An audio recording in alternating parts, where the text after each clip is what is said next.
out who it was in Band of Brothers. Jesus. It's a guy named Neil McDonough. Oh, that guy. Yeah. I love that guy. Okay. Wait, he's Very in the Marvel much. universe. This just in. He's in the Marvel Universe? Yeah, he is. Oh, no.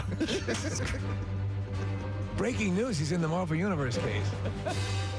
Can we are we allowed to start playing this song and not take it all the way to the end? Yeah, The yeah. Marvel? I just stopped it Okay, anyway. all right, thank you. Oh, All right. and now, Preston, breaking news. We have this. There we go. Pumps your blood.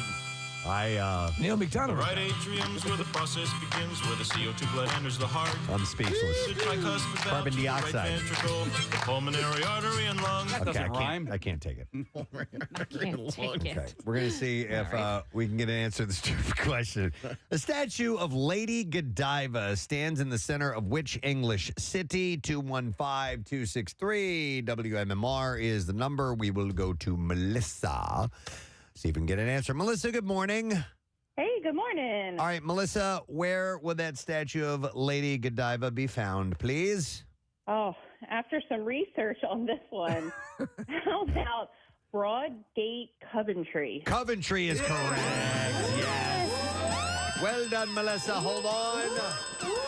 4-pack of admission tickets for the Adventure Aquarium. Experience the glow with glittering gourds of all shapes, sizes, and species only during fantastic fall days now through November 5th. You can explore glowing sea creatures and discover underwater pumpkin carvers. And tickets and information available at adventureaquarium.com. That sounds pretty cool. At the box office, number one again was The Nun 2. No one saw this coming. No. Followed by Expendables 4, A Haunting in Venice, Equalizer 3. Barbie is holding fast at number 5. Then you have My Big Fat Greek Wedding 3, It Lives Inside, Dumb Money. Blue Beetle was 9th, and rounding out the top 10 was Oppenheimer. So, don't know if you heard it, but the WGA and major studios and streamers have reached a tentative agreement. Breaking news. Oh, my God. Breaking news. Breaking news. This just in, but not really. A new Kathy ruined my stole my thunder. It's okay though. She had way more details than I did. A new 3-year contract that promises to end the 146-day strike that has taken a heavy toll across the content industry.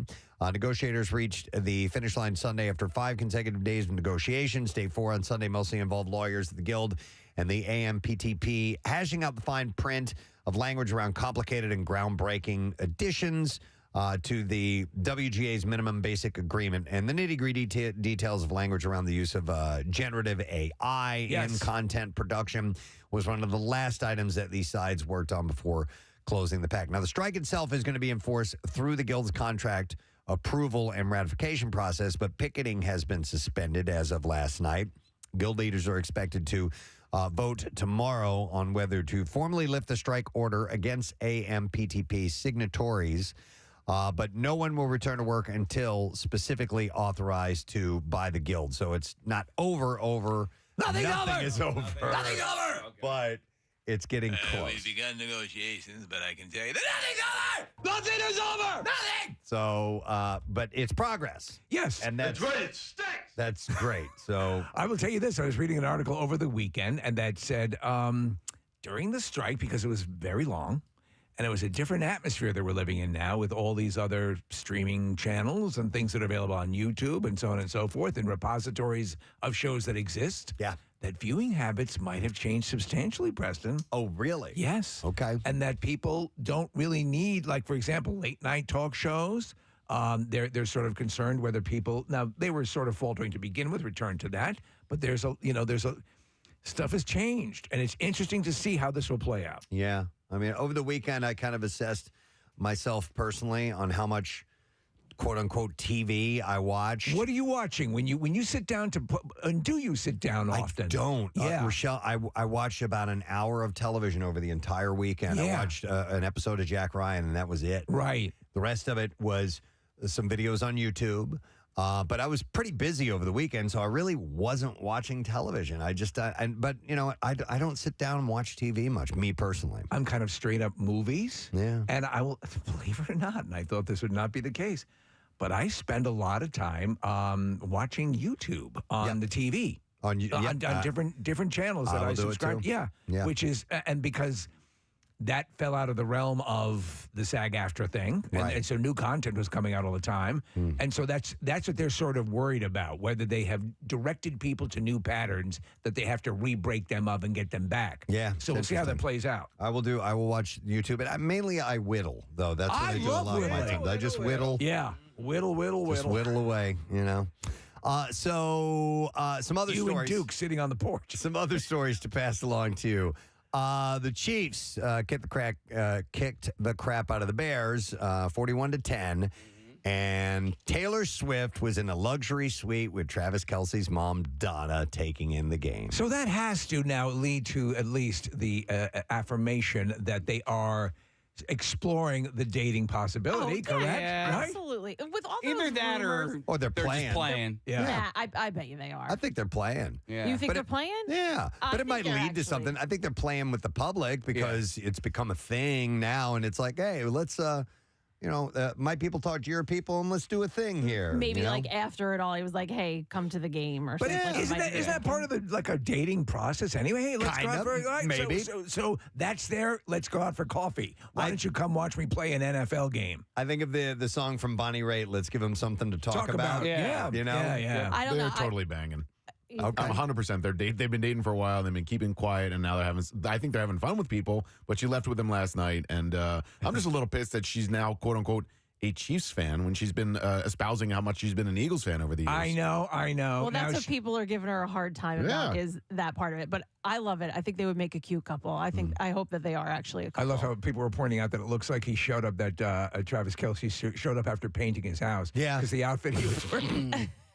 His fashion choice is very interesting. I was looking at their body language as they walked through the locker room, and I don't see it. I thought the same thing. Yeah, I don't see didn't. it. There was as they walked past a guy with a camera, and so it doesn't mean it isn't, or maybe Right, they're I not agree. really good I'm actors. probably wrong. But I thought the same thing, Preston. Like he wasn't looking at her and smiling and walking along. He was kind of looking away. Maybe he's playing the cool route. You know. Breaking news. Oh my God! Wait a second. Hang on one Is it second. Bigger than the Breaking news. better than the Potsy song. Casey, Yeah. I know the cry laugh part of the Kelce documentary. Did you cry laugh? I cried laughed. Isn't that weird? It was, and as soon as it happened, I was like, I know what he's talking about. I know exactly what he's Kathy talking admits about. to knowing what the cry laugh part of the Kelce documentary is about. We got out of Kathy, who will explain what she's talking about. Kathy, please. Well, Oh, don't explain, because I want everybody to experience it for themselves. Yeah, I won't Yeah. explain the actual part, but right. but when it happened, I was like, I know exactly what Casey is talking about. I started to get teared up, and then I was like, oh my God. I'm laughing with tears in my eyes. Yes. So they made a splash with this whole thing, and whether or not it's legit, still remains to be seen. And I think we need to see more before any confirmation. She did a Yeah. good move, though. After it was all said and done, they have footage of her. She started to straighten up the area around where they were. It was throwing out garbage and stuff like that. serious? That's in front of the mom. So the only reason I don't think that there's anything there yet is because they have been so vocal about it. Do you know what I mean? Like, because I feel like, Taylor is at such a level that when you start going on publicly about it, the way Jason has and then I think that is kind of a turnoff. That's why I feel like they're just kind of playing right now. I Not think to there's- say that they're not going to go anywhere. I'm with you. Every Yeah. take on Yeah. everyone, every take that everyone has made, I think, has some validity as part of the overall picture here. Yeah. There's some of that, some of the, and maybe there's some banging, Nick, or they just want to take that out for a spin. All right. Well, anyhow, it was out in public Yeah. for all to see. At least part of it was, and we'll find out the legitimacy of it all. Hopefully, in the next couple of weeks. Yeah. we'll see. Maybe we can be their cucks. Speaking of football, I'd do that. Yeah, absolutely. Speaking of football, Usher will be the halftime performer for the Apple Music Super Bowl halftime show in Vegas, February 11th. The 8-time Grammy Award winner headlines the halftime show for the first time in his illustrious career and will be seen on CBS and will stream on Paramount Plus. He said, it's an honor of a lifetime to finally check a Super Bowl performance off my bucket list. And I can't wait to bring the world a show unlike anything else they've seen from me before.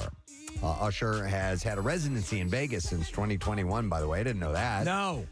There I knew about Barry Manilow. are no further details about what songs Usher will perform or if any other artists will join him. And I'm sure they'll have some. Well, maybe not. They don't always do that, but sometimes they do that. He doesn't need. Listen, I figure within about a year and a half, it was one of those tributes to another artist. He performed. It might have been Prince. And did a great job. He blew me away. Yeah. He was great. Yeah, but I don't know any of his other music. I was like, I don't know much about his library other than this song. The Pump Up the song. Pump Up Your Blood? Yeah, Pump Up Your Blood. Oh, That's is that his. That's them? an original. He That's co-wrote his, that. yeah. I didn't know that. Well, let me hear if I can. Yeah. You can hear him in the back. I hear it. Yeah. Yeah. No, but like, believe it or not, in our system here, I have a bunch of Usher music. There are actual legitimate rock artists that we can't find songs for. Oh, you won't find the majority of the Beatles in it. Yeah. But we have Usher. But we've got lots of Usher. Yeah. What's our format again? Yeah, it's great. I mean, here we got like Birthday, we got Burn, we got Confessions Part 2, we got I Don't Know. What's his most Nice famous and song? Slow. It's got to be Yeah. Yeah, right? Yeah. By the way, he has already appeared at the halftime show. He was a guest when the Black Eyed Peas headline. So he told Access Hollywood earlier this year that he'd be a fool to turn down the halftime show if offered. I'd be stupid. And so he is indeed doing it. So there you go. All right. We've eaten up a lot of time. There's some things that I want to make sure that I get to before the morning is up. So Hulk Hogan got married. Yes. For the third time. Oh. He married his girlfriend, Sky Daly, in Florida. He's 70, she's 45. Yeah, which is about right. Right. Just months after the pair revealed their engagement, newlyweds tied the knot in an intimate ceremony in Clearwater with their closest family members present to witness the occasion. It was wonderful. I was there for the wedding night. She donned an elegant white wedding dress courtesy of Rue de Seine's bridal gown collection with an 18-karat white gold earring set encrusted with 4-carat diamonds with a matching bracelet and necklace. Hogan wore a traditional black tuxedo, which he ripped off as he said, I do. No, he didn't really. Of course. With a simple white corsage. The couple exchanged rings to cap off the memorable day. With a source telling TMZ they were valued at about $500,000. He looks leaner in these pictures. He wore the stupid black bandana, which I Stupid black bandana. I guess that's his thing. I got it. He kind of makes him look like a pirate getting married, but that's all right. And then the word is, and every time we go down to Clearwater, everyone says, "Oh yeah, Hulk, you see Hulk going through the airport." I'm hoping I did. You did? I saw him in Tampa. Oh. Yeah, I told you guys that. Yeah. What did I forget? I blocked it. Security stopped him. That's why I noticed it. Oh. And they went through his bags and stuff. And I was like, oh, okay. You don't recognize Hulk Hogan? Yeah, but I mean, still, they wanted to make sure he was on the up and up. You should have said you were the Iron Sheik. That had to be flagged. So, so this apparently was a spur of the moment decision. Brooke Hogan couldn't make it to the ceremony at such short notice. Nick Hogan was in attendance there. Spur of the moment. She has this dress and all this specific jewelry, and it was spur of the moment. You know why Brooke Hogan didn't make it? Because she would look about the same age as who he's marrying and look very similar to who he's marrying. Well, remember when he was dating her friend? Yes. Oh, my God. Brother. She has, the woman, Daly, has 3 children who were also in attendance of the intimate ceremony. The two had announced their engagement in July. The yoga instructor dated the superstar wrestler for over a year before the engagement, but they are now married. Yes. So George Clooney is reportedly selling his Lake Como villa after 21 years. Villa Oleandra, I guess is how you say it, is currently up for sale. Were you interested in the buying?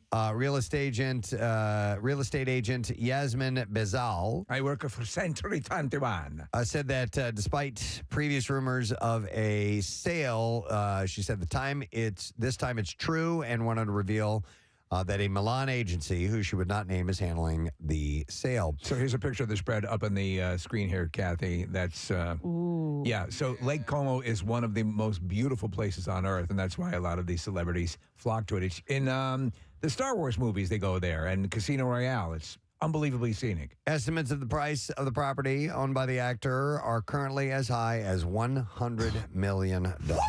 Yeah. What? The actor reportedly bought Villa Oleandra from the Hines family in 2002 for approximately $10 million.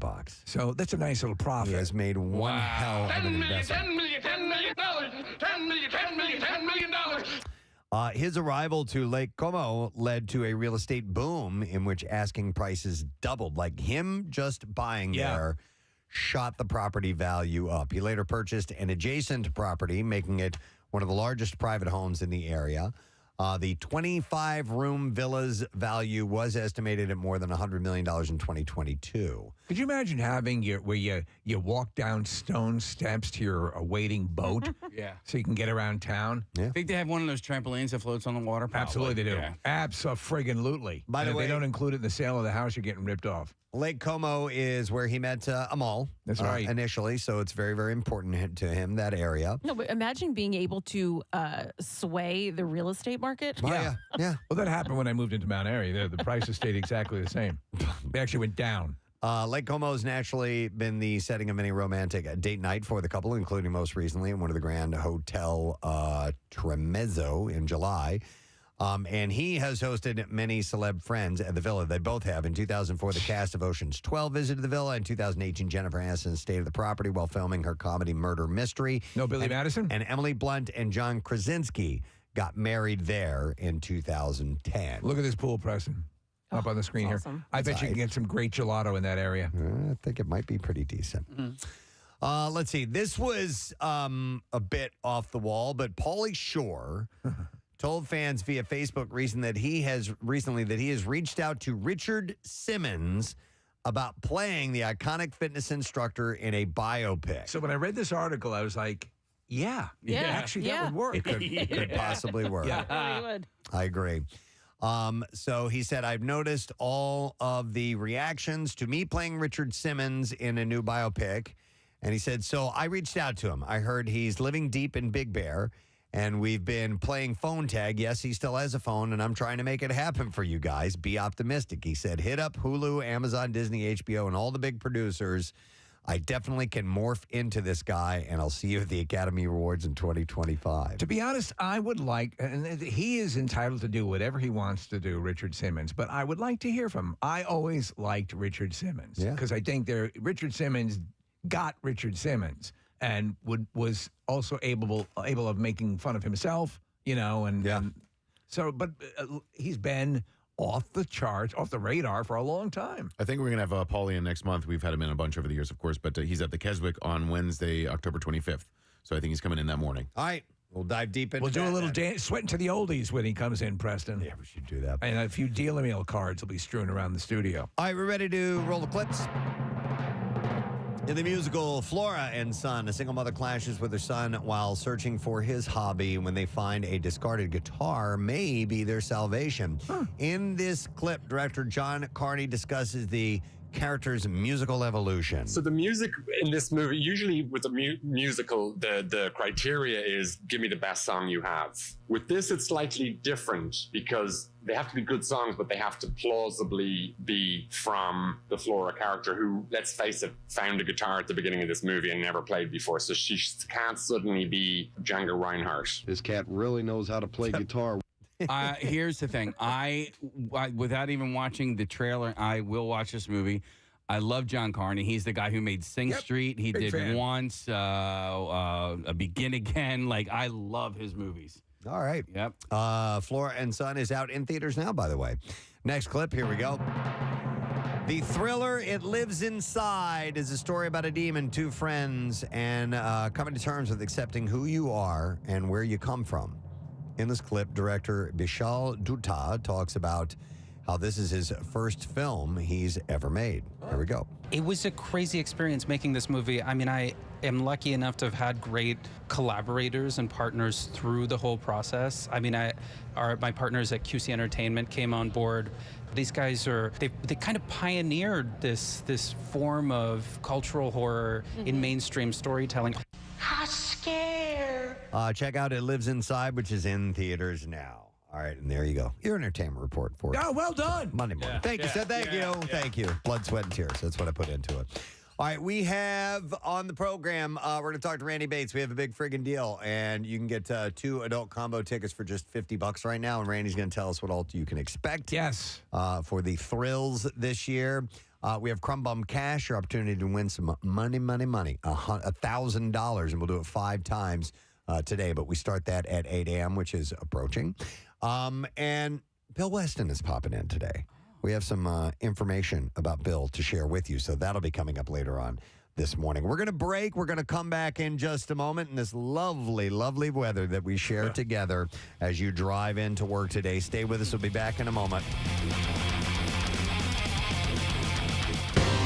Bringing more to the table. This time it's plant-based chicken nuggets. I've had them. Yeah. Oh, wait, you have? Because so have I, and they were the most disgusting things I've ever eaten in my life. Well, then I've had different. So Hip City Veg has the best chicken nuggets I've ever tasted, and there's no chicken. Okay, so this was sort of like, it looked like it was dark meat, but it wasn't meat. It was plant-based, and it had like a breading around it. It looked really good, and I was like, oh, I'll try this. Right. Not good. I was like, what is this? What is this texture? What am I eating? So they use plant or seitan. not? I guess it is seitan, right? The often used for chicken substitute. Yeah. Okay. Yes, and the Satan actually cooks them. Wait till you try this. But they're at Casey. They're excellent. We actually put them out at a party. Yeah. And people had no idea. So we have a vegetarian living in my house. My oldest is now a vegetarian, more pescatarian, but we have a lot of Impossible meat in our house now. Right. And we do the Impossible ground beef a lot, and it's damn good. You know, I love it. Yeah, my wife will make and Preston's right in the it's not exactly, but the taste I like. Yeah, I it's like good. the Impossible taste. Yeah, it doesn't necessarily taste exactly like beef or pork or whatever it is they're trying to simulate, but whatever it tastes like tastes good to me. Yeah, and when you're making things like nachos, like my wife will make nachos for, the household, and she'll crumple up the Impossible burger meat or whatever on there. You can't tell the difference. Dude. Not when it's got the cheese and the salsa and everything else with it. I'm telling you, that Impossible cheesesteak from Wilson's Unbelievable. was fantastic. Unbelievable. I couldn't stop eating it. It was excellent. Get me the biggest cheesesteak fan in Philadelphia. Yeah. Sit them down and give them one of those. And don't say, all right, tell me if this tastes like meat. Right. Just say, eat this, and does it taste good? Yeah. That's the difference. So somebody who is, a hardcore meat eater might say, this ain't no meat or whatever. No, just set that aside. Does it taste good or not? Okay. And because that cheesesteak at Wilson's Secret Sauce is fantastic. And what was the ingredient? Loved it. Was it seitan? No, I don't know. Oh, okay. I don't think know. he uses Beyond or Impossible. I'm not sure exactly what he uses. I think You'd it's have to ask him. Impossible. Yeah. So I'm looking at what I had, and this restaurant changed, right? It was one healthier restaurant to the next, and they had chicken on it, and so they were called chicken. They were called chicken strips. Well, now they're just called strips, and so I ordered that thinking I was getting the chicken, and then realized, but it says plant-based, so it's a plant-based strip. It doesn't say exactly what's in it, but I'm assuming it's similar to what you're talking about. Plant-based strips, Mommy. So Impossible Foods is describing this as having a golden, crispy breadcrumb. Oh my God! I can't believe I said that. That's all right. Yeah, I'm interested in your chicken strips. Stop it. What's that special ingredient again? It's a little salty. Breadcrumb. Do you guys buy that? Because I just made some. It's great. Here's audio of the chef, Preston. You're gonna be my regular thing, baby. Wait. Oh yeah. I think I liked your reaction more than the actual flub itself. You're like, I just can't believe you just said that. All right, having golden, crispy breadcrumb coating. You're working in the kitchen today. Where's something low cut? And a juicy and springy white meat texture. How was your weekend, Jackie Bam Bam? Oh, good. How was yours, Press? Very relaxing. Right. How about you? Did you relax? I heard you tried on some jeans. I was getting worried about my leather pants and my roostered hair for the MMRBQ, more importantly. Do you ever wear shorts?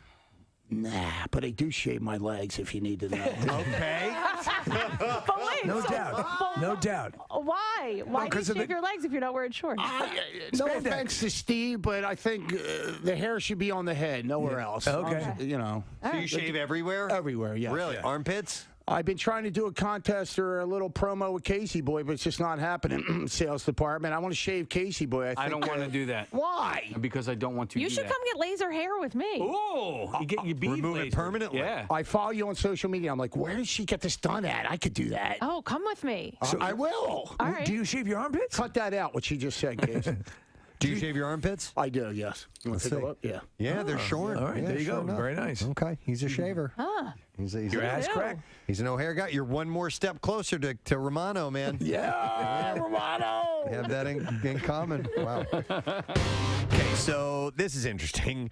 Chrissy Teigen has admitted, listen to this, Her again. she underwent a cosmetic surgical procedure to have fat removed from her cheeks. Okay. Per a recent Instagram story she shared. Isn't that kind of her look? She has. She does have she's kind a very of roundish cheeks. she's Yeah. clearly a beautiful woman. She wrote, I did that Dr. Diamond buccal fat removal thing here, she said. The Dr. Diamond buccal fat removal? I guess so, yeah. Dr. Diamond buccal fat removal. She I can't say Dr. Diamond buccal fat removal. That's amazing. I can't do that. Dr. Diamond buccal fat removal. Dr. Diamond buccal fat removal. Dr. Diamond buccal fat removal.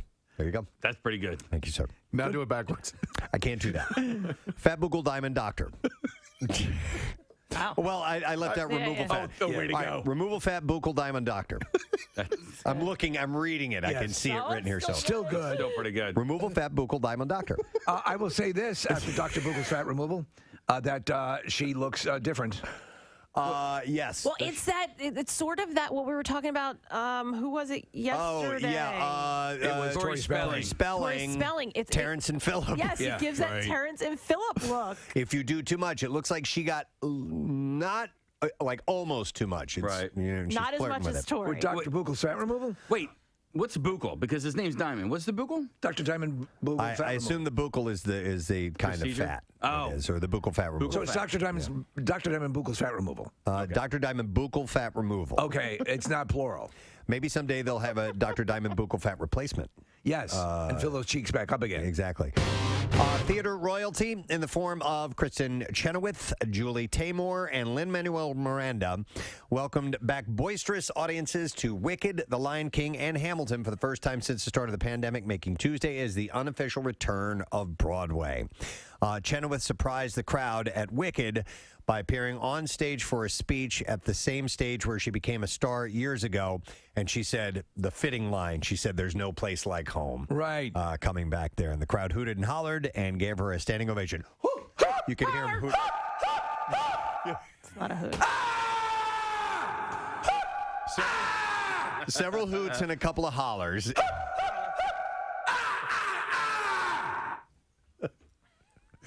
That'd be kind of scary. It would be terrifying. Yeah. I think that the actress would walk off the stage. Taymor, the director and costume designer for The Lion King, congratulated her audience for the courage and enthusiasm to lead the way. She said, "Theater as we know it is the lifeblood and soul of the city. It's time for us to live again." And Miranda at Hamilton summed up the feeling of a lot of people when he asked, "I don't ever want to take live theater for granted." And by the way, I did not write Hamilton. I have to know. Yeah.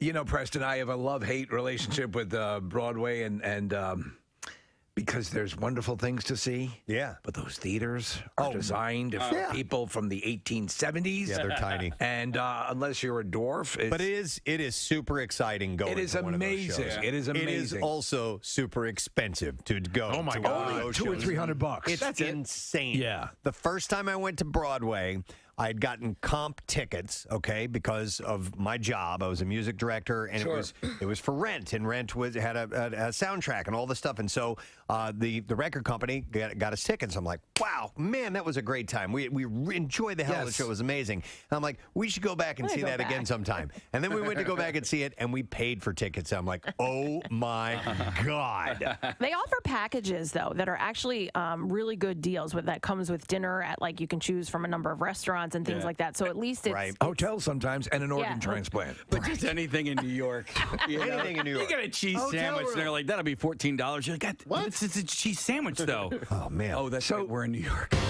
One last story. John Mellencamp revealed to the Indianapolis Monthly that in addition to recently recording, he and Bruce Springsteen actually painted together. He said, Bruce and I have done 2 paintings together. This is my house, and this is the smoke coming out of the chimney, and this is me and my family holding hands, and that's a daisy. He said, we have a... That's a turkey. I made it with my hands. He said, we have a painting that we worked on for 2 days straight. Yeah. He said he painted one side, I painted the other. That's the whole. And he also said Bruce had never painted at all, and he was really good, really into it. Have you seen any of Mellencamp stuff? Yeah. Yeah, he's really good. Yeah. He's accomplished. How come Now, my turkey looks better? I don't know if he does realistic stuff or Right. not, but he definitely does some cool Impressionistic? things. Yeah, it might be considered impressionistic. I guess. Excess paint, and it blends all this together. Yeah, this is it. There we go. We're painting mountains, as you know. You always want the top of the mountain to be more distinct than the bottom of the mountain, because at the bottom we have mist, and now we have wonderful pollution. So before I knew that I had ASMR, Right. and I was a teenager, I would sit there with Bob Ross on, smoke Yeah. a little herb and just sit there and Get just lost. absolutely zone out into it and have no idea why I liked him so much. Did you ever get inspired to attempt to paint along with him? Oh God, no. Okay. I have no artistic ability whatsoever. I had, at a younger age, I had tried. I had a Yeah. friend who was a decent artist, and he gave me a canvas, and Steve. There was a house with chimney coming out of it, and a daisy, and a family. I mean, it was just terrible. It was horrible. Curly smoke coming out. Oh yeah, just bad. The sun in the corner. Yeah, with the lines coming out. Yeah. With the rays Hey, coming son, out you of it. can't see the whole sun, but just a quarter. Anyhow, he said he said about Bruce. He said I was surprised at how hard he tried. He was like, "How do you do this, John? How do you make this This work?" is terrible. We're trying to. It stinks. I can't draw. Why'd you make me do this? I don't want to do it. This is stupid. Like a little kid. I can't draw. This is stupid. I tried to draw a cat. Why did you make me do this?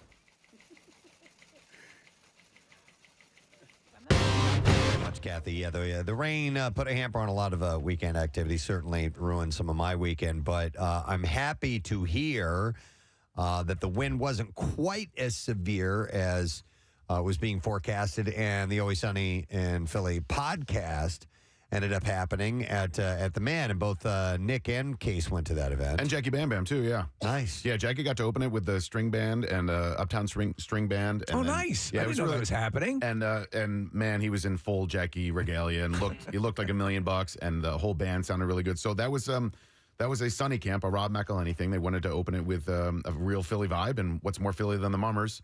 So they brought them out, and then Don McCloskey and his band killed it. They're so much fun. They were at MMRBQ a week ago, and then they opened the show on Saturday night at the Man, too. It was really cool. Nice. And so my nephews went, and Preston was earlier, just, I guess around maybe 5:30, 6 o'clock. I'm looking outside, and, we went out to dinner before they went over to the Man. And I'm like, this is not bad. It was not like I was expecting lateral rain and tearing it up, and I'm like, okay. And I had them, loaded for bear with clothing wise, but I'm like, it had to be. So what was it like? Were there people out on the lawn? Oh, yeah. Yeah. People had lawn chairs and everything. Okay, all right. Yeah. And it was damp and cold out there, but it wasn't like torrential most of the All time. right, you can swing that. I thought because they took an intermission. And right around intermission time, I was like, it's a little cold. It was cold. And I had worn like a sweat jacket. Right. And I was like getting a little bit chilly. But once everybody, intermission was over and everybody came back in, it kind of warmed things up a little bit. But Did you have your fashion jeans on or no? No. You didn't wear your fashion jeans? No, it was more of an Adidas sweatpants. All right, Okay. I hear you. Yeah. I can't wait to see what event calls for fashion jeans. Yeah, no, it was a way too casual of an Okay. event All right. for fashion jeans. Right, silly me. But Nick, I was there were a couple of different times where I kind of got like a little bit choked up because I was so happy for those guys and their success, because they have, people ask us all the time, like, was such and such celebrity nice? And and listen, for the most part, people are on their best behavior when they come in here. Right, And right. I never had really a bad experience with a celebrity, but those guys I can categorically say, because I've actually spent a little bit of time with them, they are so nice and so down to earth, and you couldn't. You're happy for you are want to see rooting good for people them. do well. And then when you look around this crowd, Yeah. you're going like, these people are here just to watch these guys talk. Yeah. Do you know what I mean? Like I'm just blown away at that. And like, I just was so choked up, like on their behalf. It just made me feel so good for them. Well, and talk about a TV show that they've already seen probably multiple times. And so they're just basically going over old episodes of Sunny and then recapping them and telling some funny stories about the making. Or Steve, they showed a bunch of bloopers, which I know we all laughed, but they were just hilarious. But Casey, I couldn't agree with you more. Like I was looking out in the audience a lot and everybody was smiling. Everybody was having a good time. So it was Rob and Charlie and Glenn. And the host was Megan Gans, who's been a producer on the show for a while. And she is an excellent host. Yeah. She's great. There's a couple of times where those dudes start telling stories and going in different directions. And Megan's like reeling it back in. Reels it back like, in. all right, so guys, great. we're gonna start moving forward with it. But my favorite moment of the night, which I think was the real crowd pleaser, was in the second half of the show. They started this recorded video of Caitlin Olsen, and she was back in Los Angeles. She was saying how much, she was psyched that those guys got to be there. And it was a bunch of tongue-in-cheek comedy, but she was saying, this is so great for you guys and for you to be in Philadelphia. And I'm so happy for you. And then, so there's this iPhone video, and then she throws the phone down. And as the phone kind of goes blank and the screen goes blank, she comes from behind the stage, in real person, in real life, at the man, and gets a huge audience reaction. Goes out in the middle of the crowd. She's running around, and the place went nuts. And they were happy to see Rob and Charlie and Glenn. They were ecstatic to see Caitlin. It was really cool to see the reception she got. It was really, really special, and that was definitely a highlight of the night. But Steve, when the show was over, like it was musical, and so Charlie's on the piano, he plays a song, and then you feel like the song that was the finale, right? And it was over, and then I think they all realized that Rob kind of wanted to address the crowd for a moment, and he did, and I was sobbing because he shared this story about, essentially it was just like, I feel like at home here, this is my home, and but I come home and I just feel at home. And he shared this really sweet, touching story about him and his father at this place that I need to go see. It's called the Whispering Wall. I didn't know it even existed, but it was a story where he was he was 9 years old, and his dad brings him to this whispering wall, and he just whispers like, "I love you." But like, there was some stuff going on, behind the scenes at the moment. Like his parents were like going through a divorce. Right. But like, it was, now I texted Rob, and I don't like to text Rob. I don't like, but I texted him the next morning. I just said, I just want to let you know that story was like so special. And, and I said, I hate to bother you with stuff like this. And he got back to me. He goes, this is not the kind of stuff that bothers me. You know what I mean? Yeah. He's like, you're totally fine. And then he said, Caitlin had never heard that story before. Oh. So that's why she was getting choked up and crying on stage, because I'm telling you, like, as a father and as a son, like, you can really appreciate, the story, the way that he told it. And it was just. So was that the absolute final part of the show? That was so how long did it go for? It ended around 11, right? Maybe a little bit before. And then, so he told that story, and Casey's right. It was really touching and genuine and heartfelt. They all appreciated, but I think especially Rob and Caitlin appreciated doing this show in Philly in front of all these Philly people. I mean, the name of the show, It's Always Sunny in Philadelphia, and they've done a bunch of these shows around the country. But it was clear to them, it was clear to me that it made a lot of, it was a huge impact for them to be there that night. It was really sweet. It was super touching, and I'm so glad it came off. We were telling everyone I was getting bombarded with people, checking in. Is it going to happen? Is it going to happen? And they said rain or shine, and it actually turned out to be pretty good. And what time did you finally cut out? Well, we're lucky in this job to have some connections, and so there's a guy named Brian Master, and Brian is a musician. He's a great guy, and he's Don McCloskey's manager. So I was lucky enough to stand side stage the whole night. I had seats, but I didn't even go out there. So I was watching Don McCloskey. I was watching the whole Sunny podcast from the side of the stage. Oh, and by the way, Steve, after that story, they left the stage and they came back and they had T-shirt cannons, and they were fine. So there was like a lighthearted moment at the end. They didn't pack the T-shirts tight enough, by the way. They were exploding when they came out of the. You really have to like tape them up. Yep. So I'm hanging out on the side of the stage, and then we went backstage afterwards, and I'd never really spent a lot of time backstage at the Man before, but we were able to bring Casey and his daughter and his daughter's friend back, and so we're all kind of hanging out, and we were sort of on the Don McCloskey side of things and hanging out with a bunch of the musicians, and the band is just so cool and so talented, and I felt really comfortable and really happy. And Casey, at one point, you just kind of like felt like you didn't want to stick around any longer, and so Casey took off. So at some point when these things happen, and I've done a few over the years, you know that like there's going to be a merging of the after party. So we're on the band side, and then we kind of worked our way over to the Four Walls Whiskey side and the It's Always Sunny camp. So I get to say hi to Glenn again and see Rob and Caitlin, and Caitlin gave me a big hug, and they chatting with Charlie for a little bit. And it was really, I felt very lucky to be there. I felt a lot of gratitude, and I felt really good about myself. And I was like, man, this is a cool moment. So I promise this is building to something. So when I got there at the beginning of the night, I got there early. I wanted to make sure I got in plenty of time. And so there are essentially 2 parking areas at the Man. And I parked uphill, figuring that would be an easier place to get out at the end of the night. And so when I got there, I kind of walked in. There were some nice security guards who are huge fans of the show. And they said, hey, you're going to come in this way or whatever. So after the show's over, I'm backstage for about, I don't know, an hour or so, and I'm saying my goodbyes, and Rob and Caitlin take off, and then Glenn and Charlie leave, and then I'm hanging with Brian and Don McCloskey, and I was like, all right, it's time to go. So I'm downhill backstage at the Man, and I know where my car is, which is all the way up at the top of the hill. So instead of leaving the venue, I cut through the venue to get to the top of the hill. And I get all the way up there, and essentially at this point, I'm the last person in the Man. There's nobody there at all anymore. And I get to the top, and all of the gates are locked. Oh, no. So I'm like, oh, crap. Do I go all the way back downhill, or do I try to find an exit up here? No. Yeah, that's it. So I told Andrea this story yesterday, Kathy. And That's her where reaction, she said, oh, no? Oh, no. And Does this involve climbing? Not climbing so much as That's crawling. what I was thinking, Preston. Yeah. So I know there's the Skyline stage of the Man is also uphill, and I know Which is great, by the way. It is. It's a really cool spot to see a show. And Steve, I went there a month or so ago and saw a band called Mount Joy, which I really enjoyed. And there was a sort of a side exit behind where the Mount Joy performance was. So I go over there, and that's locked. I'm like, man, all right, I think I'm gonna have to go back downhill. Which, fine, whatever. I go down the hill and I'll come back up, whatever. But I now in my mind. So now the sun is rising. Now in my mind, well, the time is starting to tick by, and the longer I'm there, I realize that there are fewer and fewer people who are going to be able to get me out. Are you by yourself? By myself, yeah. Okay. Thankfully, because if Andrea had been with me, she would have murdered me.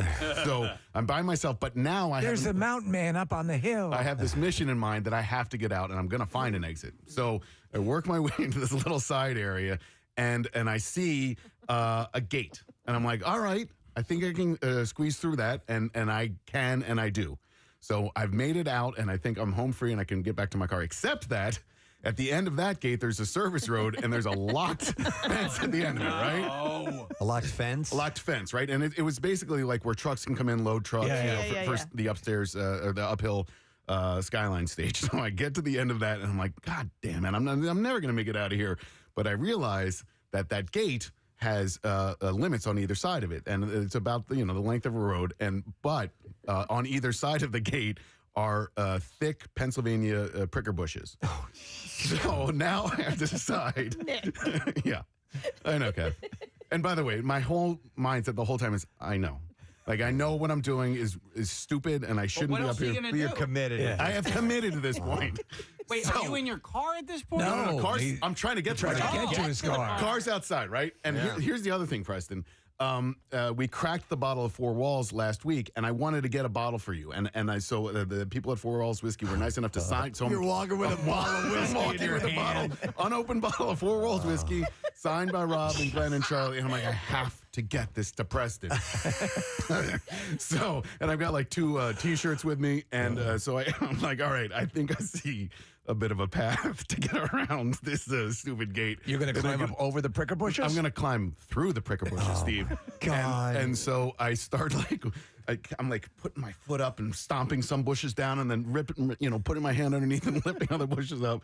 And I brought a sample for you guys, because when I got out of them. What that was? I'm looking over. I'm like, what is on I his hate those napkin? things. Those are briars. Yes. It's a briar. They stay with you forever. Those things suck. You should see the back of my shirt, Preston, because there are 5,000 of them on the. So I'm crawling through these pricker bushes, just trying, because I know there's a way out. I know that I can make it to that, and if I just get through, then I can get to my car. But so then I kind of like slip and fall, and I'm crawling on my hands and knees. And at that point, I just started laughing at myself, and because Nary a half hour before, I'm hobnobbing with all these A-listers. I'm getting hugs from Caitlin Olsen. I feel really good about And myself. then you realize where you really are. That's exactly where you are in the world. This is my life. That's why I'm so averse to. I get reminded every second where I really am. Yes. So putting myself in that situation is like, that's why I would probably leave early rather than crawl through prickle bushes. But I commend you for trying. I can't do the voice, but I'm thinking of Shawshank Redemption and Morgan Freeman narrating. You know, it was at that point when Nick realized he shouldn't have climbed through the prickle bush. 300 yards. It was about 15. What made matters worse, he dropped Preston's bottle of booze. No, I got it through. But it was about 15 yards of prickle bushes, and it was wet and gross and disgusting. And now I'm covered in them, and I get out, and like I'm trying to slick my hair back a little bit, and I literally had prickers on top of my head, and I'm pulling them off. And I get back to the car, and I'm like, man, am I a moron? But it's like that scene, Preston, in the Out of Towners where. In both movies, where they've spent the night doing everything wrong. We're going to bypass this. We're going to have a great time. And there's a comedy of errors that occur. And they arrive at a hotel where a guy goes, we just flew up to Boston, stayed there, and then came back down. And whether it's Jack Lemmon or Steve Martin, they're all just teeth are knocked out. And you go, oh, yeah, me too. Yeah. Because they've clearly not done that at all. But I was of the mindset that, like, I have committed to doing this at this point. Like, I knew that there was an exit. I knew that I didn't want to go back downhill because I would have been admitting defeat. How much time did I save? Yeah. 0. None. At this if I'd gone back down and walked back up, I would have been out there. We all do that. And when you get into a venue, and when you can't get out of the venue, listen, and then you are sure, though you know you're not, you're sure that the world is watching you somehow. That there's some sort of Truman Show closed camera that's on you, watching you do this dumb stuff. But once you commit, then you have to keep. It's like a rolling. All right. Risk reward. That's exactly right. That's where my brain was. And so Andrea was like, do you think there's any security footage of you? That's what I was thinking. There should be. And there's exits. Who was watching? Yeah. Who do we get in touch with? Somebody's sitting in the security office of the man laughing their ass off. Somebody texted in and said, Nick, this is karma for sitting at those restaurants till closing time. Yeah, that's we true. talked about the other day. That's my fault as well. Oh, man. Listen, I've had dreams that, like, semi-nightmares, that's it. Yeah. Like, you see a little window of little glimmer of hope, and you go for it, and it went from a good idea to a bad idea. Yes. And then you keep going, and you keep going, you keep getting into worse and worse scenarios as you go along. I had a thing. I'm a very accomplished driver, and so I had one of those things where there was a mail truck in the middle of the road. The guy could have parked a little bit more to the side of the road to allow traffic through, but I'm like, can I get by here? And this happened just yesterday. I'm like, I'm not sure I can. Though there sometimes what kicks into me is I need to prove to myself that I can, and that was countered by, why do I need? I don't know. Why do I need to prove to myself that I can do this? Because there's every possibility I can't do this. It was like when I, in college, I was locked out of my dorm room. And instead of calling security to just come and unlock my door, which I ended up calling security anyway, I kicked my door open and I completely broke the door jamb and everything. I mean, and it wasn't like, one kick. It was probably 10 to 15 kicks to get this door open. I had to call security anyway to tell them that my room was broken into. So I didn't save myself anything. And you remember the time I ripped the door off the bathroom here? Yeah. I was in a stall, and I'm like, it would not open. And I actually started to panic because it was during a commercial break. We have a text message that says, Indiana Nick and the Temple of Duh. Yeah, that's how I felt. And another text that came in and talked about Pierre's moment after the Rock and Roll Hall of Fame, and that's exactly what was going through my head. If you don't know this story, Pierre got to go to the Rock and Roll Hall of Fame induction ceremonies a few years ago. He was sitting at Jackson Brown's table. 2 tables over is Mick Jagger. Keith Richards is there, and he's having the time of his life with these legendary rock stars, and thinks that he's made it, and he's doing really well for himself. And then the next day, from the highest high. From the next day, from the next day, he gets home and he's cleaning a lot of turds out of the kitty litter, and he's like, "Oh wait, no, this is real life." Yes. The Rock and Roll Hall of Fame, that's the fantasy. Wow. Yeah, so that was my Saturday night. And listen, I can laugh at myself, and I did laugh at myself. There was a moment where, like, I can either choose to be angry at the choices that I made, and I wasn't thrilled with them, but also I realized that I'm just an idiot, and I made a dumbass choice. You know those You wait briars. for it. Those Yeah. briars stick to you. What are those other things, Preston? That if you walk through them, End up on your shoelaces. end and up on. stuff? Well, no, those are like little balls. These things are like little sticks that have like two little prickers on them.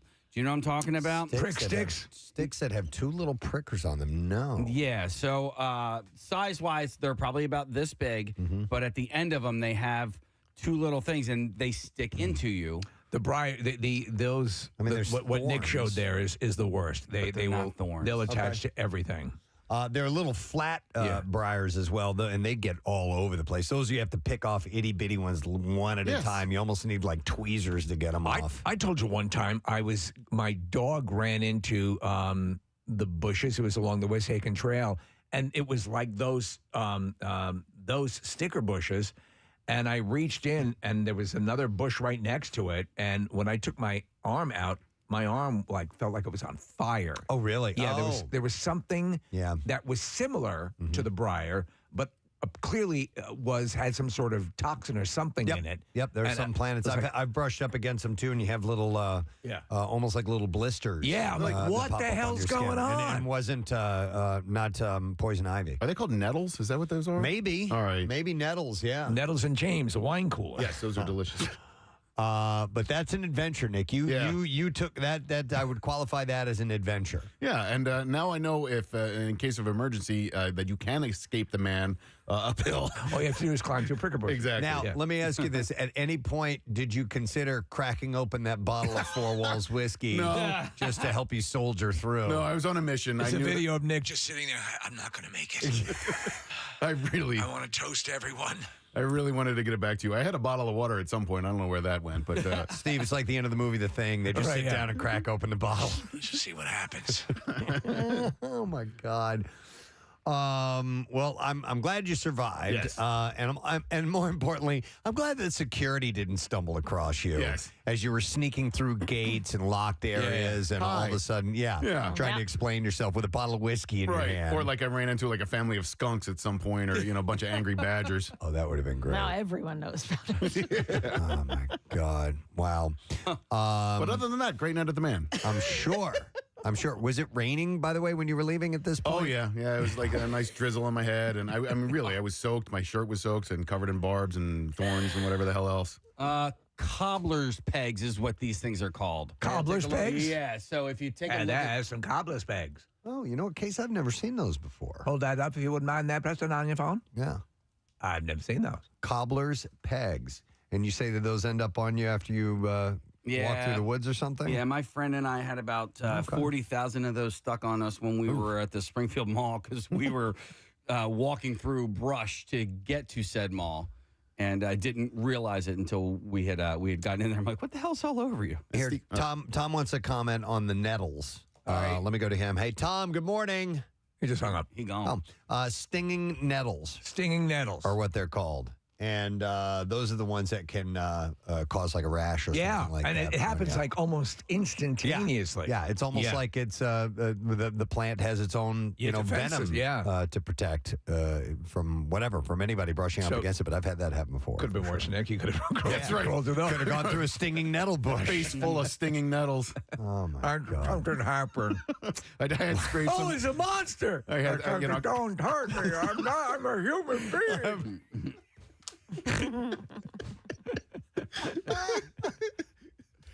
Don't move! Freeze! It's a monster, and he's an alcoholic. Level to go. Had it signed by the car. So, Nick, I have a question. From the time your last foot left the building, how long did it take to get into your car? About 25 minutes because I had texted Andrea when I was leaving, and then I texted her when I got back up to the car. I'll tell you. Well, so this manifests in many different ways. So my heart goes out to you in that. I remember, prior to GPS, getting directions to a place in Preston, and it's one of those things where it's like, it's out in Rocky Point, Long Island, and I'm turning down a road, and I'm like, this can't be right. But this guy is good with directions, and I'm like, and it's that risk reward. Okay, well, I'm in this far. Okay, I'm in this far. I'm in this far, and don't you know, I end up in a muddy, farm, like pumpkin patch, and the car gets stuck. And thankfully, the car had a boat hitch on it. Oh my God! But and I was able to get somebody to pull me out. But I'm like, and then you get out. I felt so goddamn stupid. Oh sure. I just wanted to look. If I had something to kill myself, I would have used it. On several occasions, I have made a choice of what looks like an obvious choice to me. Yeah. Well, we'll just go through there. Yes. Yeah. I mean, it's got to end up It's over right there. It's right there. Yeah. It's got to end up where we're going, right? That's right. And then it ends up being, a huge detour and getting lost, or you absolutely went the wrong way. I hate that. It just irritates Twice at the Philadelphia hell out of me. Cricket Club for the core event. I drove in on the golf cart path. On the cart path. Because there's a part where you can cut to the right, and I'm like, this cannot be right. Yeah. And you think in your mind that this makes sense, and this is going to get me to where I need to go. And yeah, Preston, like if I had just gone the way that Casey had gone when he left, I would have made it to my car, no problem. Yep. But I thought, well, I can just go the same way that I came just in. had I got a foot massage on the way home, and then I'll be good to go. The best part is, though, it's like, you see something and go, well, why isn't everybody going over there? I mean, clearly that's that's a shorter way to go. It's right there. I'm way smarter than all of these people. Why are they driving around when there's ice on the lake? You can just walk across. I'm so relieved I was by myself, though. Like, I just, if Andrea had been with me, she just would have flat out murdered me. Kathy would have killed me. I made the wrong choice, but I did it by myself. They probably would have dissuaded you. They probably would have talked me out. Yeah, I'm sure. Yeah. All right. Well, listen, I'm glad the event was a success, that it ended up happening fully, and that there was a crowd in. I saw the videos that you had posted on Instagram, Nick, and it looks like everybody was just in such a great mood. Yeah, and it was really cool to see, as Casey was saying, the response that the Sunny guys had just from the audience from Philadelphia. It was really cool to see them. And then Glenn was saying, as we were leaving, it's like, hey, I'm back in town in a month, and if it's not too much, I'd love to come back and see you guys. So I was like, yeah, maybe we'll see. Yeah, we'll see. We'll see. Yeah. Just great. Love it. And I love the relationship with those guys and watching them do well like that. Yeah. And the hometown crowd respond that way. Awesome. Yep. Excellent. All right. Well, thanks for sharing the story. Yes. Glad you made it back live. Me too. We're going to take a break because we want to stay on time for Crumb Bum Cash, your first shot at winning $1,000 coming up at 8 a.m. So we will make sure that you have the proper keyword and how to enter and all that stuff. And then when we get back, I've got some great Bizarre File stories that we will pass along too. We'll be back.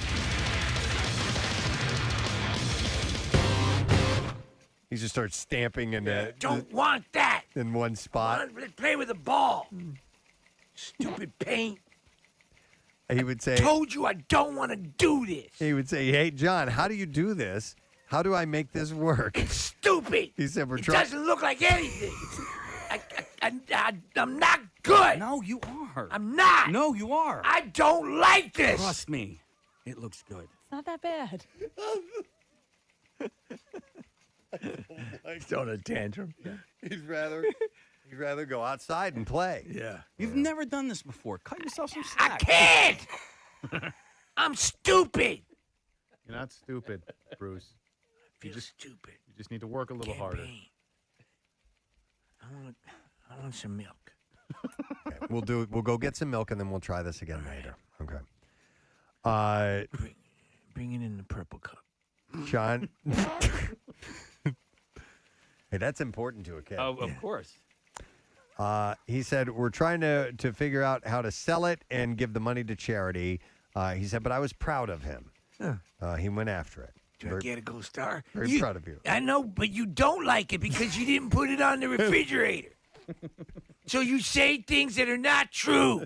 Oh my God. If you liked it a lot, you would put it on the refrigerator, and you did. I'm bringing it And to then work. you make me feel stupid. I was so busted wow. from the refrigerator to the trash can. Why is this in here? I was like, oh, that was a mistake. I don't know what happened. It must have come off with some of the other stuff. I'm so sorry. Oh, my God. I keep that stuff. Kathy throws it away. Jace, come over to my house. We'll appreciate it. Whenever you guys are ready, this is Froggy on MMR. Here we go.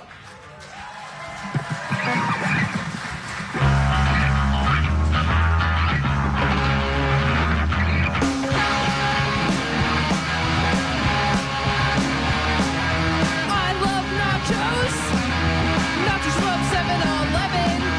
I know that they're bad for me, but when I eat them, I'm in heaven. 7-Eleven nachos. 7-Eleven nachos. 7-Eleven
nachos. I love that. I love the lyric. They taste pretty good. I love it. And the original recording, I couldn't hear everything where you go, I highly recommend it. I love that. And by the way, you know who's a fan of this band? Nikki freaking Six is a fan of Froggy. He's our best friend. I love that guy. He wanted a Froggy t-shirt, right? Isn't that the deal? Did you guys get him one? Oh, yeah. We were like, he was like, how much? We were like, do not even worry about it. Like, for you, it's free. Yeah, that's awesome. Oh, my God. That is the best. I love it. So I want to hear, so, you know, when we ask somebody to do a song for us, to do a jingle or whatever, you never know if they'll go, yeah, right, whatever. But these guys were like, oh, of course, we'll totally do that. So we were totally psyched about that. Did it take a while to come up with something, or was it pretty easy to come to you immediately? It kind of came to us immediately. We kind of used the riff we had in store. We just didn't know what to put lyrics with it, and we're like, this is the perfect riff to do it with. And we had 2 drafts of the lyrics, but we came up with something good. Okay. And yeah, we're really excited. So the world debut. Yeah. And what is the title of the song? No title yet. Title. No Untitled. All right. Song. All right. So I'm excited for this, and I want to make sure we get a good recording of it. This might be our only chance to get it. Unless it ends up on an album. Sure, in the future we will record it. All right. yes. We appreciate that. November. I guess it's November now. It is. Soon. By the way, let's check this out, and then we'll find out where any gigs and things like that are coming up. So can we get the Preston and Steve song? Sure. All right, let's check this out. Froggy, I'm so excited they're here this morning. These guys, they got heart, man. I love it. Real All right, deal. whenever you're ready.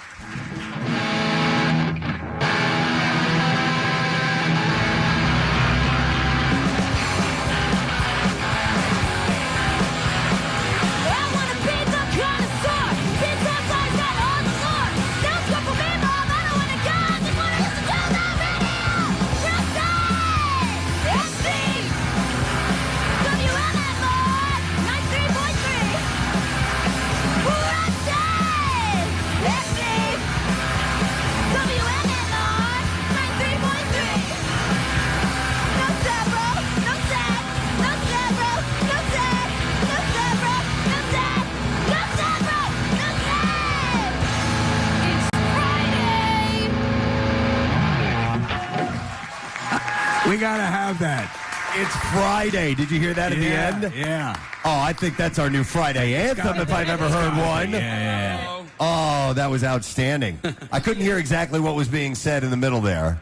The third part was no school for me, Mom. I don't want to go. I just want to listen to the radio. Yes. Oh. No, we need that. Yes. Old absolutely. school angst. I love it. Love it. We're honored. You guys have any gigs coming up that we need to be aware of? New Year's Eve at Philomoka with Colleen Green and Joe Jack Talcum. It's Okay. going to be awesome. Yep, it's our biggest show. And something early December in the works, not fully planned out yet. We're actually taking November off to record a little something. Yeah, very nice. So, yeah. Nice. Well, you keep us apprised of what your dates are, and we'll get them out for you, man. Yeah, It's awesome. thank you, And thank people, you. People who love straight up punk are gonna love this this energy that you guys have. So that New Year's Eve show, all ages show, or Yep, is it all ages. Okay. Speaking of ages, how old are we all here? So Morgan, how old are you? 18. And Brooke? I'm 18. And how about you, Fiona? 17. 18, and 17 years old. They're so damn good, though, man. They really are. It's great. Hey, what are you guys doing the second or third Saturday in May of 2022? Nothing that I know of. Oh, all right. Free. Yeah, just I'm free. keep those Saturdays open. Just Dude, that would be awesome. Oh, I'm like, what is he talking about? What is The second- barbecue. Got it. And then barbecue. Yeah. Sometimes it takes Froggy. Well, this morning I quit my job, so I know I'll be over. Oh, my God. Wait, Brooke, did you quit your job to be here? Well, not exactly, but today was just the day where everybody was like, do it. Just do it. Really? Yeah. All right, that's an so hour ago. punk. That's so punk of you. I love it. And you're wearing a Ween shirt. That's really cool. Have those guys reached out to you at all? Or is it not a Ween shirt? We've been talking to Gene Ween's son about maybe collaborating on our album. That was a while ago, but I hope he's still interested. right. I love Ween Ween's so much. great, yeah. Yeah. Remember there was Push Little Daisies. Yeah. Was They're out of New Hope, I believe. Yeah. I'm a roses are free kind of guy.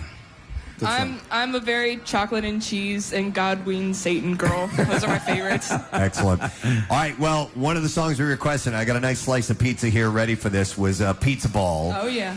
What's the name of your LP or your EP that you have, your album? Sopa de elote translates roughly to corn soup or corn chowder. I picked something random. I was like, guys, I think this will sound weird. We had no idea what to do. Yeah, we just kind of picked. I love it. Corn soup is fine. Yeah. All right. Well, let's get one more song out of Froggy this morning. And whenever you guys are ready, we want to hear Pizza Ball. Woo! Yeah. All right. Let's do this thing. Ladies and gentlemen, if you're just tuning in live at the Preston Steve Camp Out for Hunger, this is Froggy.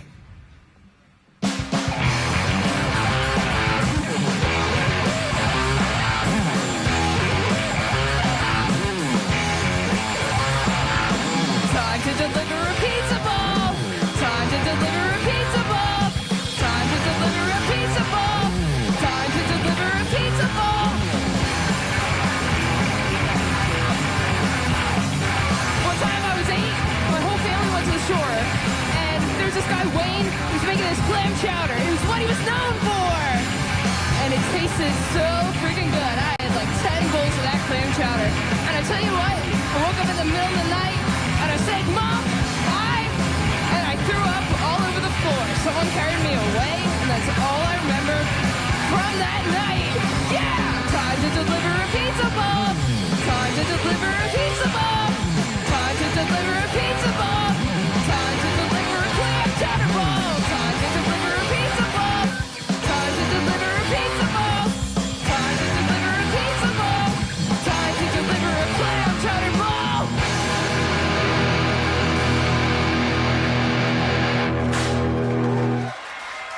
Yes. That's awesome. So great. I had to shoot the confetti for Froggy in the end. They finally got pyro, man. I love it. You guys are the best. You are so much fun. We love that you're doing just straight up, just in your face pump. Yeah. It is the best. And thanks for writing a Preston and Steve show of course. song. We'll make sure we have information on them on our social media accounts, and you can check them out. Let's hear it from Morgan and Brooke and Fiona. This is Froggy. Thank you, guys. Thank you so much for having us. You got it. We love you guys. We love you. Rats continue to run rampant in the neighborhood. It's happening in the 3600 block of Germantown Avenue. Residents say the rats are living in a vacant lot that's not being attended to by the owner. Right next to the lot is a barbershop that's owned by DJ DeSinga. He says the rodents are burrowing into the ground and under nearby buildings. He says complaints have been made to the city, but not much has been done about the problem. Kathy, did you see that the rats actually started a barbershop quartet? It was amazing. The rats are even finding their way into nearby homes. One resident said it jumped up on my couch and went onto the floor, and it had claws. Wow. I would die if that happened to me. Listen to them. They're beautiful. Good old days, 20 years from now. Wait a minute. Can you speed that up?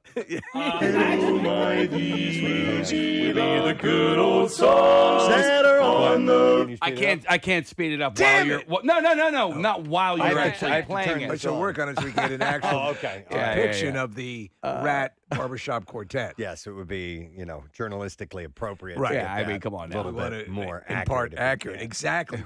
That's why Actually, you won that I think award. better than speeding it up would be like pitching it up. You know what I mean? Well, whatever. Yeah, somehow or another make it higher. Can you do that? Or I don't know. Probably not. These will be the good old days. That just sounds like a key change. Okay. I'm still...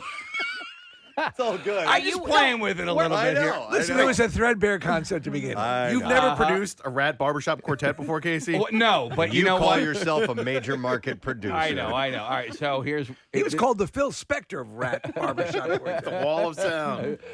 So with the cold weather months These approaching... will be the good old days, 20 years from now. And oh my, these will be the good old songs that are on the radio now. So good. There's a Grammy. You're getting a Grammy. It's perfect. One more time. You know these will be the good old days, 20 years from now. And oh my, these will be the good old songs that are on the radio now. Oh, my God. They're good. They're really good. never thought I'd start my day off this way. They don't have much else to do. Rehearse their parts. Yeah, that's why they're so good. I'm looking at the video of this, and we saw what we thought was a dead rat on our walk the other day. No! And well, it's confirmed. I'm looking at these videos because it wasn't huge, so we Right. were like, "Is it a mouse? Is it a rat?" No, it These, was a rat. these are more like like field rats, Right. So if you get if you've ever been inside of the Subway, yeah. you're gonna see much larger rats. Hello, my baby. Hello, my honey. Hello, my ragtime gal. Even better. You're so good. Even better. Those talented barbershop. Hello. That's just And they wear the most adorable little white pork pie Straw hats and stuff. Yeah. Yeah. I'm glad you guys are having fun with this. These poor people in Hunting Park are dealing with all these damn rats. Kathy, you just have to laugh, and same with these guys. Yeah. With the cold weather months approaching, neighbors fear the rats will only get more desperate. DeSinger says that he doesn't know how he can bring people safely into his business if there's rats in the drop ceiling. A spokesperson for the Philadelphia Department of Public Health said officials have been in the neighborhood to inspect the rat issue and are currently working to get into the lot legally. It's unclear when the problem will be resolved. Ladies and gentlemen, I bring you Rat. Hello. Philadelphia. You're a real crumb bum. It's time for a Crumb Bum Cash keyword. That word would be pocket. Pocket. All right, that's our keyword. You have until 15 minutes after the hour to enter it. 3 ways for you to do it. You can enter it at WMMR.com or via the MMR app. Or you can text it to our special contest short code number, which is 45911. And one random entry wins $1,000 in our company-wide contest. Each winner will get a call from Beasley. Make sure that you answer your phone. Contest rules are available at WMMR.com. And it's brought to you by Horizon Services. Let me give you that word again. It's pocket, Pocket. Let's get that cash. We're going to do a look at traffic and see how we are moving or not with the wet conditions. Kathy, what's going on so far this morning? A closure in Delaware because of an accident, 495 southbound between 95 and Route 13. 295 southbound in Camden. At the 42 freeway, we've got an accident in the left lane. You're jammed back to 561. 42 north, heavy 41 to 295. 55 northbound, heavy Deptford to the 42 freeway. 95 southbound is slowing from Academy to Cotman, Girard to the Vine, and then from 320 out to Neumann's Road, and that jam up is because of the closure on 495. North on 95, that's slowing near Columbus Boulevard, 452 to the Commodore Barry Bridge. The Vine westbound slows 8th to Broad, the Ben Franklin Parkway to the Schuylkill eastbound from the Ben Franklin Parkway to Broad Street, and then on the Schuylkill eastbound it's jammed the Blue Road into Belmont. Slow again from the Boulevard to University westbound side, heavy University to South, City to Belmont, and then the Blue Road out to Gulf Mills. Route 1 out in Bucks County northbound at 413, an accident just cleared. This traffic report brought to you by Wawa. Wawa has pizza. It's freshly made, tastes great, and you can get it late. Brought to you by Wawa, who now has pizza starting at 4 p.m. Gotta have a Wawa. And that's your traffic on 93.3 WMMR. WMMR presents Preston and Steve's Bizarre File. Brought to you this morning by Pro Team Collision, your certified collision repair center. And if you get into an accident, Pro Team Collision is there for all of your auto body repair needs. Venezuela's government has congratulated security forces on clearing out a center of conspiracy and crime, the notorious Tacoron prison. And the BBC reports that 11,000 security personnel took part in the clearing of the prison, which had been run by the inmates for years and functioned more as a hotel or small city than a penitentiary, with its own bank, swimming pool, gambling facilities, a nightclub called Tokyo, and even a zoo with flamingos and ostrich. I was watching this, and in Preston, basically it's like Escape from New York. Yeah. They just put a wall around it. You do what you do what you're going to do. Yeah, dozens of prisoners brought their wives and children to live in the prison. According to one woman, she said, "I am waiting to hear where they are taking my husband. I was living in there, but they kicked us out." You got kicked out of the The prison. Come on, man. The government said security forces regained total control of the prison and the inmates were taken to another facility. The prison was the headquarters of the powerful Tren de Aragua gang. I like this part of the prison more, the better schools. Which was engaged in such criminal enterprises as human trafficking. Only one casualty was reported during the operation, which led to speculation that the government had made a deal with the gang. Kathy, they did have a target. Yeah. But some inmates apparently escaped soon after it announced that the prison had been cleared. The government said a second phase of the operation would be carried out to capture every one of the escaped criminals. Wildlife officials in Colorado are investigating after a moose attacked and injured a woman and her dog on Wednesday.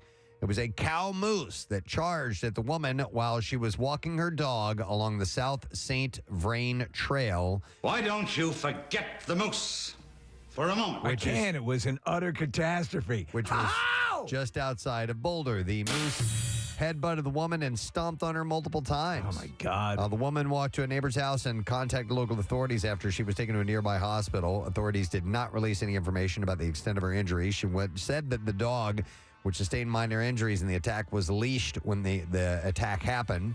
Wildlife officers could not locate the moose in the aftermath of the incident. They put signs near the trail to warn visitors of a potentially aggressive moose in the area. And moose can sometimes view dogs as a threat, according to Parks and Wildlife, noting that the department advises anyone hiking in areas where the animals could be close should keep their dogs on leashes at all times. Cow moose can respond aggressively when their calf is around. Have you ever been in proximity to a moose, like at a zoo or something? I saw a moose in the wild in Yellowstone, and enormous. Yeah, I saw a mom with her baby while I was climbing up Mount Washington. Yeah. There was a lot of brush and trees in between us, but we tried not to get too close. No, smart move. Mm-hmm. A middle-aged man who went berserk over a golf ball has been identified as an Ohio resident with a history of previous arrests for menacing behavior. This went viral over the weekend. John Warren Reeb is his name. This guy's nuclear-level douchebag. Oh, my God. Just the ultimate. State-of-the-art in douchery. The viral clip showed him arguing with fellow players about a ball before ripping off his shirt and challenging them to a fight. The thing is, when you rip off your shirt, you should somewhat be impressive. This summer alone, the 5'9" man has been arrested twice for aggressive behavior outside his home, including one incident where he threatened his neighbor while wearing only his underwear.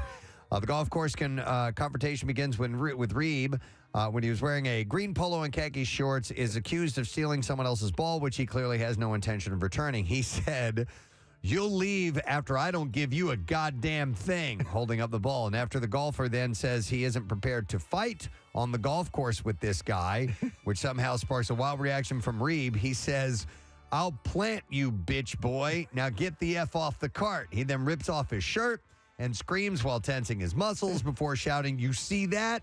That's a dude that's been to heaven, bitch. And you want to test God? You effing come and get it, S-Stack." What? However, the other golfers have clearly seen enough and they eventually decide to drive away. Reeb then shouts at other onlookers, "Been to heaven, leave me alone." Someone who responded to the TikTok and claimed to be a witness of the outburst said that Reeb was shouting at a female golfer. He said, "Okay, I was in one of the golf carts, and one of the girls hit her ball kind of close to him, and we drove over so she could hit it again. He then grabbed the ball and said, 'Oh, no, you ain't. This is my ball now, bitch.' But that was a special ball to her, and she wanted it back, apparently." Isn't golf supposed to relax you a bit? It is. Yeah, It is. he seems anything but relaxed. By the way, on July 15th, he was charged with disorderly conduct. August brought 2 more arrests. He was also convicted of driving under the influence of drugs and alcohol, speeding in a school zone. October 7th, he possessed narcotics. In December of 2015. Planning an intentional riot in 2022. Yeah. And trespassing earlier this year. At what point did he make it to heaven? He also caused a dramatic car crash in 2020, which caused him to be thrown out of his vehicle. So he's just a dude. He has been permanently banned from that particular golf course now, and other properties that they own. So hopefully more people will get on board and say, "Don't let this dude play here." All right, this is messed up.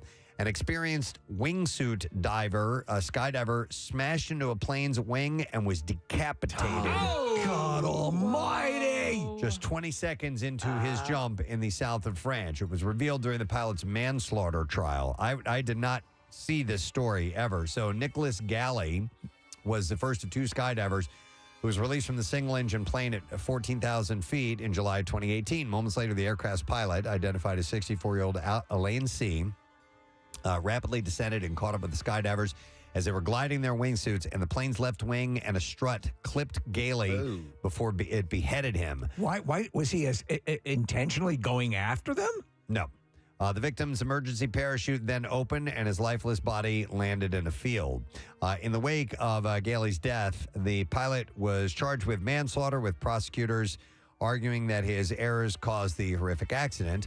Elaine defended himself in court, insisting that he had done nothing wrong and that Gailey did not follow the expected course and should never have been on the course. According to the pilot, Gailey, an engineer and skydiver with 226 jumps under his belt, was parallel to the plane, and Elaine thought that he was further south. He said, "I think my flight path made sense. This has been the tragedy of my life, but I am not at fault." Elaine, who worked for a local skydiving school, admitted on the stand that he had not briefed the skydivers and wingsuiters about the jump. He then lost track of the wingsuit jumpers and assumed that he was clear of them, even though he acknowledged that they don't descend much and that can be in conflict with the aircraft. Jeez. So the verdict in the manslaughter trial is due in November. Cut his head off. When I've been skydiving, I know that you jump out of the plane, right, and then the plane gets down pretty quickly. So they do dive down really fast. And I remember them while skydiving, we would see them land before we came down. Okay. So do they veer? Do they veer away? I don't know. You would think so, right? That would be my decision to kind of get away from the skydivers. Maybe it's different.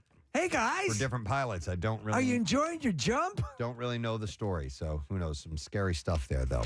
Speaking of scary stuff, and I'll use that as a segue. We have a guest who is on the line to talk about the scariness, and it's part of the big friggin' deal this week, which is pretty awesome because you can get 2 tickets to the Bates Motel for just $50. Yeah. That's huge. So. I mean, just the best. Yep. So we would like to welcome our good friend for many, many, many years, Mr. Randy Bates of the Bates Properties. Randy, good morning, sir. Good morning, fellas. How are you? We're good, man. Good to talk to you. And are we getting all set? I would imagine that the season is underway. Everything's going on, right? Absolutely. We opened up last Friday night and had a nice crowd. Excellent. And the thing is, you're always adding attractions, A, but B, you guys are nationally celebrated as one of the preeminent haunted attractions in the country. Does that place a lot of stress on you on how to up yourself every time, Randy? It doesn't place a lot of stress on us, but we do strive to make changes and be better every year. In fact, this year we were just named the number 2 in the nation over-the-top haunted attraction. That's amazing. And there's by the way, there are now countless haunted attractions, and for you to be in that position says a lot about what you're doing. Well, 33 years of doing this, and you got to have a fantastic team. We've got welders, artists, sculptors, contractors, electricians.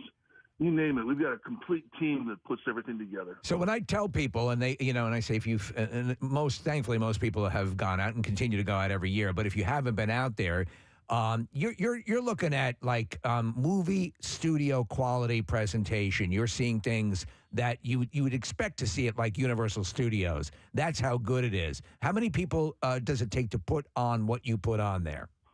Well, currently we have about 325 people on staff. 280 any given night. Wow. Oh my gosh. That's a full scale operation. Oh yeah. That's huge, man. And how many different attractions altogether? Because you guys there's just so much stuff going on there, Randy. Well, we brought our hayride back. When COVID hit, we had to change to a walking trail.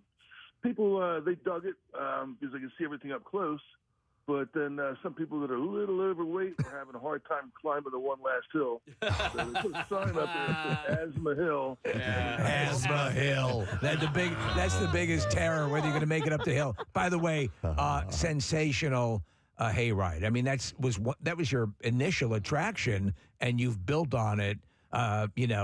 There's some huge audio animatronic creatures along that trail. Yeah, we've really added a whole lot. In fact, last year we put in a full-blown Western town, which is absolutely amazing. We've got digital effects. We've got some video effects, a lot of pyrotechnics, as usual. and tons of actors. It really turned out cool. So being aware of the complex, where is the main control center, the main command center for all that stuff? Because I assume you've got to have. I mean, it's a ton of gadgetry. Yeah, there's a lot to it. We have different locations. Some in the Haunted Trail, Revenge of the Scarecrows. Right. In Bates Motel, there's a control room, and the beginning of the hayride is a complete control room. That's how we time the wagons; they go out, and all the sets and props are all timed as the wagons go through. A lot of people ask, Randy, and I don't know. So obviously, this is a Halloween attraction, but you go past Halloween a bit, correct? No, we stop it on Halloween. It's the last night. And Really? then, Okay. We go right into Christmas tree mode. We sell Christmas trees. Yeah. So, How about there's always something going on there. Do you do the illuminated ride there as well this year? Are you going to do that? no, we stopped doing that in 2020. The weather was just killing us. Yeah. And when it snows or freezes, you just have it's a mess. True. So we just went to trees, but now we do. As you know, we do the escape rooms in Westchester. Yes. And we put it in rage rooms. Rage rooms are very popular. Yeah, we stick you in a room and put you in a suit, and you bust up a bunch of bottles and plates and things like that. Love that. Hey, Rand, just getting back to the haunted stuff. I know that you guys do timed. You can like book specific times and stuff like that. So when you buy these half-price deal tickets with the MMR Big Friggin' Deal, if you enter the promo code, you can also book your time as well, right? Yeah, that's the most important thing. We had some issues in the past where people would just show up with their vouchers. So when you get your voucher, go to thebatesmotel.com, click Buy Tickets, and in the spot that tells you, do you have a promo code, put your voucher code in there, choose a date and time, and you'll print out your tickets. Oh, that's great. So then that eliminates bunching up and long waits, and everyone can get the full experience. You walk right in, get the ticket scanned, and away you go. Excellent. Perfect. Excellent. Well, listen, we're happy to partner with you on this again, and you get 2 adult combo tickets for just $50, half price. That's great. If you have any interest in this at all, you're crazy if you don't take advantage of this gift. Now, it is it's while supplies last. Yes. So keep that in mind. It's going on now, and you can go to WMMR.com to get to it. So, all right, we know you're working really hard, Randy, so we'll let you get back to it, but always great to talk to you, and thanks for partnering with us once again. All right, bud? You're welcome. You as well. Good talking to you. All right, Randy Bates. Bates Motel, it is happening. I do it every year. I mean, I Yes, can't tell you how you many have times to. I've gone through the hayride, but it never gets old for me. I mean, we go back forever with Randy when it just started, and from where it was to what it's now, you would not believe it. They work on it year round. Getting it ready. All right, we're going to take a break. We're going to come back in just a moment, a little later on this morning. Bill Weston on the show, so get ready.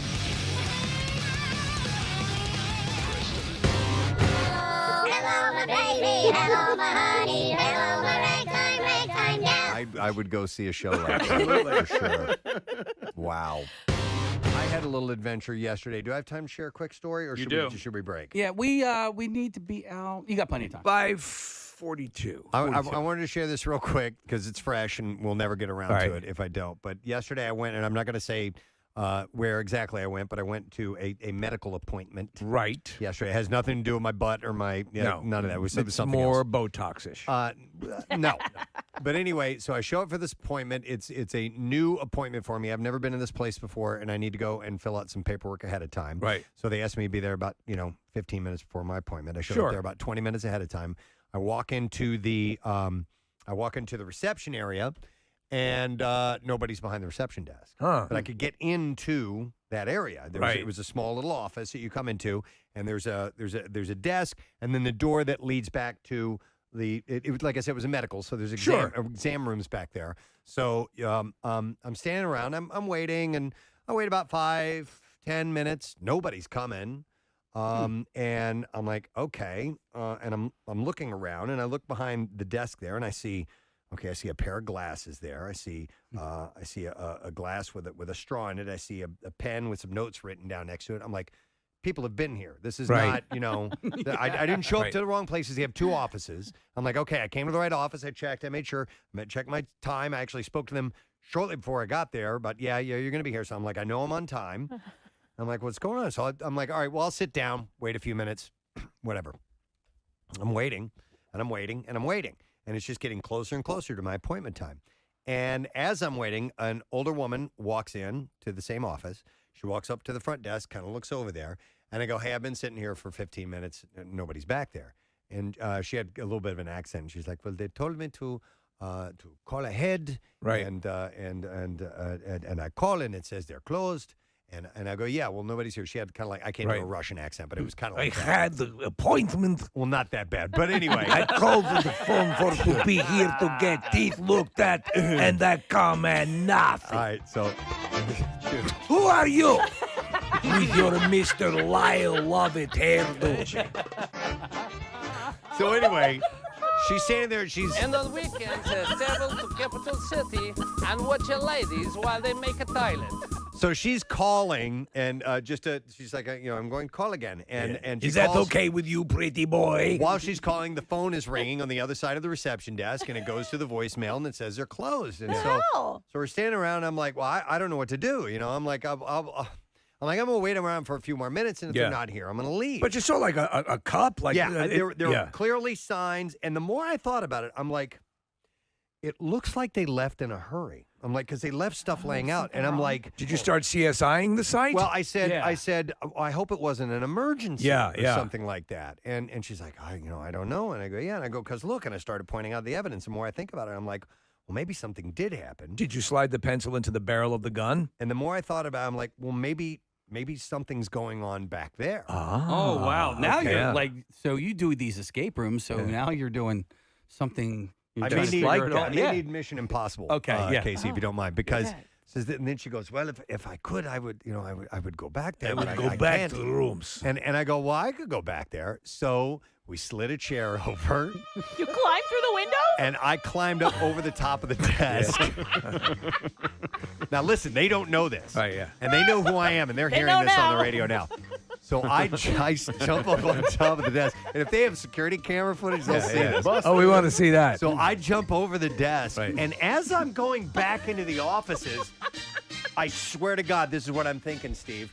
If I round the corner, I might see dead bodies. God, dude. You don't know. I might see, there may have been a crime committed here. Or I don't know. So you might see some whoopee. No. I wasn't expecting that. Or I'm going to be the hero because somebody's being held hostage at gunpoint. Yeah. And I'm going to come in and I'm going to save Russian the lady, day. go take care of it. So I kid you not, I started thinking about my Krav Maga training. Oh, my God. You got ready.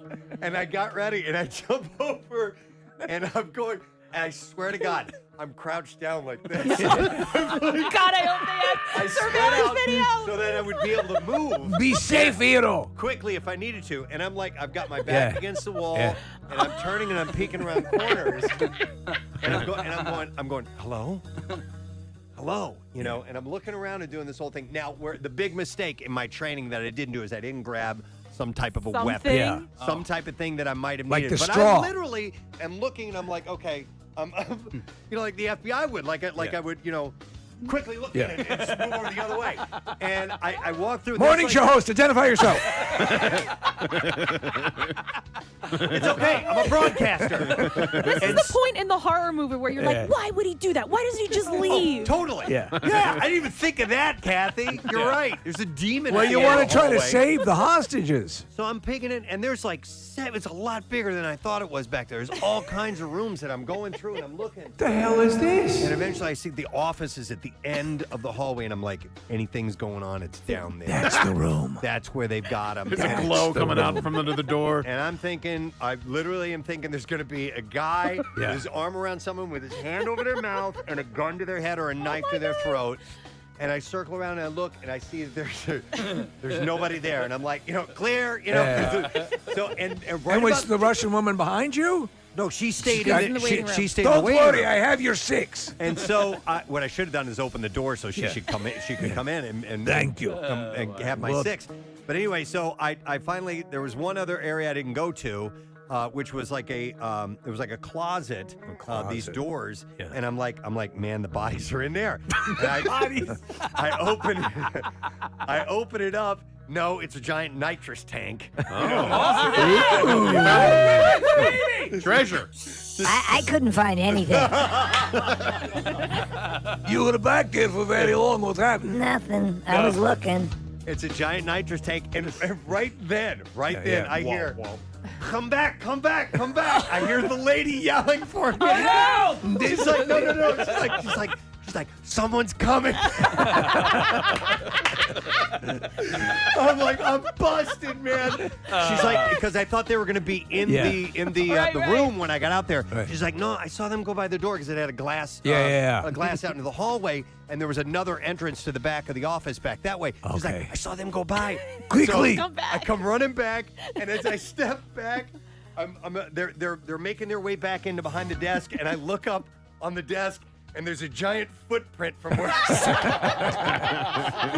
stepped. And I casually walk over, Kathy, and I put my hand. I'm like, "Hey, how you guys doing?" And I'm wiping it off. Clean it off. I'm talking to him. Never said a word about it. And they saw you on the other side of the divider? It was like I was waiting in the room the whole time where I was supposed to be. And they were just running late. They had another thing they had to go do. And so, what did the Russian lady say? I thought about telling them. I thought about saying, but I went creeping around in their office. Yeah, nah, just leave But it. it was the best intention. I thought I was You going were to be worried. saving the day. It is kind of weird to not unless, did they say it was an emergency of some sort? They knew they had an appointment. Why not leave a little sign back in 5 minutes? I don't know. Maybe I didn't it was ask. lunch and they were. No, it wasn't lunch. No? They had to go to the hospital or something was going on. But anyhow, you should have seen me. I was crouched down. Oh, that's great. I was crouched down like this. I was in the mode, and it was very surreal. But That's amazing. that was a bit of an adventure, yes. So that would have been great if they walked in. Oh you my come God. back. You've What got was I gonna nitrous do, tank. man? You've got the nitrous tank of your arm. Yeah. You've got some of the tranquilizers and And you and the Russian lady are. I didn't see anything. Yeah. I didn't know how I was going to explain it Oh, if man, they that's came funny. walking in. But I had the best of Listen, intentions. the place was empty. I'm gonna save them. Yeah. All right. Well, anyhow, it was a great day. Bella Hadid is getting real about her mental health. The 25-year-old model shared a raw post Tuesday saying that her life isn't as picture perfect as it may seem. Who's this again, Preston? I'm sorry. This is Bella Hadid. Bella Hadid. Is that your favorite Hadid? I vastly like. Oh, come last on. week was a Gigi week. No way. I have to admit it. It's got to be.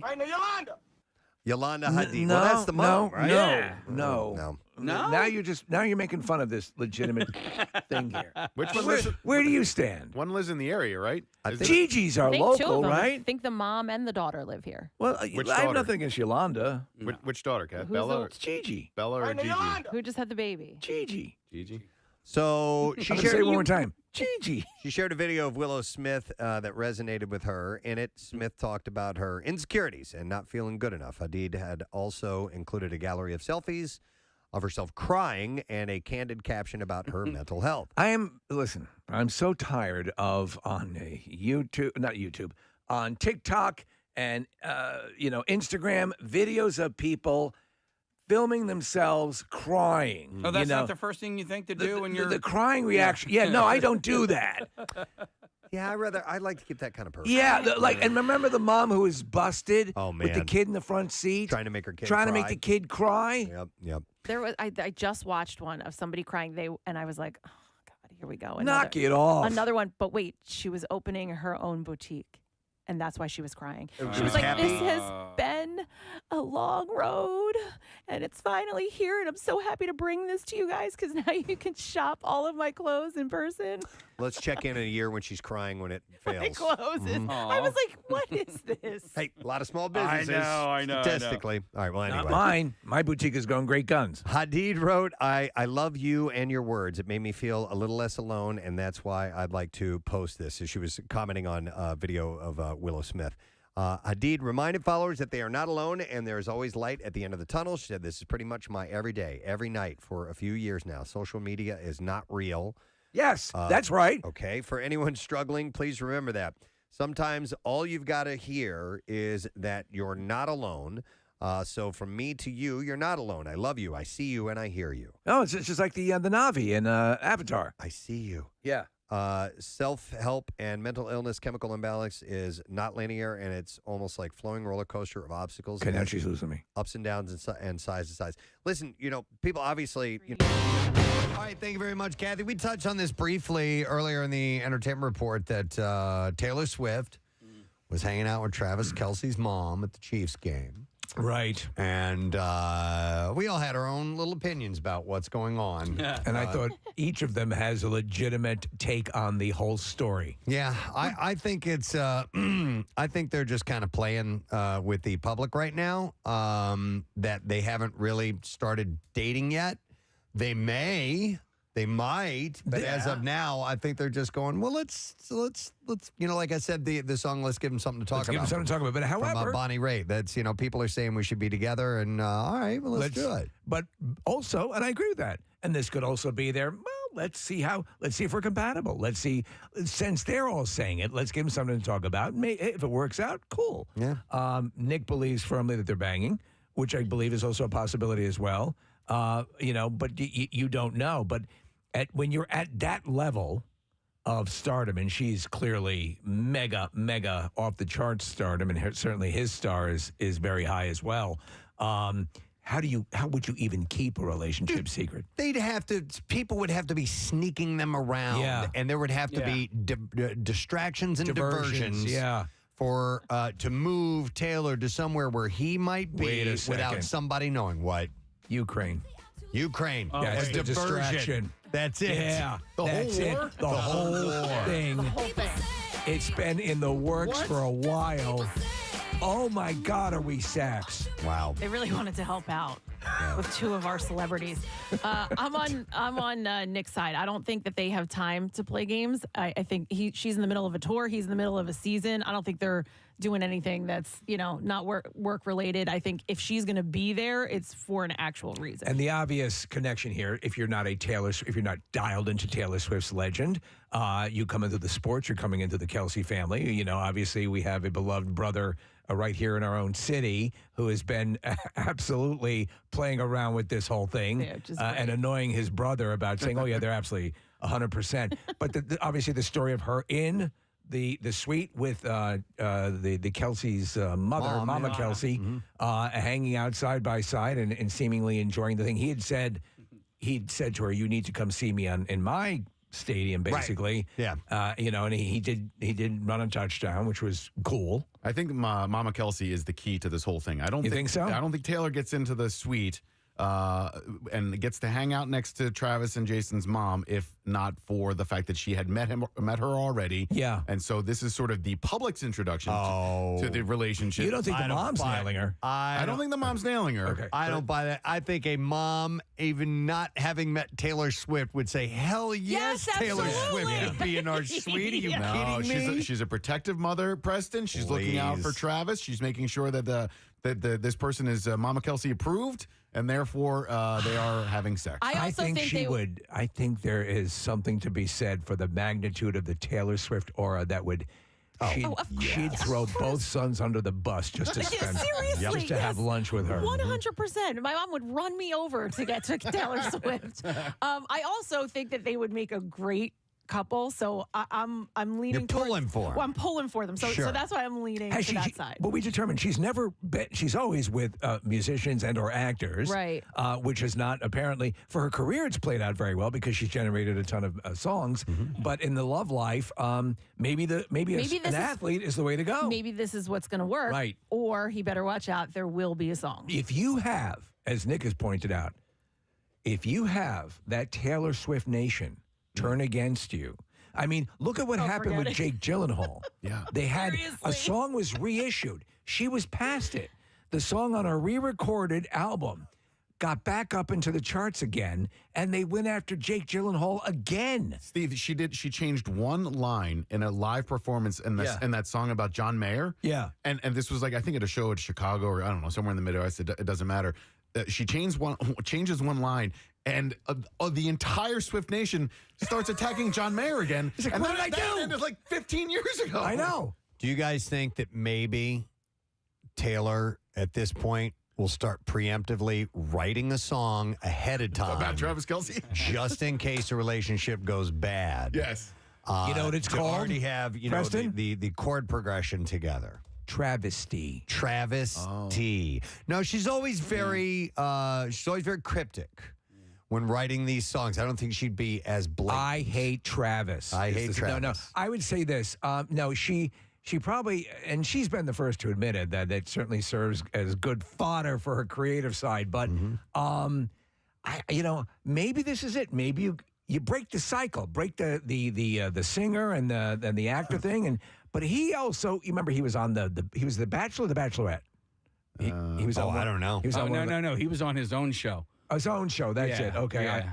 It was his own Travis Kelce dating show. I can't remember what the name of it was. Okay, yeah, I was on because I'd seen footage of it. And it looked like it was The Bachelor or something like that. All right, I have another theory, and that is, I believe this is the precipice at which the pushback against Taylor Swift begins.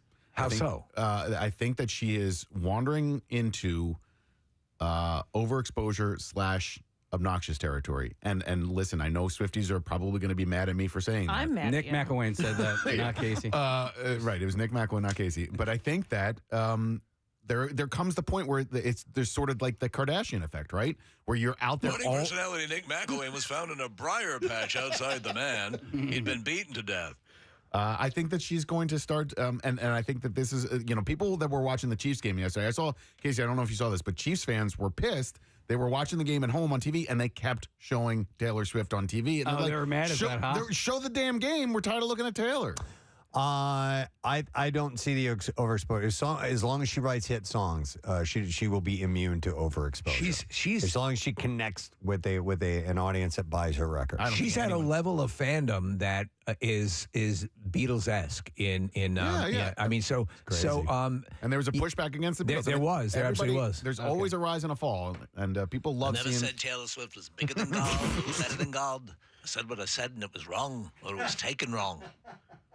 So she was in a long relationship with an actor named Joe Alwyn or some crap. And then they broke up in the spring, and then she was dating the dude from the 1975, that guy Matt Healy, I believe, right? Right, and that ended. And then that just ended. That's another reason why I don't think that her and Travis are an established item just yet. You have to, I agree with that, but I would think also that, when we're getting it, there's sometimes a delay.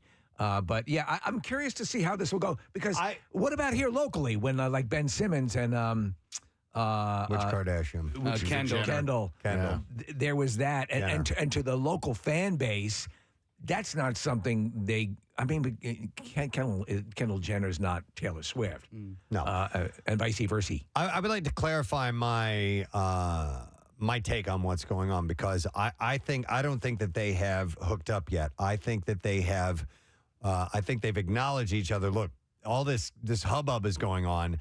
Let's really set this on fire, and I'll come to the game, and everybody will explode about it. But I'm not saying that they want it to end there. Right. I think it's an entree into why don't we try this out? It's a great excuse to do the thing. He invited her. Yeah. I'd mentioned the the song Bonnie Raitt, Give Him Something to Talk About. There was when I was in early stages of radio, I was dating this girl, I was going to college, and she had all her college friends, and we would all hang out with each other. And there were these two, a guy and a girl, who they were not dating each other. They were dating other people at the time. But everybody kept saying, you two guys should go out. You should date each other. They had no interest in each other at all. And they heard this so much. Their names were Carrie and Chris. And they heard this so many times over and over that eventually, they hooked up together. And like years later, they ended up getting married. So they were sort of massaged into it by the people in their lives. They had not even considered it. Right. Until people kept saying, you guys should, you should. And that's like OJ and Nicole. They were just like, let's give it a shot. And they ended up going the distance. Well, there you go. I just thought that was really cool. Sometimes people can see something that you can't see, know, and I get that. But, he had tried to float her his number a while ago. Have you ever had that situation in your life where you were kind of, everyone was saying you should be with someone that they'd be a perfect match for you? No, I was begging people to be with me. And it wasn't Could you just happening. touch it? Yeah, can you? That's all I want you I to will do give is you touch it. $5 if you touch it. No, I was never fortunate enough to. It's usually really good-looking people that have the opportunity to do that. Right, yeah. Marissa, what were you going to say? Kathy said something that really struck a chord with me, and she said they don't have time to do anything that isn't work. And to me, this is work. This is her, like, they're just riding this out, this wave, and now she has found a way to get into the football community. So, like, she has her Swifties, she has all that, and now suddenly Rolling Stone is posting photos of the Chiefs and her at the game. So you see it even more feed. as a marketing campaign than I do. Okay. I feel that everything she does is calculated. Okay. Every single thing. And then if you guys remember, last week, rumors started that Kim Kardashian was dating Odell Beckham Jr. Yes. Like, suddenly Kim is now dating a football player. See, I would get it from the I think from the Kardashians, yes. From her, I don't think so. She's more of a genuine person than the Kardashians. I don't agree with you that everything that she does is calculated. Of course, she has a business and a brand, so part of it. But like Kardashians, absolutely. I don't know. Maybe just because I'm You hoping. see them as more superficial. You think Taylor Swift has more gravitas. Absolutely. All right. I'm going to throw this out too. Not to say that everybody doesn't have very different taste in people and you can date all sorts of people. That show Catching Kelce, if you guys recall, it was there was a girl from every single state. So there was 50 girls and Travis. Was that the premise? That was that was the premise of his show. Oh my God. He picked a winner. They did not date, but he ended up dating the runner-up for like 5 or 6 years. She couldn't be the complete opposite of Taylor Swift. So she's completely opposite of Taylor Swift? Completely opposite of what Taylor Swift is. And if you have to guess what people's, vibe is in a partner, I wouldn't pick those two together. So so his story? It's funny because you guys both watched the both you and Kathy Casey watched the documentary, The Cry Laugh documentary. right? The Cry Laugh documentary, Jason Kelce, and so I'm not gonna. I don't know. We know him obviously, and obviously he's the same blood and that courses through his brother's veins. Do you think? Do you think he's the same level of authenticity as Jason is? Yeah, No. I think he's flashier. He's showier. I think he's flashier. Yeah, he likes being on TV. He likes the spotlight more than, and he's more refined than Jason is. Jason is happy to be, the bearded dude without the gel in the hair, and shows up doing the mummers rant at the Super Bowl parade. I mean, Jason likes attention, but I don't think that Jason wants to have a reality show based on him dating. I think he's much more authentic to like his actual life. Okay. You said refined. I'm going to go, Travis likes the flashier things. Right. He said flashy as well. Yeah. So yeah. All right. Interesting. I don't know. Who would you date, Preston? Jason or Travis? Oh wow. Jason. Wow. Jason. Jason, I think.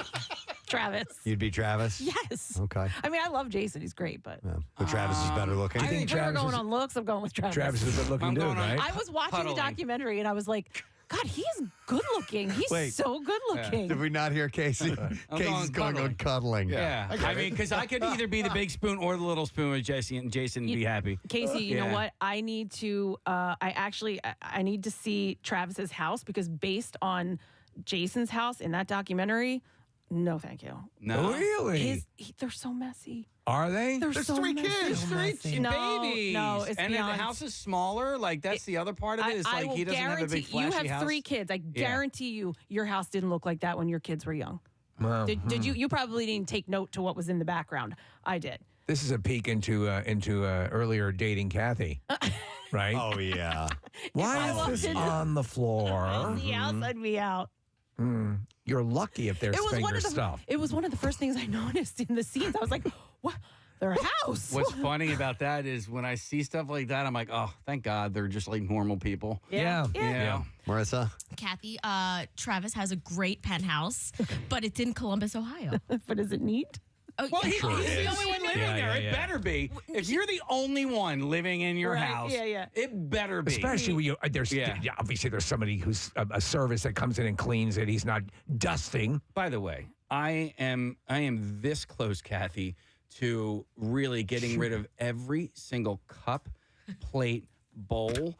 and piece of silverware in my house. Like every single one is out, right? For a while, you did the one bowl, one plate. But the problem there, Preston, for everyone, and that's one bourbon. So the problem there, Preston, is that there were still other pieces of dishes in it. But if I get rid of everything, and there is literally only 5 bowls, 5 plates, 5 cups, 5 forks, 5 knives, You're saying that they're leaving their stuff strewn around the house? Yeah, but if you, all right, so I have the green cups and the green plates and the green forks, and that's mine. I like that. Right? Yeah. And that is it, right? So you're responsible for your own stuff. Colored. That's it. Yeah, that's 1 cup. not a bad idea. That's all. 1 cup, 1 mug, right? 1 coffee mug, 1 cup. Okay. What about a Stein? Does everyone get a Stein? No. Okay. Well, listen, whatever your mug is, if you want it to be a Stein, it can be a Whatever Stein. your vessel is. Whatever your vessel is. For my grog. There's only one of them. It's not a bad idea, Casey. I really don't hate it. So when I had this idea years ago, the idea was flawed because I still had other dishes and stuff in the house That they could just go to. Yeah. So do you think Jason Kelce would adopt this, or would Travis Kelce adopt this system? Well, I think Jason is the one with the mess issue, according to Kathy, that is, yes. I just want to clarify, what I meant to say was he has a penthouse in Kansas City that he lived in with the old girlfriend, but apparently there was rumors that he would make her pay rent for living with him. Why So not? then there's this whole other side of him that he. But you're right, because If they were was living a model. together and they weren't married, Exactly. and She was a model. She had her own wealth. Okay. These are just the little tidbits that you start to get from these. I would actually insist on that because living together, you're not. Yeah. And on both sides, I would say this is not the arrangement. I don't. Not yet. Not yet. Kathy, there's tours of his penthouse. It's really nice. There's tours of his penthouse On YouTube. Oh, okay. I thought you meant they actually have guided tours throughout the day. Would you help groom my beard? Hang on, Brian has a comment here. Hey, Brian, morning. Hey, how you doing? Good. What's up, man? I think it's all a publicity stunt. You know what I'm saying? Yeah. So you think that what you've been seeing indicates you think it's just a go for a press grab and then move on? Absolutely. All my news feed yesterday was about her at the Kansas City game. Yeah, and it was building up to it too, right? First, it was a little bit of rumors, and then they had actually talked about it on their podcast. Jason was overly vocal about it, which I don't think he would have been if it was substantive. Yeah, yeah. I mean, because again, I think Jason is a stand-up dude and loves his brother, and wouldn't want to do anything to compromise a budding relationship. So I think if there was a little bit of tongue-in-cheek going on there, I wonder though. So he clearly had interest in her. Yeah, but how would you facilitate a potential if you think this could be the woman for me? How would you get that going? Slide into their DMs. Slide into their DMs. Yeah. Make it public. Are you talking if you're famous, if you're one of them? He's like, I really would think she's the one, and I want to explore this. It's such a high profile thing. Yeah, sometimes managers will reach out, and when in the acting world, they will just say, hey, so and so would like to arrange a cocktail with you or a cup of coffee, and it's the way they go about things. It's the only way to legitimize. Steve, how's that? I represent Preston Elliott from the Preston City Morning Show. He wants to do an Eiffel Tower with you and Nick McElwain. Would you be up to that? High five. Steve, what's that saying? Because I can't think of it clearly. Like you're talking something into reality. Like a creative visualization. Yes. So I think with Travis, he kind of creatively visualized this and had been posting about her. And like Casey was saying, they talk about it on the podcast, they talk about it in the movie and whatever. And now, at the very least, they're hanging out after the game last night. Yeah. Oh yeah. Remember who's in this video? Yeah, Dennis Quaid. Yeah. Love Bunny.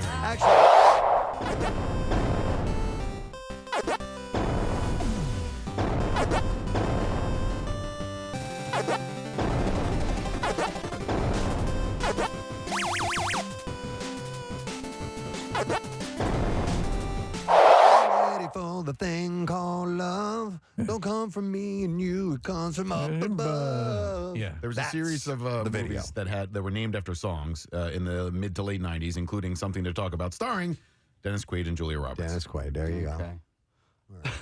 I think we got to the bottom of it. Yeah, glad we did. Can we figure? This just in, the Preston Steve Show today broke a story about a movie that came out 21 years ago. It involves Bonnie Raitt, Dennis Quaid, and Julia Roberts. We go now to Kathy Romano, who's going to tell you why she believes Travis Kelce is good looking. And he's not messy. And he's not messy. He's not messy. Hey, Well, at least Jason is messy. speaking of Kathy, real quick, because we're doing fall activities tomorrow, right? Is there any talk of Reba McEntire in your fall activities at all? No, why? Okay, good. All right, because we're talking about Bonnie Raitt a little bit. Well, it's Now- the time of season for Reba McEntire. Well, it is the time of season for Reba McEntire to be cut into corn mazes for some reason. And there's a corn maze in Bucks County that has Reba and it's like all over the country for It was some at reason. that point when they seriously considered having him committed. No, don't. All right, the name or her actual face? Her face is being cut What the into hell? corn mazes, and there's a corn maze in Bucks County. Is that she has- not? Is she not joining a show? Isn't that part of a? I have no idea why. Okay, so maybe that's part of a promotional thing, or maybe aliens are huge Reba McEntire fans. Right? They're doing crop circles of Reba McEntire's face. We love her. We honestly do. We're Rebies. Reebies? Yeah. Oh, Reba fans. Okay, We need to Reebies. ask Andy about this. Maybe she knows. We're looking at an aerial photograph of a corn maze. It has Reba McEntire. And her it's all over the face. country. It's not just one. I mean, there are dozens and Where dozens. is the one in Bucks County? Reby World. Yardley, maybe? Nick, is this the article? No, you have? Katy Rook? no, this is another one. This is in Ohio. Okay. This is the maze at Little Darby Creek, and that Creek. Sorry. Yep. And every now and then, Hold on. Magnata's got her hand up here. Yo. Talk about trying to get publicity. Reba McEntire partners with farms across the country There you go. for themed corn mazes ahead of her book release. There it is. It's a promotional. It is a promotional. It's not She's partnered happenstance. with Yeah. 40 farms to promote her lifestyle book. Not that fancy, simple lessons on living, loving, eating, and dusting off your boots. All right, Okay. So York County and Bucks County. I'm trying to figure out I where. wonder in if Bucks she are. paid. I guess she paid the farms to do that. Then? So Or I the- guarantee you, they or some maybe she through cooperation with maybe like a feed company or whatever. But it's kind of brilliant. But especially for the audience she's trying to hit. Yeah. You know, the corn pickers Interesting. or squirrels. Oh my God, they all look really cool. There's themaze.com It is Shady Brook, by the way, Kathy. Okay. has all Shady of them. They're Brook. all different. Okay. What about that farm behind the Plymouth Meeting Mall, Kathy? Maple Acres. They don't have a corn maze. Oh, they don't? No. Less Clippers. And then what am I thinking? What's the other one? Mary Mead. Very Yes. Ice Oh, cream. by the way, they have like a great pumpkin lighting every year, and it got canceled this weekend because bummer. of the The rain. rain. So they're gonna have it on Thursday. Okay. case you're We have. wondering. What day are we doing fall activities? this Tomorrow. week? We're doing it tomorrow. Oh my God! I didn't even realize that is a. Tell everyone. Tell Grandma. Tell Uncle Pete. Yes. Get him by the radio. And Kyle has created a new song. Nice. And I heard it, and it's outstanding. Good, It's good. fantastic. You guys are going to love it. Can we go back to the Jason Kelce or Travis Kelce, Taylor Swift thing here real quick? Our buddy Craig Legons is on the line, has a theory about this. Hey, Craig, morning, bud. Good morning, guys. I promised myself I would never get involved with celebrity white folks' business, but You've done it. this is a work. This whole thing is a work. There is no way that A, they could date, and B, that they are dating, because he's a football player. Right. The season just started. Let's say she wasn't anything. He's got practice. He's got game film to watch. He's got film class, and he's on the road every week. She's on tour. Yeah. Travis isn't going on tour, so Logistically. it doesn't work. That's It's why doomed. So, but Craig, when you have that kind of resource where you could literally, hop on a jet and you can go anywhere on a moment's notice and bang away, or do what you're going to do, they could steal those moments. But I think I also think there is something like in any of these high-profile relationships that is a big ego stroke for both parties. Not that either of them needs it, but it's just a way to, like when you're fabulously wealthy, what do you do to excite yourself? So this is kind of a cool thing. What if Travis Kelce ends up, dating Taylor Swift? That's a big notch in his belt. For her, I don't know. Is it? Yeah, she's got nothing going on right now. She her tour doesn't go again until Friday, October 18th in Miami.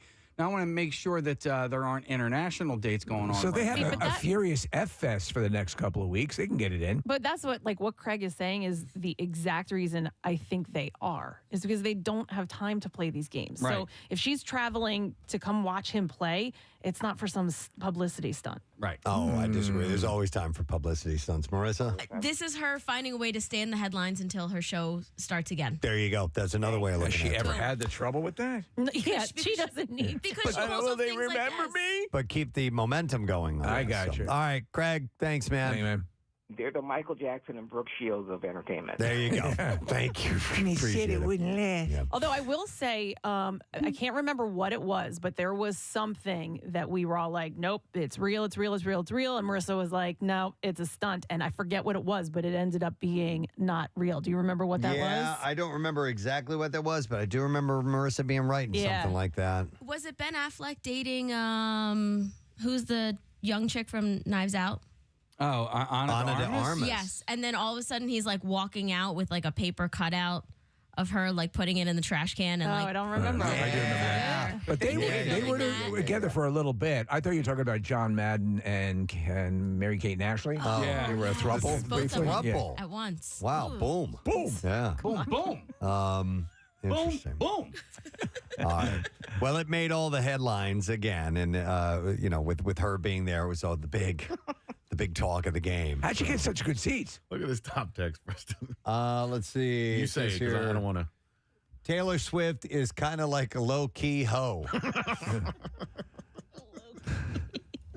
Actually, she was a low-key hoe. She dated Tom Hiddleston? Tom Hiddleston. No. Taylor Swift was involved with. So she is a low-key She's a hoe. low-key hoe. Because she dated Tom Hiddleston. In fact, there's a picture of Tom Hiddleston at her, I think is it Rhode Island, her estate in Rhode Island? Yeah. And they were playing in the surf, and she was wearing Team Taylor on a T-shirt. I will say, if she ever roots for the Chiefs over the Eagles, then we are done. She did yesterday. Like the Chiefs were playing the Eagles. Oh, that picture? So she in the documentary, Jason Kelce's wife even said, if Jason went and played for another team, I would not root for that team.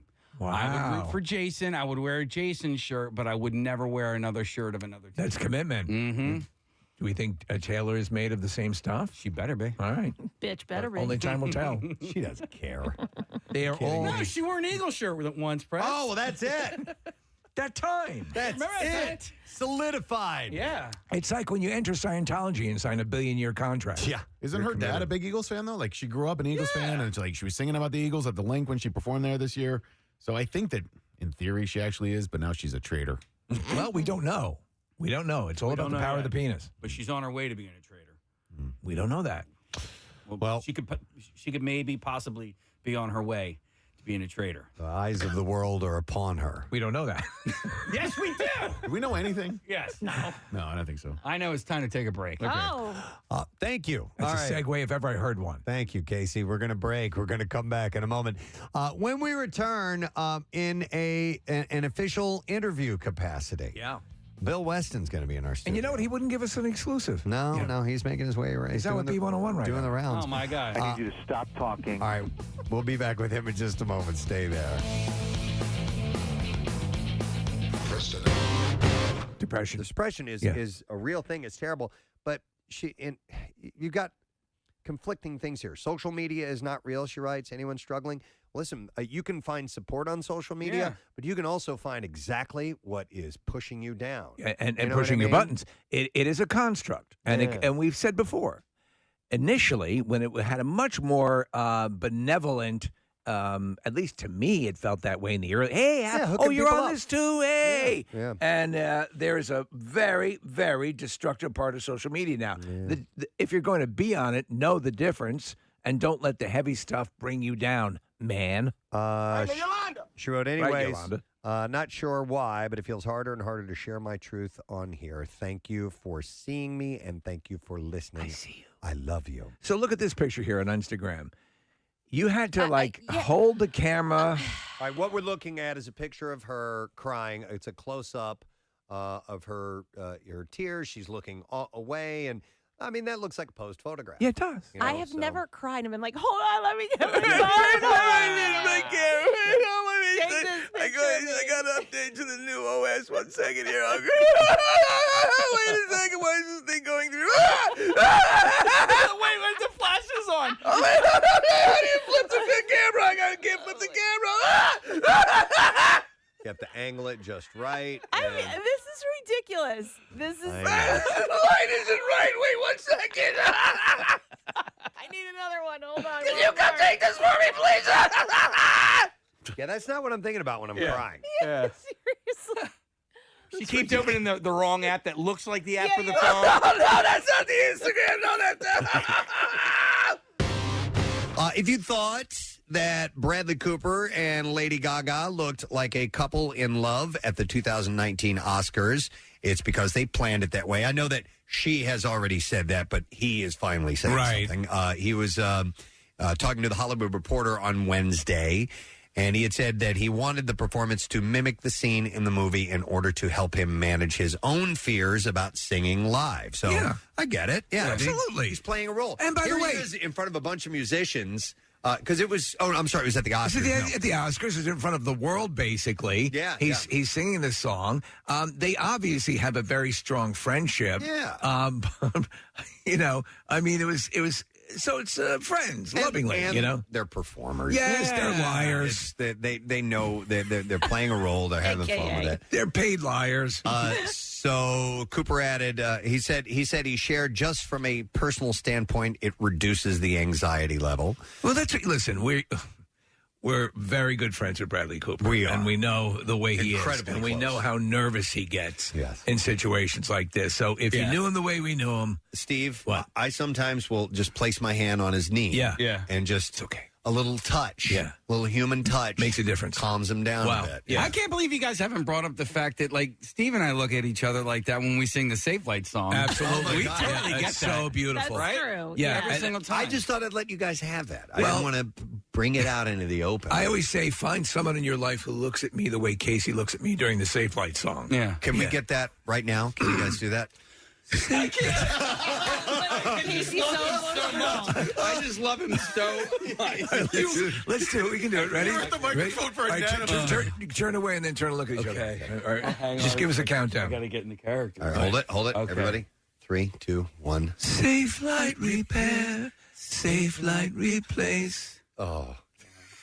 God. A lovely kiss was That blown. was- If we could get it, I don't know if it's possible to get a split screen on that or not. And see, there's no play that real love there. That's all Right, they lie. Well, you know what? You can't sing those words without being moved. Mm-hmm. They're not only repaired, but replaced.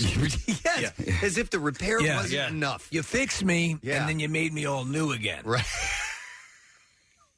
Right? Right.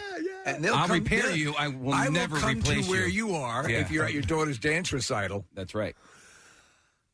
Bradley Cooper added that they kind of fall in love in that scene in the film. It's that explosive moment that happens to them on a stage in front of thousands of people. Yeah. And it would have been so weird if we were both on stools facing the audience. So that's why they did it that way. This is actually the first time that they rehearsed. They sang the Chicken Pot Pie song, Preston. Wait, do you want to do Safe Light Repair like that now? We're looking at the video where they're kind of heads leaning against each other. Oh, no. Oh, yes, we're going to get this now. Go on. Well, you got to come behind because you got to come behind me because you're taller. Like this? Yeah. All right, we are getting this on camera, right? Yeah. Well, Okay. where's the camera at? Right here. Yeah. Can you count us off, Preston? 3, 2, 1. Safe light repair, safe light replace. Dear God in heaven. Wow. How was that? Was that good? Thank you. I was convinced. Bravo! Thank you. Can I just? We are involved with other people. Yes. We're just. I have the deepest respect for Diane, and I know Casey. And I, loves Claire. her, yeah, And your cats. and my cat. More on the creepy side for me. You don't know what that song means to us. I know, I guess. Sounds a little jealous, does she not? I'm getting that. We I have think to you look. guys. I don't think you were harmonizing though. I think you were in unison on that. Our hearts were harmonized. Our hearts were- So the monetary donations for Camp Out for Hunger continued until the day before Thanksgiving, and the final tally of money that you donated at Acme Markets is $1,454,710. Just amazing. And that added to our final monetary donation with everything added in for Camp Out for Hunger this year was $1,802,000 to help feed people in this area. Oh, my God, another banner year. $1.8 million, and you put that on over 2.3 million pounds of food. I mean, again, another situation where you figured, how are they, how are we going to get to that point? How are we going to top the miracle that was last year? And look what, people just step up. They're amazing. Yep, it's pretty incredible. So thank you, thank you, thank you. Before we get into our concert announcement and music news, Nick, what were you laughing so hard at right before that started? Or do we even want to know? You want to know. Okay. I would just want to take a seat, Preston, and I got my little chair here. Oh, and I didn't do it again. Oh, there we go. And somehow, Casey found a way to rig it so that it just slowly descends. I took video. I took video. Okay. You did? How'd you do this? All right, so stand up and you'll Because see. it'll go back up. Yeah. So there's a handle that will allow you to lower the seat, and I assume he taped it, right? He tied it. I tied it with a bandana. That took work. I'm impressed. So it just sinks down slowly. I was just so kinda glad. cool. I didn't know how it was going to react, and I was just so grateful that impressed. it didn't Slam down. and have you fall. You got to be careful. All I heard was everybody in on this but me? You had your headphones on. I think. saw Casey come over here and tie it, and I go, "Are you trying to kill him?" And he goes, "No, but his chair will sink when he sits in it." Where'd you get that idea? I don't even know. It came out of It seemed came like out of it nowhere. came out I of saw the bandana sitting there. Okay. And Nick wasn't there. I was like, I wonder if I could. I mean, it was like lightning fast how the synapses were firing. Okay.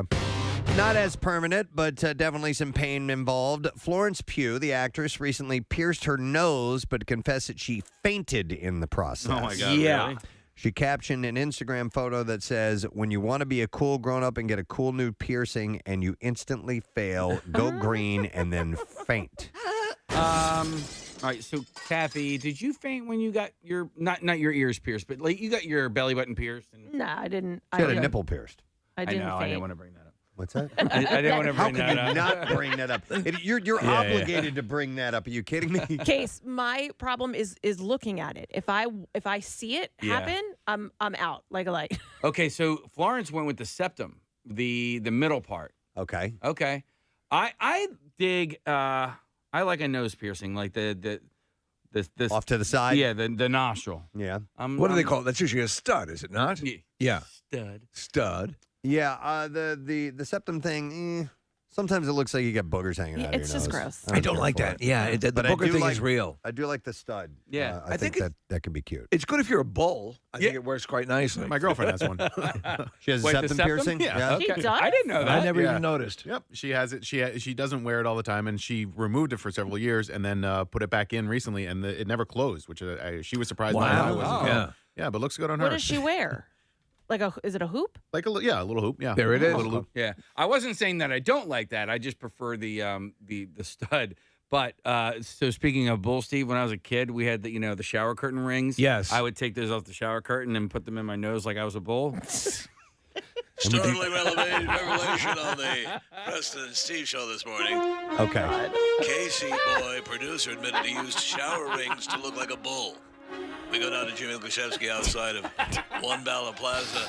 Jim, what's going on out there? Crowd has already started to form, Tom. People want to get the exclusive on the interview. Okay. Can I go down for an interview? All right, so let me ask you this. Would you look in the mirror and make course. noises? Well, I don't know about the noises, but everything I did. Dude, Did you make a face? I spent so much time in front of the bathroom mirror as a child. I used to pierce my own ears. I would I spent a lot of time making faces and Wow. I know.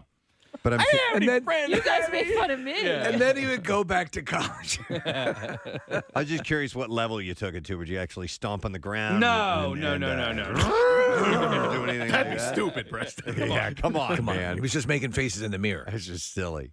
By the way, to make Casey feel better, if you've ever taken a shower ring and pretended to be a bull, text in and let us know. please about let it. us know. And if you have one now and you could do a picture, we'd love to see Yeah, it. that'd be great. Without a doubt, I am not the only one to ever do that. No, listen, I'm sure. I'm Without- sure I've yeah, done it, for yeah. Christ's sake. Somewhere in America Yeah. has done it. There's probably a commune of people who do nothing but that. Here's a supportive one. Is that a BR commune? Yeah, that's a bull ring commune. Here, this says, I used to pretend I was the bull in the Bugs Bunny cartoons. Yeah. So there you go. And this guy, he and his cousin used to put helmets on and use red tablecloths to charge at each other like bulls. But he one didn't was a think- bull and one was the matador. Yeah. He says, didn't think of the shower curtain ring, though. Yeah. Yeah. The accessory you never knew you needed. I know this is like Hollywood celebrity news, but why did they put the ring in the bull's nose? What was that all about? You know, I think that's how they would actually lead the bull. Yeah, I think they could Oh! connect. They could connect a lead to it. Okay. And That makes or they could And most essentially leash them up somewhere, and, All right. and they're not going to go anywhere. And isn't the fact that most bulls are goth, sort of? They're Yeah, I like think in so. cages and stuff. Yeah, they do the Most ear of them. Yeah. stuff Body too. mod. Yeah. All right, let me see. Nick, anybody texting in? One person said they've done the shower curtain ring in the nose thing, but I don't know if they were pretending to be a bull or not. No, It could have does been, something Well, entirely I different. don't necessarily. I wasn't. You guys said I was pretending to be a bull. Well, I you were you pretending said- of a piercing? No, you did. Well, I got the idea from the bull, right? Like I got the I idea never from made, the bull. I got the idea. I didn't. Why don't you pretend that you're me? Let the court record show that Preston, you asked if I made noises like a bull, and I did not. I thought that was after I would like you to have audio intimated. from what we spoke about earlier, because you said I Yeah. would look in the mirror Yeah. and pretend to be a bull. All right, let's check it. We we have got- a way of finding We out. have to check the tape. You We may do. be right. But Well, what did you do? I put a shower ring on my nose like an idiot. For what reason? I don't To look like a bull. To look like a bull, I guess. I don't know. That's what I think he said. All right. But we could be wrong. But I Maybe didn't we just pretend to assumed. be a bull. There's a difference. There's a difference between trying to look like a bull and pretending to be a bull. Yes. Pretending means you would adopt a lifestyle. And I would not do that. Right. Because, bulls are ornery creatures, man. I don't like the way they live. Her ornery creatures, man. Yeah, that was my Lebowski right there. I thought you were doing like you almost Austin sounded like Powers. Austin Powers. No, that was more Lebowski than anything else. Hungry creatures, man. I'm a Brahma bull, baby. Kathy, I'm trying to reel this back. You are? Yeah, I'm trying. Started it. Jesus. Holy moly. Okay. All right. I'm going to move on to another story. Okay. We'll wait and find out that we'll find the tape. Don't here. worry, we'll go back to this. Yeah. I have a feeling it may run through the entire show this morning. We have a clip of you from earlier. Okay, on the show, all right. So we'll see. Let's see what this is. This was Casey. Let's see if he says he would pretend to be a bull or not. Here we go. So speaking of bull, Steve, when I was a kid, we had the shower curtain rings. Yes. I would take those off the shower curtain and put them in my nose like I was a bull. Uh-huh. Okay. Like I was a bull. I didn't For the say I very was- first time. I think there's a difference between pretending to be a bull and WMMR. Ladies and gentlemen, mesdames et messieurs, Damen und Herren, from what was once an inarticulate mass of lifeless tissues, may I now present a cultured, sophisticated man about town. Ladies and gentlemen, Bill Weston is here in our studio this morning. How you doing, Bill? I love that intro. And I think I've said once before that there was this famous PD in New York was always referred to as pig vomit, right? Yeah, oh yeah. So course. whoever came up with Man About Town, That was me. That was Bill. thank you. That's Thank you. Yeah. Appreciate Or, that. I mean, it was Steve that came up with that. Yeah. So much nicer than pig vomit. You guys are the best. Well, listen, we teased the fact that you were going to be here this morning. We talked about it last week as well, and and this not in just hey, Bill happens to be in the studio. Bill, what's your opinion on this? Or come on over. No, this is a scheduled interview that Bill woke up early for. By the way, He did, yes. You were at your kitchen table, you said? Oh my God! Yeah. It's 8:20. You're teasing the next break, and then you say, "I'm coming up at 9." Bill Weston. I'm like, "Oh my God! I forgot about that." Now you are Pierre. You are Pierre now. I start scrambling. Connie's making my lunch. I'm running out the door. I said, I don't want to be late for this. But I did. I took Friday off, so I'm a little off schedule. Right. And, with the recent news, I've been coming in maybe a few minutes after 9. all right. That's what we call barn door.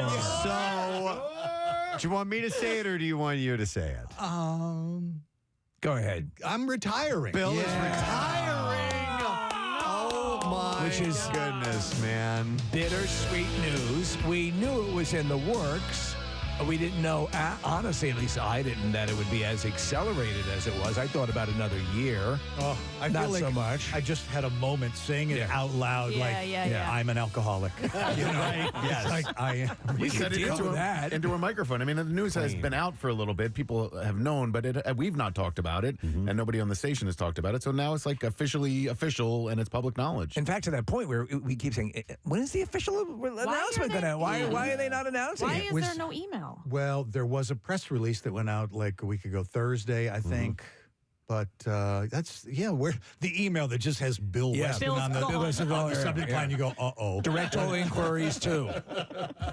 No, we know it's a lot more convivial than that. Yeah. There were some other things intertwined with the my retirement. There was the succession plan for WMMR's program director. Yes. And for WMGK, which was impacted, and also PEN down, or the Fanatic down the hall. Yeah. So there's been some shifting around. This also comes on the heels of another big retirement with John DeBella, who retired not that long ago. And I know that I think both of you wanted to retire a little while back. You both saw the movie The Bucket List and wanted to replicate that. And so you're going to go off together. But John actually delayed his fairly substantially, right? When he was originally announcing his, I think he stayed on another. He extended another 6 months for us, to help in the planning for WMGK, which is the other radio station program. But yes, but if you don't know, Bill has been program director for both MMR and MGK for a long number time. of years. Yeah. So at the December 31st, which is going to be my last day, you won't be here because you'll be on your 7-week Christmas vacation.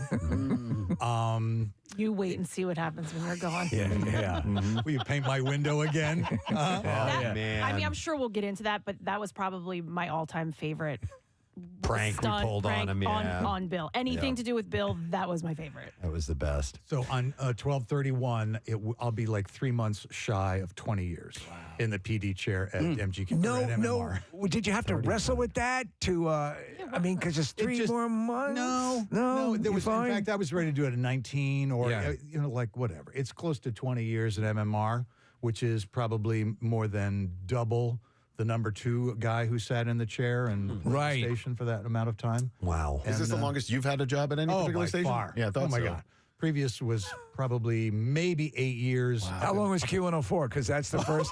That's the first time I met Bill was at Q104 in New York, which was a very constrained. Classic What a rock mess. hits. Oh my God. what a Yeah. mess. And we're up against NEW, which was like the MMR of New York, right? Oh my! I was there 13 months. That was the first time I ever got fired. Oh, really? Yeah. Oh. Yeah. It's okay. That's It's all right. scary. Yeah. I mean, kids and stuff like that. I had a 2-year no-cut deal, so I had like 11 months to figure out what I was going to do next. Okay. So My that goodness. was All right. helpful. So, but speaking of children, you're not from here, right? But your kids spent a lot of time here, ended up doing their high school and stuff here, but like they don't live here anymore. So, are you going to stay here? I think so. I hope You so. should. I hope Really? so. I think so because Oh, it's I like- didn't expect that at all. Well, that's great. We've looked at some we went to Nashville, and we've gone to. That's not here. No. Oh. No, some just other places like ideas. Well, the weather's nice, and there's cultural something or others, whatever. But I kind of like living 30 minutes from the airport and 5 minutes from Lankenau, and You can walk to restaurants and all that stuff. I've been a member love of my where you church. live. for You're in a 20 great years. area. Yeah. Yeah, you're, so there's a lot of convenience. You're an elector, are you not? You do like the first and second readings and stuff at. I do. Yeah. I do. Mhm. Yes. I didn't know that. Kathy, not only that, but like. and then the Lord God said. He takes it very serious. Like, I do. I enjoy going to mass. It's fulfilling for me, and that's good for me. Good. It's good to have something spiritually that helps you. So that's cool. I got an email, Bill, from a listener this morning who thought that this might be why we were having you on, and her question was, are we still allowed to do Talk Like Bill Weston Day in 2024? We have to. Hadn't even considered that. That may, enter into the law of diminishing returns. Like maybe 1 year after, I could come back as like a special guest. We could definitely do that. If you do that blindsided contest you did that 1 year where I called in with a fake voice and fooled you guys. You did. To be honest, you could literally you could now join the ranks of a Gary Lauer and be a sort of a an unofficial show member. Maybe move in with Gary. Yeah. Whoa. Bosom You know, buddies. that and is, dresses women to live in an all-girls facility. That is a career highlight, being right up there with Gary Lauer. You know, or like the time that you hired Gary to be my Your personal assistant. You know, That was really good too. I forgot about That was really good. I loved that one. Yeah. That was a lot of fun. office. Yep. with a phone that was not plugged in. Yep. And he had to answer the phone like every 3 minutes, pretending. Oh my God. That picture of him is one of my all-time favorites. Did he stay all day for that film? We stayed for about 5 hours. Yeah. That was a good time. We gave him a keyboard with no computer. He dressed nice though. Look at him in his sweater. He had his look. And so. when he would pretend like it was time, he was like, he's just running his fingers all over the keyboard. So It was one of the questions has to be, and I think I asked it to you, and you're still kind of, I don't know if you're ruminating on it. Obviously, you have this expertise. You're a multi-award-winning program director for the stations, and you're looked at with great reverence in the industry. Could you then perhaps carry that forward into consulting work? I don't know. Isn't that where you make most of your money? Well, it is kind of nice. Like when you hear about a consultant, it's like, okay, so you made big money and then you like retire, and then people say, we'll give you another nice chunk of money if you just work like 2 or 3 days a week, or you just phone it in or go on a Zoom with our. I don't know. I'm kind of like, I'm ready to Just cut it completely. Yeah. Yeah, I'm just What about this? What about the DJ, the jock side of you? I mean, you could easily just Wild do this Bill? fun little music program if you Now wanted that's to. interesting you said that, because I wouldn't mind doing like a Sunday morning show with a little bit of formatic flexibility. Do you want to be my co-host on Ben FM for her story? Wait a second. Did you hear what he just said? The same stuff that he comes down here and wants to wring Pierre's neck. He That's says, what he I wants want to do." formatic flexibility. I did say Sunday morning. Yeah. I'm not doing like middays on the workday. I wouldn't mind, being on the air occasionally, right? Because I got some chops. That's where I started. When you made this announcement, my initial reaction was sadness, and then it was because losing you is going to be different. But I was excited to see what's going to happen next, which is and we could talk about it in a little bit. But then I was excited for you. I'm happy that you can go out on your own terms.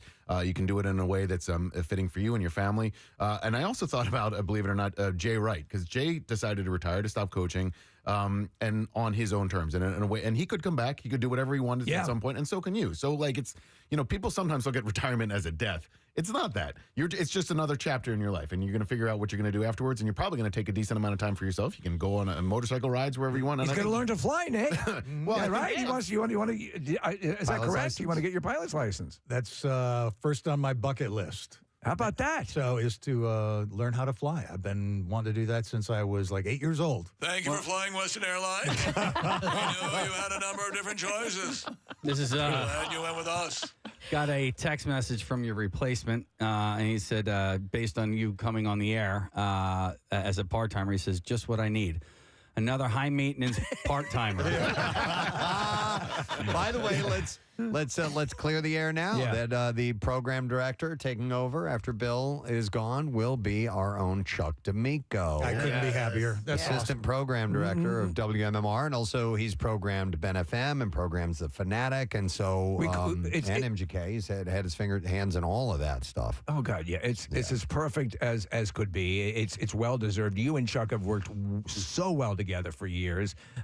In tone and temperament, there's very and capability, and you're very laudatory when it comes to Chuck's capabilities, and we agree. So there will it's a new chapter in the most capable hands possible. But I mean, it's what you cultivated all these years. Obviously, for all the fun that we've had with you, we all say you're an extraordinarily talented boss and a great boss. You've been great for us. And to Nick's point about being sad, we're happy for you. Mm-hmm. But I mean, it has been wonderful. 3 years into the job, in 2007, I told John Fulham, I said, look, the hit by a bus plan is Chuck D'Amico. Yeah. I knew then that Chuck's ability to problem solve, to understand humans as talent or as workers or as staff, whatever, that he was the guy. And so, 17 years after that, he's ready. And no bus had to be involved. And not only that, a lifelong fan of WMMR. I mean, that picture of him when he was in like 8th grade in that MMR shirt is that's proof positive that he's the guy. Priceless. He is the guy. Well, and since he is here and sort of just moving offices, or actually we don't know where his office is going to be yet, but will there be, because normally if somebody were to take over, you would imagine there's some sort of like exit plan where there's a crossover and you start, but does Chuck already know all of that, or are you guys going to do some sort of crossover?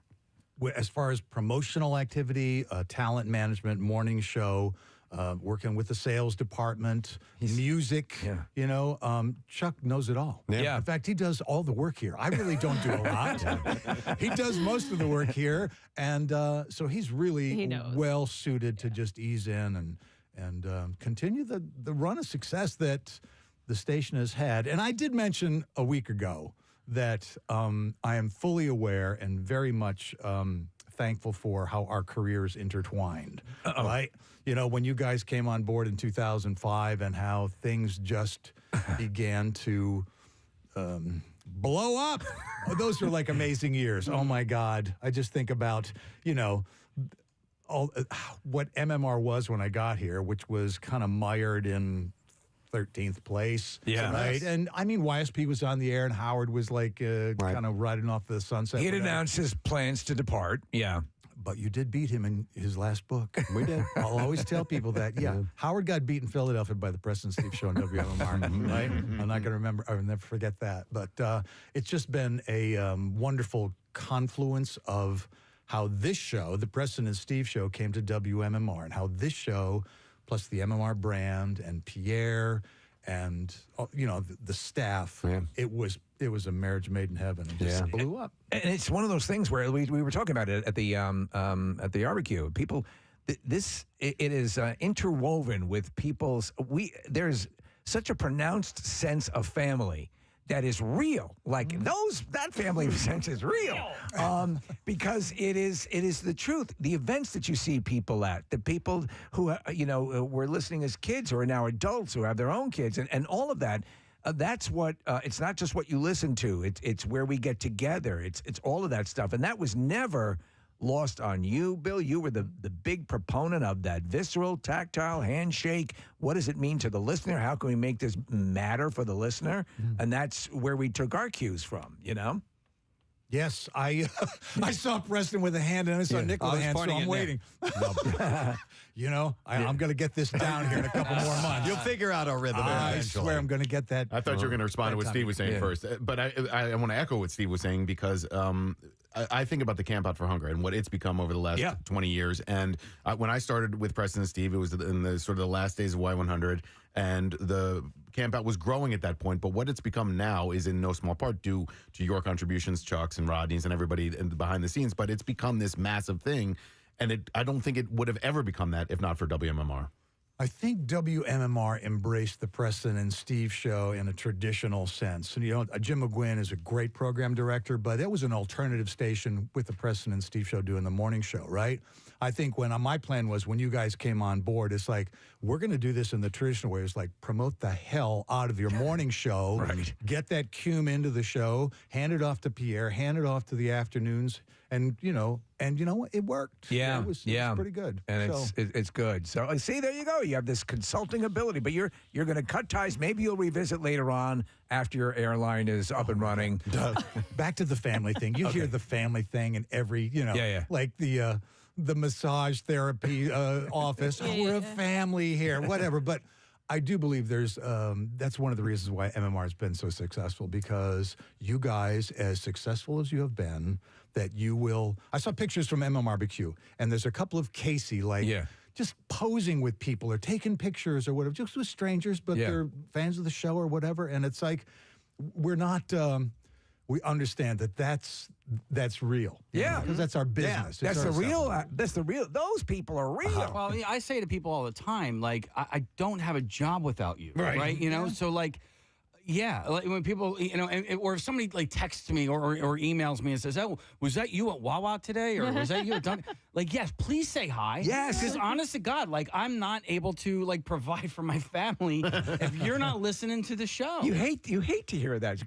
Come over and say hi. We'd love to. Yes. Yeah, interact. I would like to thank you, Bill, for allowing us to have as much fun as we have had with you over the years. I feel somewhat responsible because I think it was the first one that I pointed out that when you would walk into meetings, you would lower your voice and you would project really loud. Good morning, everyone, and that's where that whole thing started. And you would slam stuff down. You would come in with your books and stuff. And you would go, "Oh, all right, everyone, time to get the meeting started."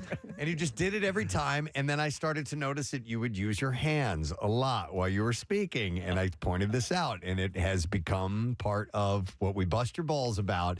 But you've always been very, very cool about it. We're all having fun with each other because you bust ours as well. And it's kind of a fun little jibing that we have. Those are things that go into the Bill Weston lore with all the Bill Weston axioms. Absolutely. And the catchphrases. I'm picking up my VIP pass at MMRBQ, and the guy in the ticket booth goes, "Oh, Bill Weston, got a laminate," and I'm like, "Really?"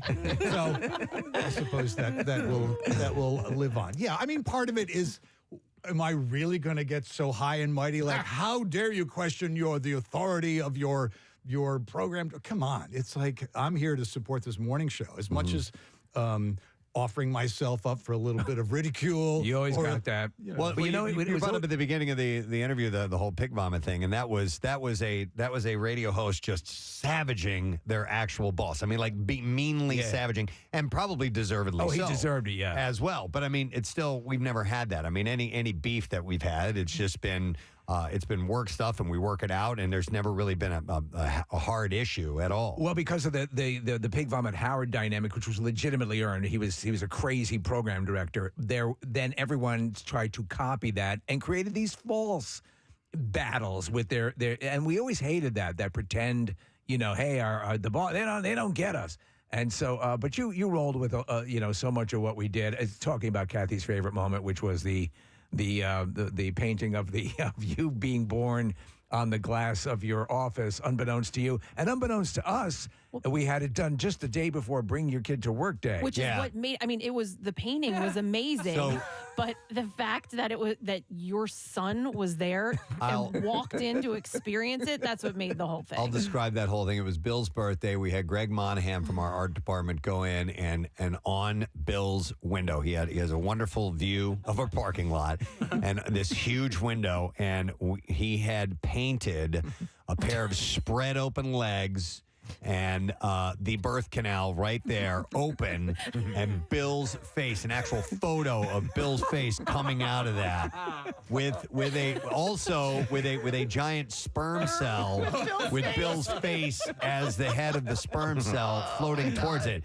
And so this was painted on the window. And Bill opens the door. We have video of it, of Bill opening. We had set up a camera inside his office. First of all, we had to break into his office. Well, no, I think Chuck D'Amico helped us keep he let us get in. that door open so that we could do this. And so we set up a camera, and Bill comes in and sees it, and his son was with him, who was probably 15 years old, something like that. He might have been a sophomore, yeah. Yeah, and it was just priceless. His son, your son's reaction was in hysterics. And that was so worth it. It was great. Later that afternoon, John Fulham, our general manager, is sitting in the chair opposite my desk. And John's head is kind of aligned with the vagina. The opening. Yeah. Yes. The opening. Right. Yeah. And I just started cracking up. He looked around and said, "Who's going to clean this off?" Right? Because the joke's gone far enough. It was one of those moments. Mm-hmm. One of those moments. So if that was number one in your moments over the years, Bill, what would be number two? Like a highlight for you personally at MMR? Oh, wow. With our show or, otherwise? Jeez Louise. The horse in the elevator, the pony rides, right? Bill was legitimately pissed. That was early on. 3 months in. Yep. Yeah, we brought an actual horse in the elevator up to the 4th floor and brought it in here. And didn't you like It's her Kathy's inflate a birthday. bouncy house in the green room? Yeah. So it was like It was We like had a to little celebrate. kid's birthday. They threw a little kid's birthday party for me. So there was horse rides, there was a bounce house, and that was we had gotten here in May, right? Yep. Yeah, yeah. And my birthday is the end of August, so Yeah. we were just a few months in. there have been many moments where I've been concerned for the safety of the show, right? Right. The Vag Project, the one time that the sex doll was going to be, it looked like it was going to come down on 95, like right around Penn's Landing. Or the airport. It Yeah, flew into the it was heading towards, FAA airspace. He's getting mad thinking about it. Oh my God. Dropping the bowling balls on the lady's new convertible for a pair of tickets. I'm like, It's World Series tickets. Yeah, I know, but when she comes to the next day and realizes what an idiot she was, she's going to sue the radio station. Like the lady in the shopping cart when you guys were doing when you did the sled dog races or something. That was a mistake. Oh, That was I don't know terrible. that one. I was thinking about that the other What day. was the you dumped the marbles down the art museum stairs for us, 10,000 right? marbles. I did that. That was it. I was out there for that Nick, one. Yeah. you were sitting in a police car, were you not? Yes. Yeah. Yes. The police officer asked me to get in the back of the car as to kind of figure what was going on. Oh, seriously? We were so afraid of getting sued by somebody later that day, tripping on a marble, or saying they tripped on a marble and suing us. I said, we are going to pick up every marble last one. and we're going to count them, and we make sure we put 10,000 marbles back into those trash cans, right? So, because that was the only As way. if the Phillies had, at that point, they lost, what was it, 10,000 games? Right. So we rolled the marbles down the art museum steps. But there's a picture of Bill sitting in the cop car in the back seat. That was, and then there's the small things, like throwing the heads of lettuce into the overturned lawnmower in our brand new studio. That was great. Loved that. The soup. The haunted hayride with the Tishman Spire corporate brass from New York City coming in. Haunted horror ride. Haunted horror ride. Yeah. And the hay wagon coming through right in front as these, Asian businessmen are coming in to inspect their multi-million-dollar property and like, we what used to piss the company off here. So Oh, we my used to- God. You used to have to Philadelphia broker. Insurance. I remember one time when we were doing the Vag Project, and I just wanted to go test out the actual inflatable Yeah. sex doll to see if it would float. And so in the elevator, I have the sex doll fully inflated, and I've got balloons all over it. And I come walking through the lobby, and some guy looks at me, and just goes, "No." And I'm like, whoa! I'm like, easy, dude. I was going to the delivery area to go try it out. You're scaring my wife. And it turned out he was some high up with Philadelphia Insurance, and they were just not happy at all. So How about intern Joe going to the hospital with hot sauce up his butt? Yep. Or buried up to his neck in a pile of horse manure out like in the parking I lot? forgot about that one. Oh, my. forgot about that. Yeah, that was a good one. I could write a book. You should write a book. I'm not going to write a book. No. Yeah, it'd be worth a lot. Oh, it's good. It's good. It's been a great ride. And like I said, to have talented people, my philosophy in management is hire the right people for the job and let them do their job, right? There are texts coming in with other people's favorite memories of Bill. Hey, was it Bill that tried to ruin the start of the Bon Jovi concert? Right. Tell that story. Some of these stories are a bit exaggerated, Yeah, but that was an accident. Well, he did turn around and give me the He wanted to evil kill you. stare. Yeah. Well, he stood next to me and he had his battery pack, his mic pack, and I had a loose wire, and it got caught around the button of my blazer. Taking a station picture so everyone gets into formation. So he starts walking around, and there's some elastic to it. So he's probably 15 feet away from me before he gets yanking back and turns around like, what the? It was like, oh my God, whatever. Sure, it was me, John. Yeah. Thanks for letting us tag on to your concert for our 50th anniversary. Yeah, Oh. yeah.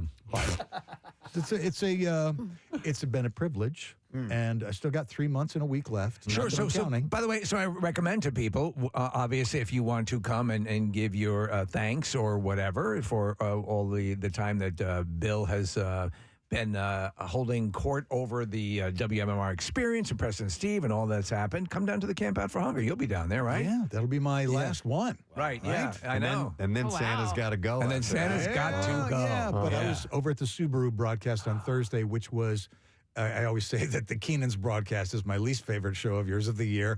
The Subaru broadcast is my favorite, or one of my favorites, because of just the atmosphere. Everybody is just in fabulous moods. They're appreciative, and we're giving them our thanks for being such great partners in that project. But the 17-piece orchestra that Marissa Pretty brought awesome, in, wasn't it? it's Yeah. like, and we're playing Yeah, games. the and no-name there's pops. The Subaru feud thing. It was great. Yeah, It was good. yeah. You want to give it a grade? Oh, I give that an A minus. He couldn't even get a Not straight A. perfect. Yeah, he was just going on about how great it was. Great. A minus. A minus. Because it By could the way, have been have we better. ever gotten? We have. Yeah, We've this- gotten A+4. We've gotten, Yeah. I think, 3 of them throughout the years. Marissa we used to have a note. She had a note that was sitting out for the longest time, and Bill we had an signed it A+. and said that today's show was an A+. I mean, that's pretty good. 3 A pluses in 20 years. Yeah, 25 If years. or only however long. Casey had secured a workable easel, we could have got it to an A. You're right. The easel's fault. That took valuable Not points. Only the problem. Valuable Yeah. points off the score. You hired that a-hole. Bill, somebody wants to say something to you. I'm going to go to Dave on the phones here. Hi, Dave. Good morning. Hey guys, how are you? It's Dave McKay. Bill, I just want to thank you so much, man, for everything you've done for this station, man. I've been a loyal listener since 1978. And between you and Joe Bonadonna, you've been 2 of the best program directors ever. You kept the station alive for me. You kept the music alive. You kept putting Philly first. And I love you so much, man. You and everything you've done for this station has helped me every day of my life, man. How about that? Very, very nice, Dave. Thank you. I You know, love you so much, Bill, and have a great retirement. And please be there for Camp Out for Hunger, man. absolutely. That's what you guys do, man. You put Philly first every day. Oh. And I love you so much, brother. Thank you. We love you too, Dave. Thanks, bud. We'll see you, man. So just Take care. 2 weeks ago, there was a guy in here by the name of Jeff Pollock. Yeah. Jeff Pollock was a huge rock radio consultant in the 80s and in the 90s. He's now doing film music supervision. He co-produced Laurel Canyon and some other things. Great But movie. He was the second program director for WMMR from 1978 to 1980. And he came in and he sat down with Pierre for an hour and they did an interview. Pierre's going to have Pancake pretty it up a little bit and put it up online. But hearing the history of that radio station, about what he did for this radio station and how he was the guy who arranged that Southside Johnny free concert on South Street. Did you see that, that famous photo? And you go, oh my God. People are listening. That radio station was able to pull this off and had a lot of great stories. But he was one of, 7 or 8 program directors that have sat in the chair, and I've had the pleasure of sitting in it for almost 20 years. Are you the longest of the program? Almost by double. Yeah. Well, yeah. Do you have any? right, Do you have any top musical moments? Any of those come to mind? Because we've had some great concerts over the years and some cool in studio performances. And I like when the revivalists were here. The revivalists were here just a month or so ago. From that to hearing Dorothy sing for the first time on our first visit, where it was like, oh my God, that girl can sing. Rival Sons. Oh, there's been so many, right? Yeah. And a lot of newish bands, right? Yeah, I was thrilled when Dan Arbach came in here for a visit. It was Didn't like Chris he's Cornell one do one time? Yeah, he's done a few. Yeah. So there's so many. It's really, really hard. And that's one of the things I'm a little concerned about retirement. It's like, all right, where's the ticket hooker? I mean, you certainly have. Totally, well, carte man. blanche. I mean, it's like I said to John, to DeBella, when I said, your stock is good in this city. I mean, there's not. Yeah, I told him, I go, dude, you got years of free meals left. So take advantage of them. If you can. But the new music process, which is another thing I'm so proud of, the WMMR has not reverted or evolved to a classic rock station. Yeah. A lot of rock stations that play new and old music, like they kind of evolve into just playing older stuff as the audience ages. But we have kept new music, new artists in the conversation, and that's part of our lifeblood. We get to do things with these more recent bands. So We just had some new Blink-182 music last week. So we're constantly adding new music to the playlist. That's an important part of the stew, of the soup. Yeah. Third leg of the stool. What did you say? Yeah, the soup. The soup. By the way, never mind. I'm not going to. I got a question for you. You actually like soup? I was not opposed to soup, but it was fairly new. The studio was fairly new. I'm thinking, oh, great, 20 people crammed in here eating soup. Some guy's going to get up, go to the bathroom, and the heel of his shoe is going to catch the bowl of his soup that he put under his chair. It's going to go spilling over the carpet. It's going to be a mess. And I go, hey, Casey, how about a tarp? Oh yeah. We'll get a tarp. Anyway, had a tarp. that's my recollection of this. I built on that. I had you as basically Sybil and/or Carrie being browbeaten by an abusive mother. A good story gets better. They're all gonna laugh at you. Yeah. No soup, mommy. What is your favorite soup? Do you like Yeah, if you had to pick I a love favorite soup. soup. Oh my God. What's your favorite? What's your favorite You're soup? at a restaurant. New England clam chowder. Some of the messiest soup ever created. So now he wants formatless stations, and he wants as much soup as he can eat. It's a complete 180. Soup for everyone. I did like what you said to me in the kitchen, though, a couple of weeks ago when I found out that you were retiring, that you said you wanted enough time to do stuff. Like you're at an age where you can now travel and do what you want. You know, you're not stuck at home, so you can take the time to enjoy it. So Your jazzy scooter and your hurricane. It's a little concerning that I'm going to get up and I don't have to be to work at 9 o'clock. I don't have this or whatever. But there's a certain regimen I want to develop for, going to the gym or going to Brandywine Airport or motorcycle. Yeah, you like taking the motorcycle tours? Love to ride. I was speaking to somebody over the weekend who retired a couple of years ago, and I was asking him about that very thing about staying, keeping yourself busy, keeping yourself occupied. And he said, "Well, I have a series of things that I do." He said, "Now I won't lie to you and say there aren't times when I am bored. It is going to happen. You will have those times." But you work your way through that, and you have enough things to keep yourself occupied in your life, and that's the way it goes. I like the idea of reading a book during the day. Yeah. Right? I read at night. I get 4 pages in. I'm out, right? Well, the day nurse feeds you soup. Taking... Time for your chowder, Mr. Weston. Is that the choo-choo coming from my mouth? Oh, I might even play golf a little bit. You should. I've played golf with you before. You should definitely. That game takes all day, man. Yep. It'll definitely fill your time. Well, we're glad you're staying in the area. You are now as a career highlight have achieved Gary Lauer support player status on the Preston Steve Show. That's right. So that's very cool. You guys are so kind. Yeah. Oh my gosh, I've been working on a scrapbook the last couple of months. Have you? Yes, I've saved all of your press, all of the radio station's press for 20 years. Oh, and wow. so I put it into a couple of books that I'm going to give to you as a parting gift. Oh, that's wonderful. Awesome. Yeah, it's pretty cool looking at some of the stuff. Some of the, oh my God, there's stuff that I forgot about, some crazy ass stuff you've pulled off. Yeah. So... That's fun, going back and seeing Oh that my stuff. gosh. Yeah, and in the printed medium too, because they were like Michael Klein used to do a radio column or a media column or a lot of coverage. So when you see it in print, it's pretty cool. Okay. So we'll do that. All right. Awesome. And I'll come in here on my last day and we'll have soup and salad. We'll have lawnmower salad. And I'll show Kathy how to use her cough button. We'll do the full deal. It will be great. Oh, we're looking at the escape room video, I believe. Yeah, you and Jackie and Pituation and Gary. That was fun. All right. Well, anyhow, we do need to take a break. But listen, we're going to be talking to you over the next few months anyhow. But we just wanted to get the official word out here and have you. And the Bill Weston is indeed retiring. And December 31st will be the last day. And that is it. And then Chuck D'Amico, our program director, afterwards. So. He will do an awesome job. Yes, he will. All right. But we'll talk more as the months proceed. Thank you. This was fun. Thank you very much. Bill Weston, man of town. Sad news, but nonetheless, we are happy for him. We're going to break. We'll come back, and we have the bizarre file, like I said, and also your chance to win with Crumb Bum Cash. Hang out. We'll be right back. I didn't go.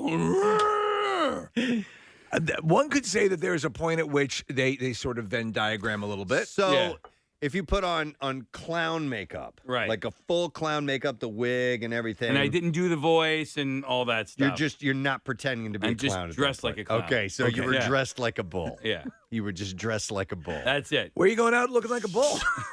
Where are you going to tonight looking like a bull? Casey, you've been vindicated. Congratulations. Amber has an interesting tradition. I'm going to go to her. Amber, good morning. Hey, good morning, guys. Hey, what's up, Amber? Not much. I just the Christmas trees. The prices have been so crazy the last 10 years or so. Yeah. We kind of started a new tradition in our family. When we go out to get the Christmas tree, we go up to them. We just ask them for show us the ugliest Christmas trees that you can, and we kind of make a game and see how pretty we can make it. So you And we usually just like give them to us. Charlie you Brown. like Charlie Brown it up then? Yeah. I love it. As we can get it, and I told my daughter every Christmas tree deserves, or every tree deserves a Christmas. That's good. Yeah. I like that. No, that's cool. If you can do that, that's I'm down with that. So you take an ugly tree and you try to make it a beautiful tree. Yeah, and you have no. I mean, like they come out awesome, but when we first bring them in the house, it's like, oh my God, they have like 3 needles on them. My wife tells the story of my father-in-law. They were 9 kids and a huge family, and they'd get like a lesser level tree, and my father-in-law would get a drill, very handy. He would remove branches from the back of the tree, drill holes, and put It's like a hair replacement for men. Basically, is what he was doing, and fill out the tree. All right. And so they would get the tree up to decorating I love level, that. and it looked great. That woman, Amber, said something that I think could be turned into a Christmas story. Every tree deserves a Christmas. Yeah. I think that could be a kid's book, don't you think? Or the loneliest tree at the lot, the one that doesn't. Yeah. Right. That's overlooked all the time. But then a wonderful thing happens. It gets thrown into a wood chipper. Right. It's like a turn. Then a wonderful thing, like Jimmy Durante. Yeah. But then they chucked it into the wood chipper. Yeah. They start with its feet. Oh, dear God! Make it stop! You see its little animated head with its mouth gaping open, and it's the last to go in. Branchy was the last tree Branchy. in the lot. He was all dried up. Hardly anything left on him. But then Bill, the kindly owner, slowly fed him into a wood chipper.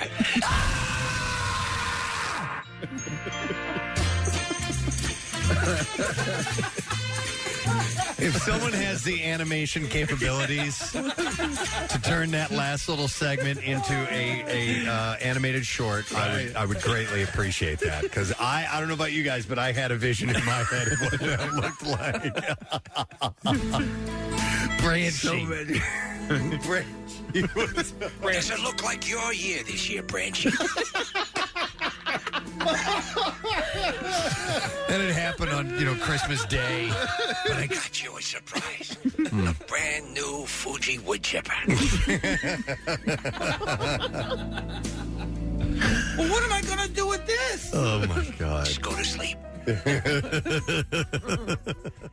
All right, so I have another. Would you guys?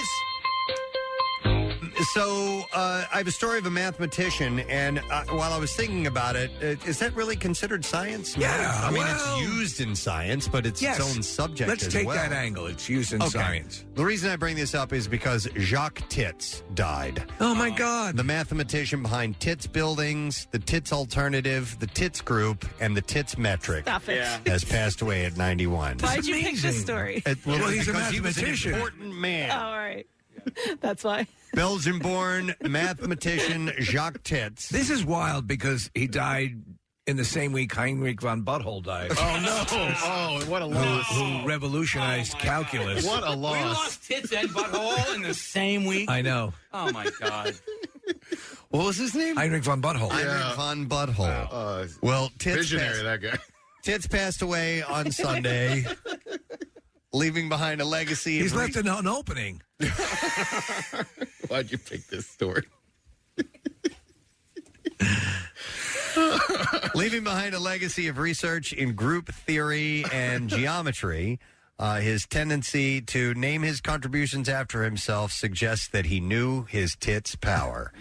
By the way, what is group theory? Because it sounds reminiscent of, no, that was governing dynamics, of the guy in Beautiful Mind. Oh, and I've forgotten his name. Let's call him Russell Crowe. Russell Crowe,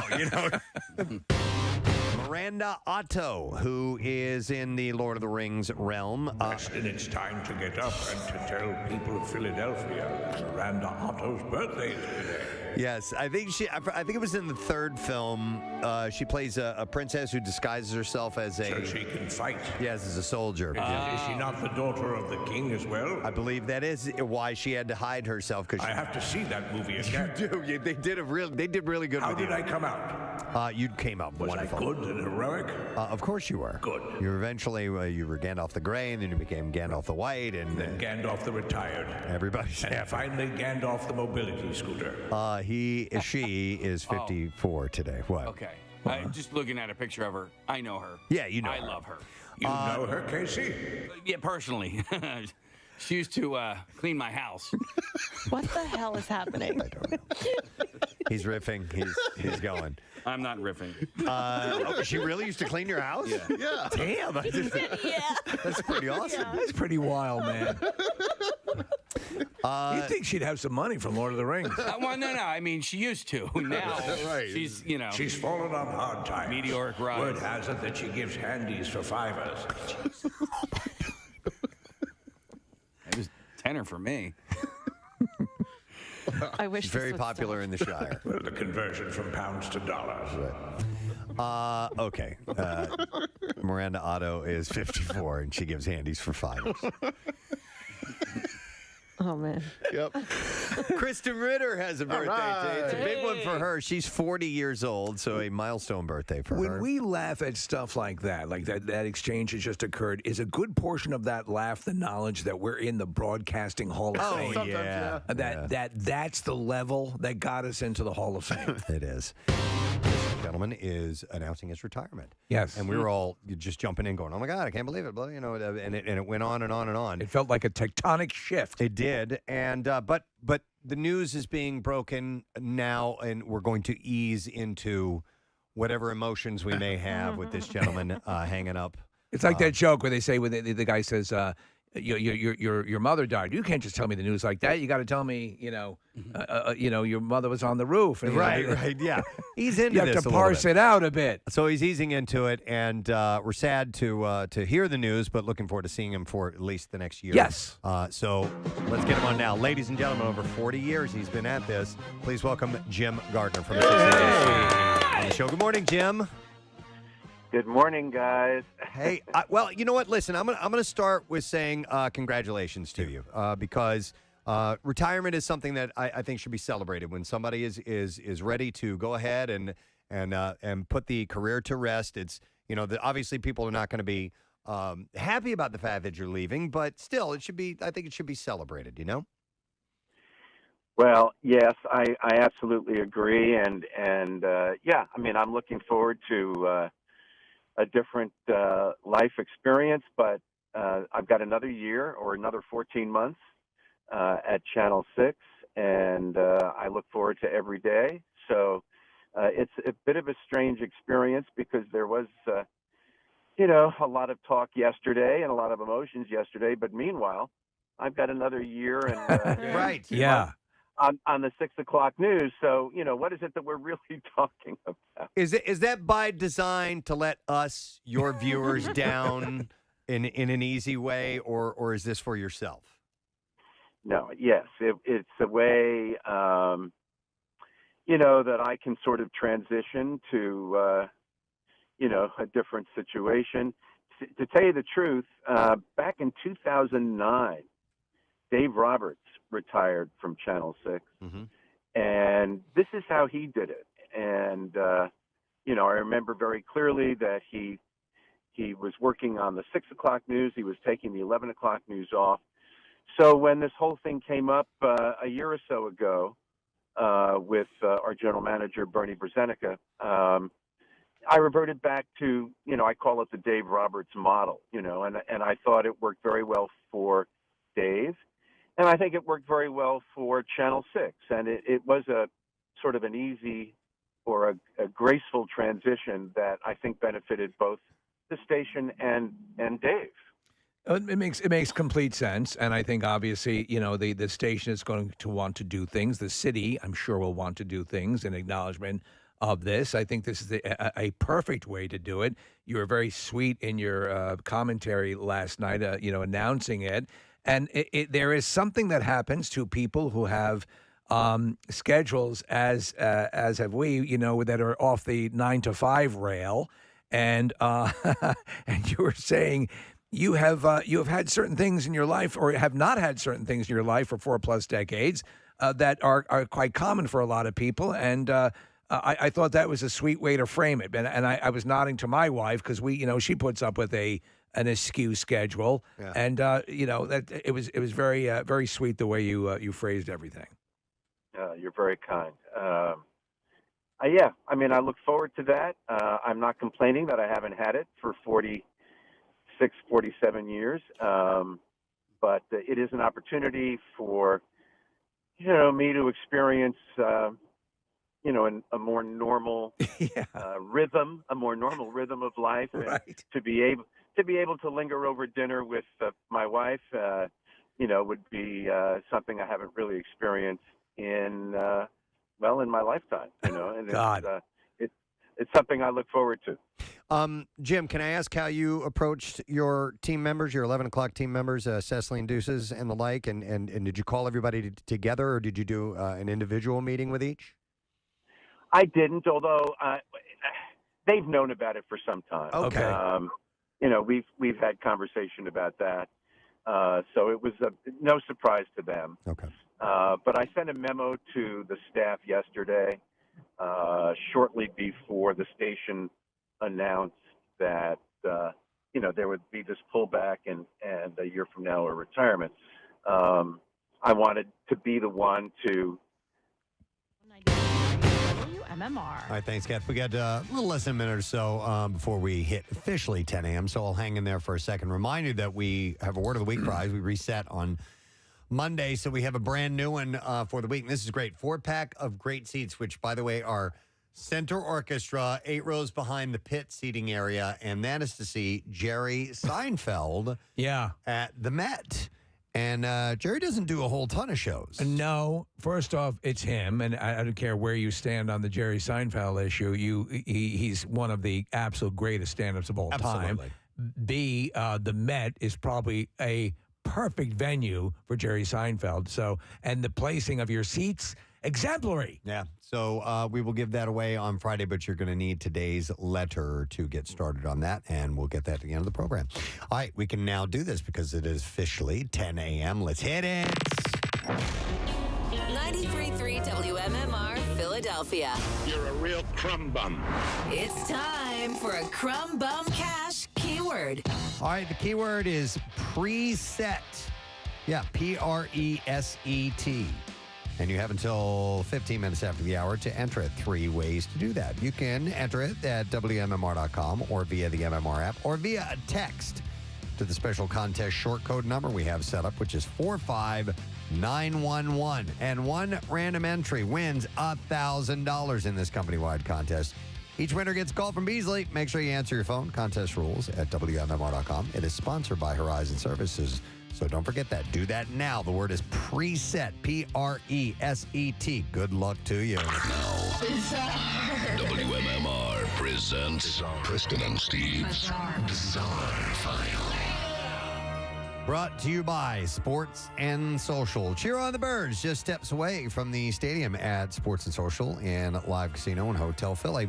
And you can watch the game on a 52-foot big screen with halftime contests, Bud Light, giveaways, memorabilia, and a bunch more. This story is out of Louisiana. It's a spooky season, of course, once again, and a home is being accused of taking it too far with its Halloween display. We always hear these. Somebody went a little too far. And some of them I understand, but I kind of love the attitude behind it. This year, Vic Moriana's display at his home hit a nerve as it depicts a large, bloody devil holding the head of Jesus. Yeah. The devil towers over the decapitated body, surrounded by bloody nuns and priests. And there are also ghouls, skeletons, and tombstones scattered about the lawn. You knew that one was going to raise some eyebrows. Yeah, Moriana said that every year he plans his display months in advance and typically makes the props himself. While his displays are always extravagant, this year it's receiving a different type of attention, which are threats and pushback from the neighbors. He said, "This is just decorations for fun. It's not a real Jesus. These are from foam props that I made." He told the outlet that his longtime girlfriend and mother of his child was harassed over the display, which led them to splitting up. While Moriana has apologized to the community, he has refused to remove the props. He said, "It's over the principle. I have my rights and I refuse to back down. I love to scare people. I worked in haunted houses. I hope to own my own haunted house one day, and this is what scares people. Neighbors want it removed because they feel it's disrespectful to the religion. Other residents, however, are showing their support by taking pictures when they go by the lawn. It is super well done. Yep.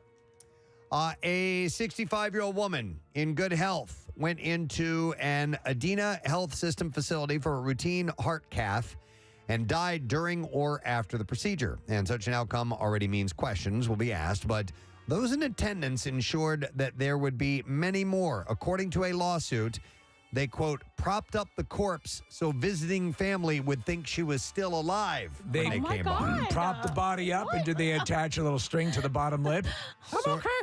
Sources within the hospital indicate I feel fine. Dr. Jared insane. Betts, a cardiologist who had previously faced questions over his credentials, cut an artery during the procedure. Dr. Betts took care of me. Although Dr. Betts allegedly believed the situation was under control, the patient was later discovered to still be bleeding while in the ICU. A second cardiologist, Dr. Atik Raymond, was called in to address the situation. The patient was taken back into surgery but died during the procedure under Dr. Raymond's care. While medical records reportedly indicate a 1 o'clock time of death, 1 p.m. time of death, the death certificate states 3:05 p.m.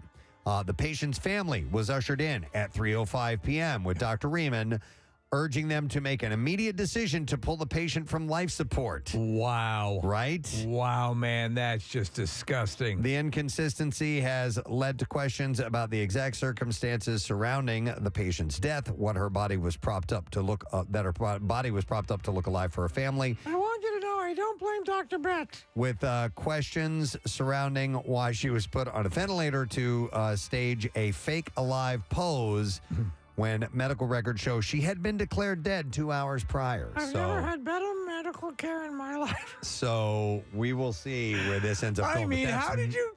That's messed up. This is horrible. That's messed up.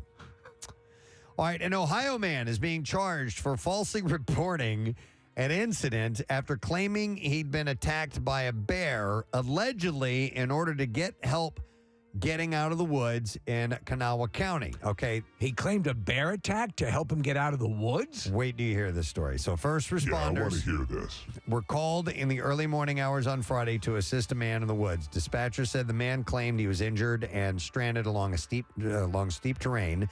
Dispatchers said while on the phone with him, the man said, "Please help me," and that he was being attacked by a bear. The man also allegedly claimed that he had been walking for days. His phone was dying and that the bears were circling him and he was going to die. You know how the bears circle you. The man was later identified as Christian Leonard. Deputies said they and several search and rescue groups responded, attempting to locate Leonard using emergency lights and sirens to both scare away any bears and point the man toward their location. Look, I met this guy. I told him there's a strip mall right over there. Authorities say they also attempted to get a West Virginia State Police or other agencies' helicopter to assist in the search. The criminal complaint says while on the phone with dispatchers, he allegedly continued to say that bears were stalking him and he began screaming.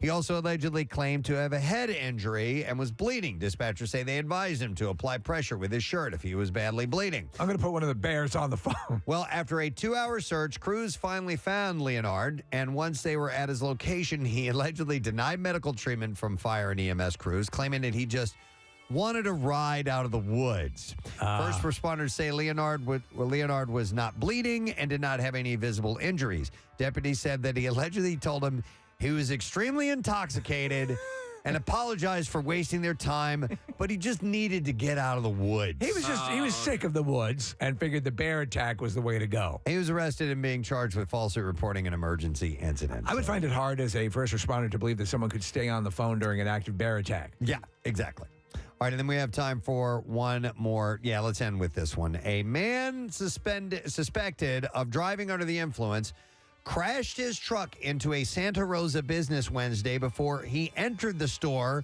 and attempted to purchase alcohol. So he smashes into the store, gets out and goes in and tries to buy booze. Police said the driver, identified as 34-year-old Jose Ortiz, didn't slow down his Toyota truck after entering the parking lot. The truck then slammed into the southeast corner of the business. Come on, I was just attacked by a bear. Following the crash, Ortiz got out of the truck, walked into the store, and attempted to purchase alcohol. Responding authorities determined that he had operated his vehicle under the influence. His preliminary blood alcohol level was 0.32. That's pretty damn lit. Imagine that level of disconnect. He was hospitalized, treated for significant injuries from the crash, and was arrested and charged with driving under the influence, amongst other charges. And that is the last story in the bizarre file for you. All right. You got a few minutes left. You got like, I don't know, you got like 7 minutes or so before you can enter the word preset. That is the Crumb Bum Cash keyword for this hour. Preset, Preset. And you can do it through WMMR.com. You can do it on the MMR app, or you can do it through the text number that we have set up, which is 45911. So the word is preset. It's $1,000 from Horizon Services. Make sure you do that now. We'll be back in just a moment. Stay with us. Happening, not that I felt that, it was such a big deal that I was leaving, but there was going to be a substantial change. And I thought that it was appropriate for everybody to hear it from me. And so I wrote this memo, and shortly thereafter, the station made the announcement. And, today we've got news to cover. That's the way you approach it, yes. Jim, this is Nick. We've had an opportunity to chat a couple times about travel that you've had over the last few years when you've come down to Camp Out, and thank you for being a part of Camp Out over the last few years. I'm curious as to what's on top of your bucket list once you have retired of where you're going to go. What are you going to see that you haven't been able to get to yet? That's interesting. My wife and I were just talking about going on a tour of Scandinavia. My son is taking his second semester of his junior year in he's in college, and he's taking his second semester in Copenhagen. So we're going to go to visit him at some point, but it's still going to be chilly there. So I think we're going to put off a tour, until it gets warmer and there is a more leisurely opportunity to really take in that part of the world. So that seems to be number one on our bucket list, and there'll be many more to follow, I believe. Jim, I was curious if your timing of this, of you finally hanging it up, was so you wouldn't have to go through another election cycle again. Well, it's funny you say that, because this was supposed to end a number of years ago, actually, and there were two extensions.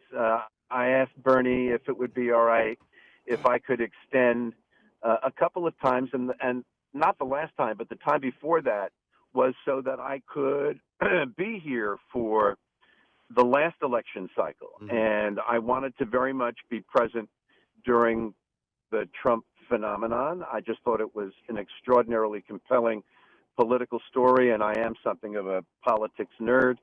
And,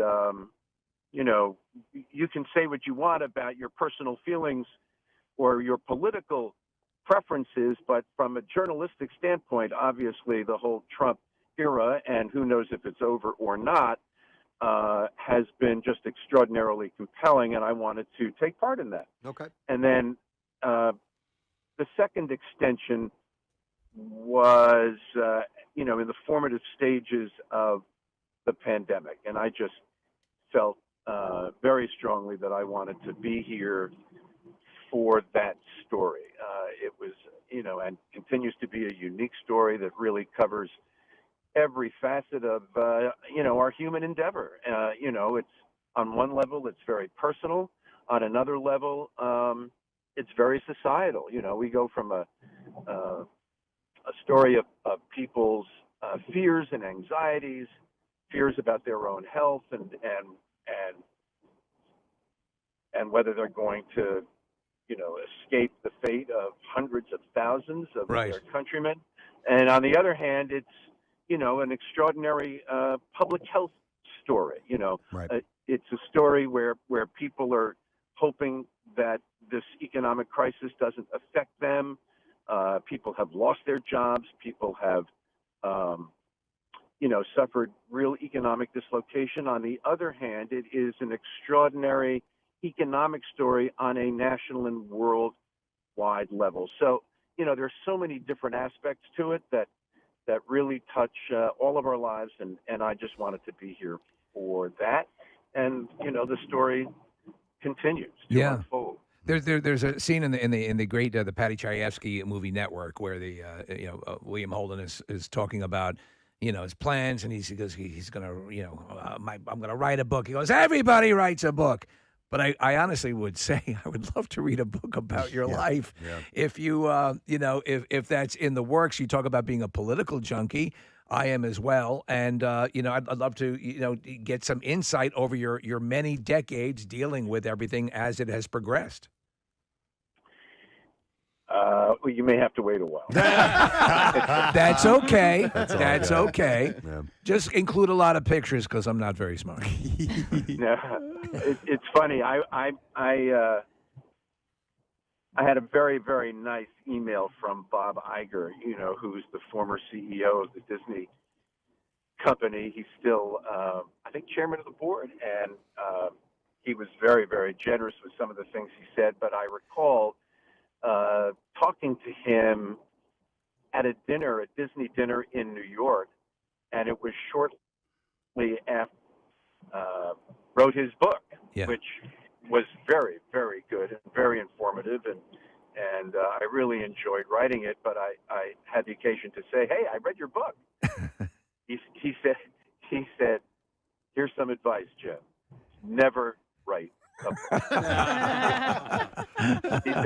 He said it was easily one of the most difficult and arduous tasks of my life, and my advice to you would be, don't do it. Okay. So, Well, we don't want to cause undue stress. If it's something that floats your boat later on, yes, you would definitely. I would definitely purchase a copy. That's all I'm saying. I also want to say, and we were talking about this earlier, is that listen, the same way we have Pierre Robert here at the station, who is an icon in rock radio, and his 40th year is this month. And we were saying you are. There is, having lived in different markets, there is none smoother than you and more competent on the air. I mean, you're the best I've ever seen. The best we've ever seen. Yeah, so, and he's the standard that I hold everybody else up to. So Right. whenever I travel to another city and I'm in that hotel and I turn on the local newscast, I'm like, not Jim Gardner. ain't happening. Nope. Yeah. So does that create an extra onus and weight on you as you depart, or is it how do you?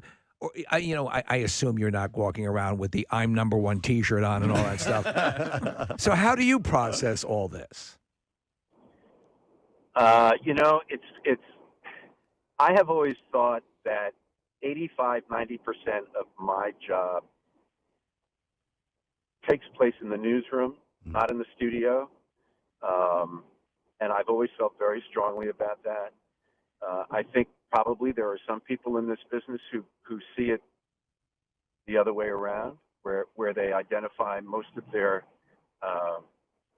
work and what they're being paid for is the actual newscast. Yeah. And that may well be. I've just never identified things that way. I work very closely with producers, and I'm very, very engaged. Some would say too engaged in the evolution of every newscast. And so what happens in the studio is almost like putting a period at the end of a task that to me takes place elsewhere. I have never thought that I was, and I'm not, being falsely humble. I've never thought that I was particularly skilled as an on-air anchor person. I've never spent much time trying to cultivate, a presence, a personality. I just read the news. Yeah. And maybe that serves me well. I don't know, but I've often, or most often, thought that my work in the studio was left a lot to be desired, and certainly wasn't as developed as my work in the newsroom. So if you guys think that I've done a good job in that. Song on a crappy day. It's always nice to do that. We can kind of counteract what we're seeing out and about with all these clouds. And it's not raining at the moment where we are, but it's going to be off and on today. Today's high, about 64 degrees, and some showers off and on tomorrow, 61. Some more rain expected off and on. Then by the time we get to Wednesday and Thursday, be clearing up a bit. And then seeing Friday, maybe showers again. What in the hell? Yeah, no, I don't love it, but it's all right. It's all right. We'll add the soundtrack that hopefully will sidetrack you from that stuff.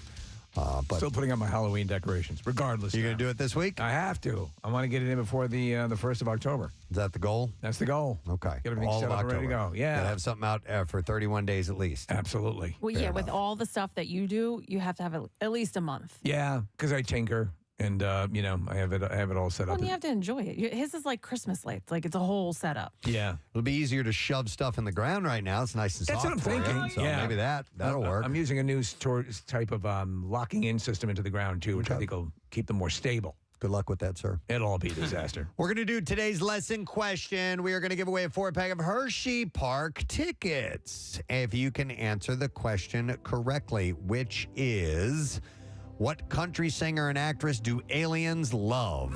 215-263 WMMR. What country singer and actress do aliens love? If you heard that earlier this morning, it was around 8:50 a.m., then by all means, call now. Let's see if you can win. 215-263 WMMR. While you call, we do this. The trash business is a gold mine. 93.3 WMMR with Preston and Steve's Hollywood Trash. You want your stories? We got your stories. Steve, what's going on this morning? I got him. Britney Spears was apparently given a heads up about sister Jamie Lynn Spears joining Dancing with the Stars, and she fully approves.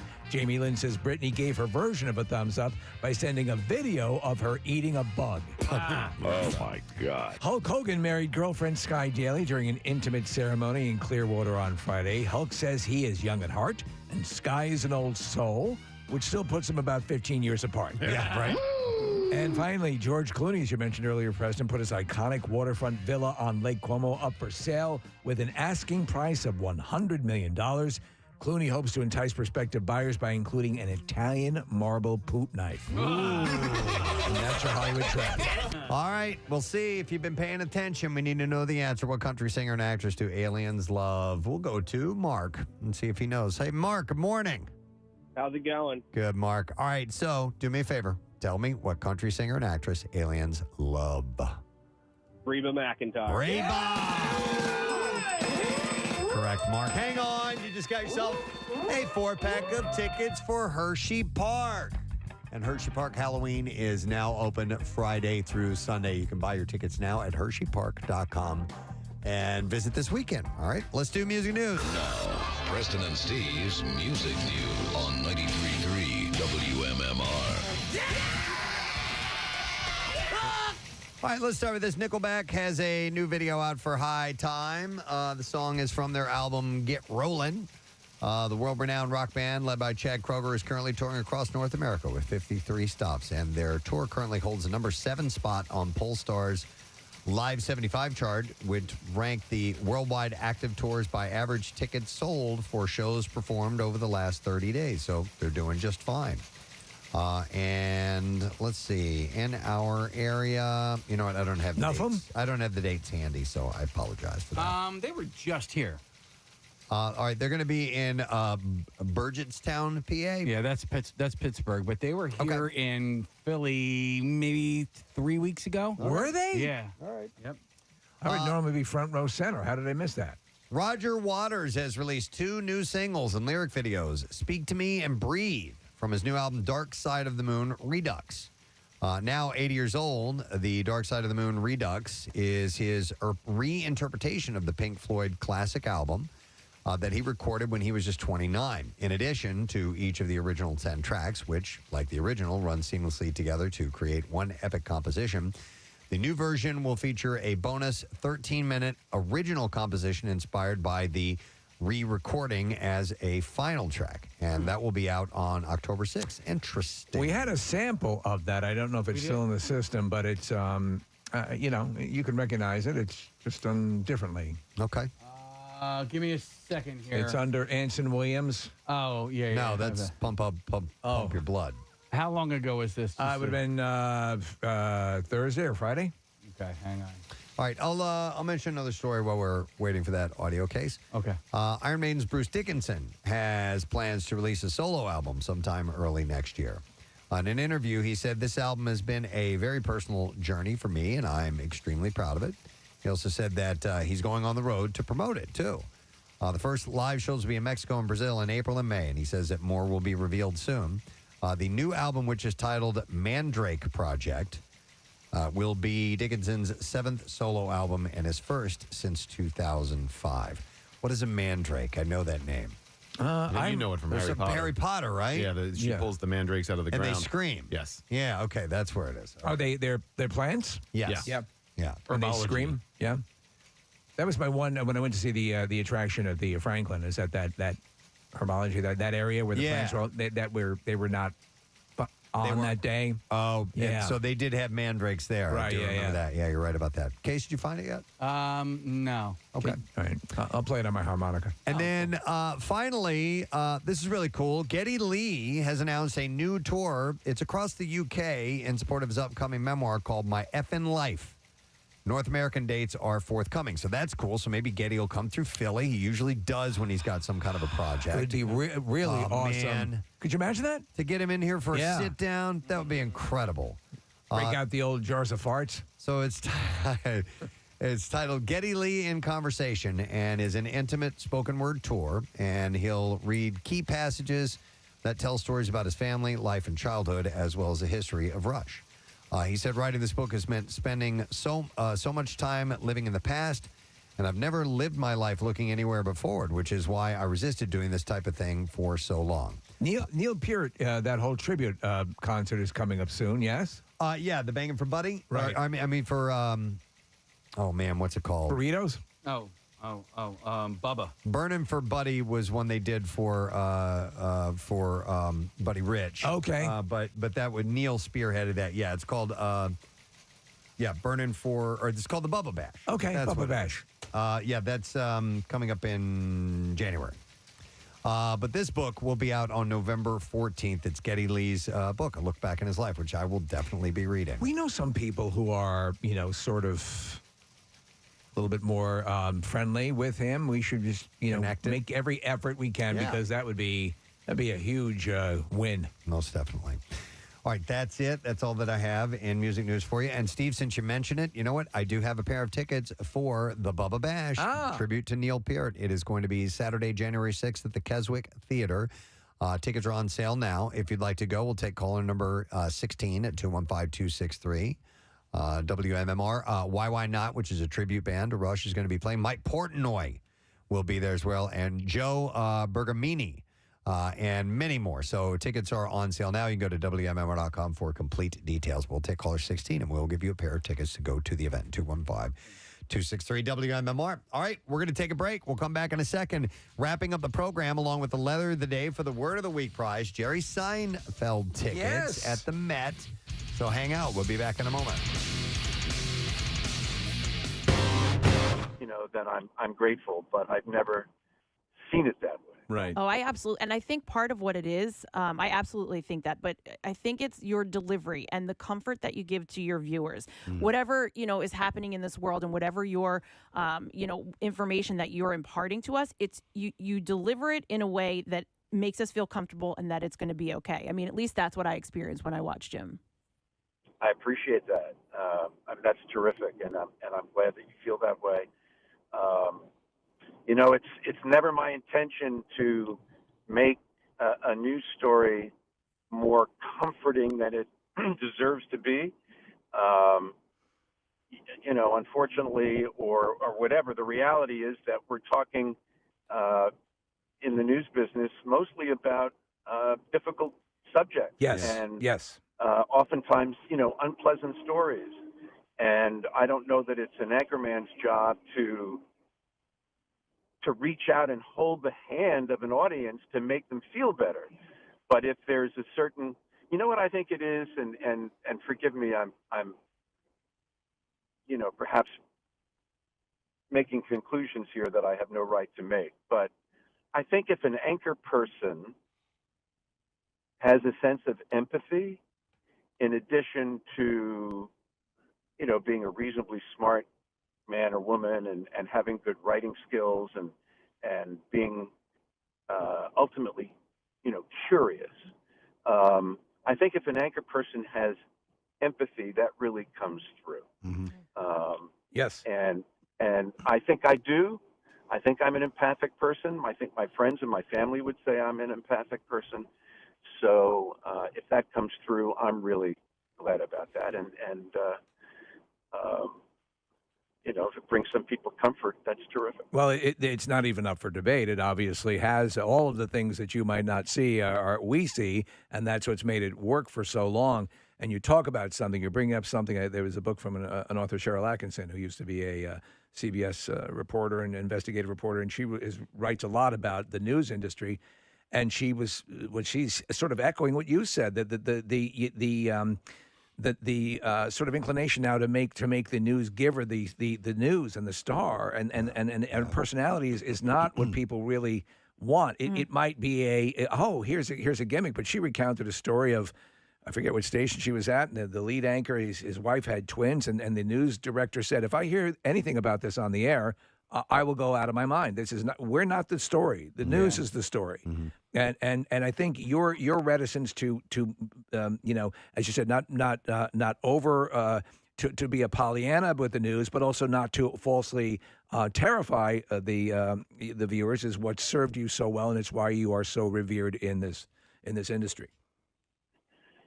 I really don't know what to say about that. I know we're throwing a lot of compliments at you, Jim, but yeah. Yeah, when you use words like revered and stuff like that, it makes me feel kind of awkward. I got you. You're going to have to deal with it. Don't worry, I'll make you feel even more. You got awkward, a Jim. year of it.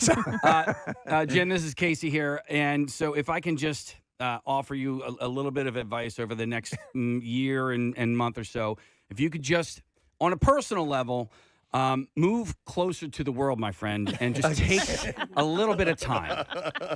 If you move closer to the world, my friend, you'll see. Do you know what I'm saying?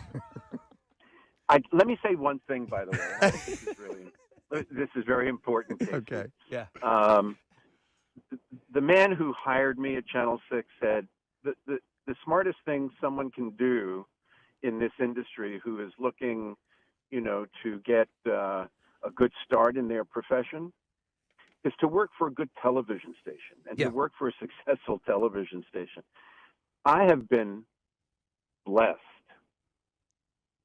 to have had the opportunity to work for, as far as I'm concerned, the best television station in America, to work with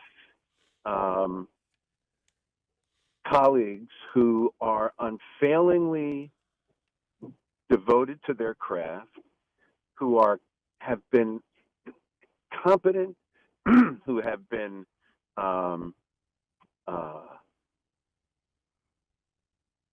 insistent on being fair, being right, who have really paid so much attention to the little things that become enormously important. They have made me much better, seem much better than I am over the years. I have been the luckiest guy in this industry. People, focus on the man or woman who is sitting at the anchor desk reading the news, and the fact is that our most important job is to represent the hundreds of people whose work and toil and devotion go into every newscast. I've had, even right now, my 6 o'clock producer, Jamie Shore, my 11 o'clock producer, Laura Mamarella, our executive producers, Matt Dennis, people like this who the public never gets to know. They're brilliant. They are, they're devoted. They are devoted not just to the task, but to the industry and to the constant effort to make Channel 6 not just a good news station, but a good member of this community, a good citizen. And we're very proud of that. And I am not just proud of my work, and I am, but I am proud to have been a member of an effort on the part of hundreds of people over the course of the decades. And I've heard from a lot of these my former colleagues over the last 24 hours. It has been great to touch base with people whom I haven't talked to or had communications with for a number of years, and it just brings to my mind that if a television station is successful, it's because it has had great leadership over the course of time, and it has had people of great character and people of great motivation, in addition to the fact that they're really good at their jobs. And, I've been the beneficiary of all of that. And I'm sure they would say the same of the you. luckiest guy. Yeah. I'm the luckiest guy in this business. I really am. I feel that way, and it's absolutely true. Well, we can relate. I mean, I'm sorry to jump in. No, Steve, absolutely. Go ahead. But as you were describing that about 6 ABC, WPVI, it's how we feel about WMMR. It's Yes. the same thing. It's a wonderful environment and a blessing to be able to say that. You guys would understand better than anyone else I could be talking to. Absolutely. You know what, Jim? I'll say this, and I look forward to that in your time after the news desk, where I can finally see you at a Sixers game being ejected for overly razzing the opposing team.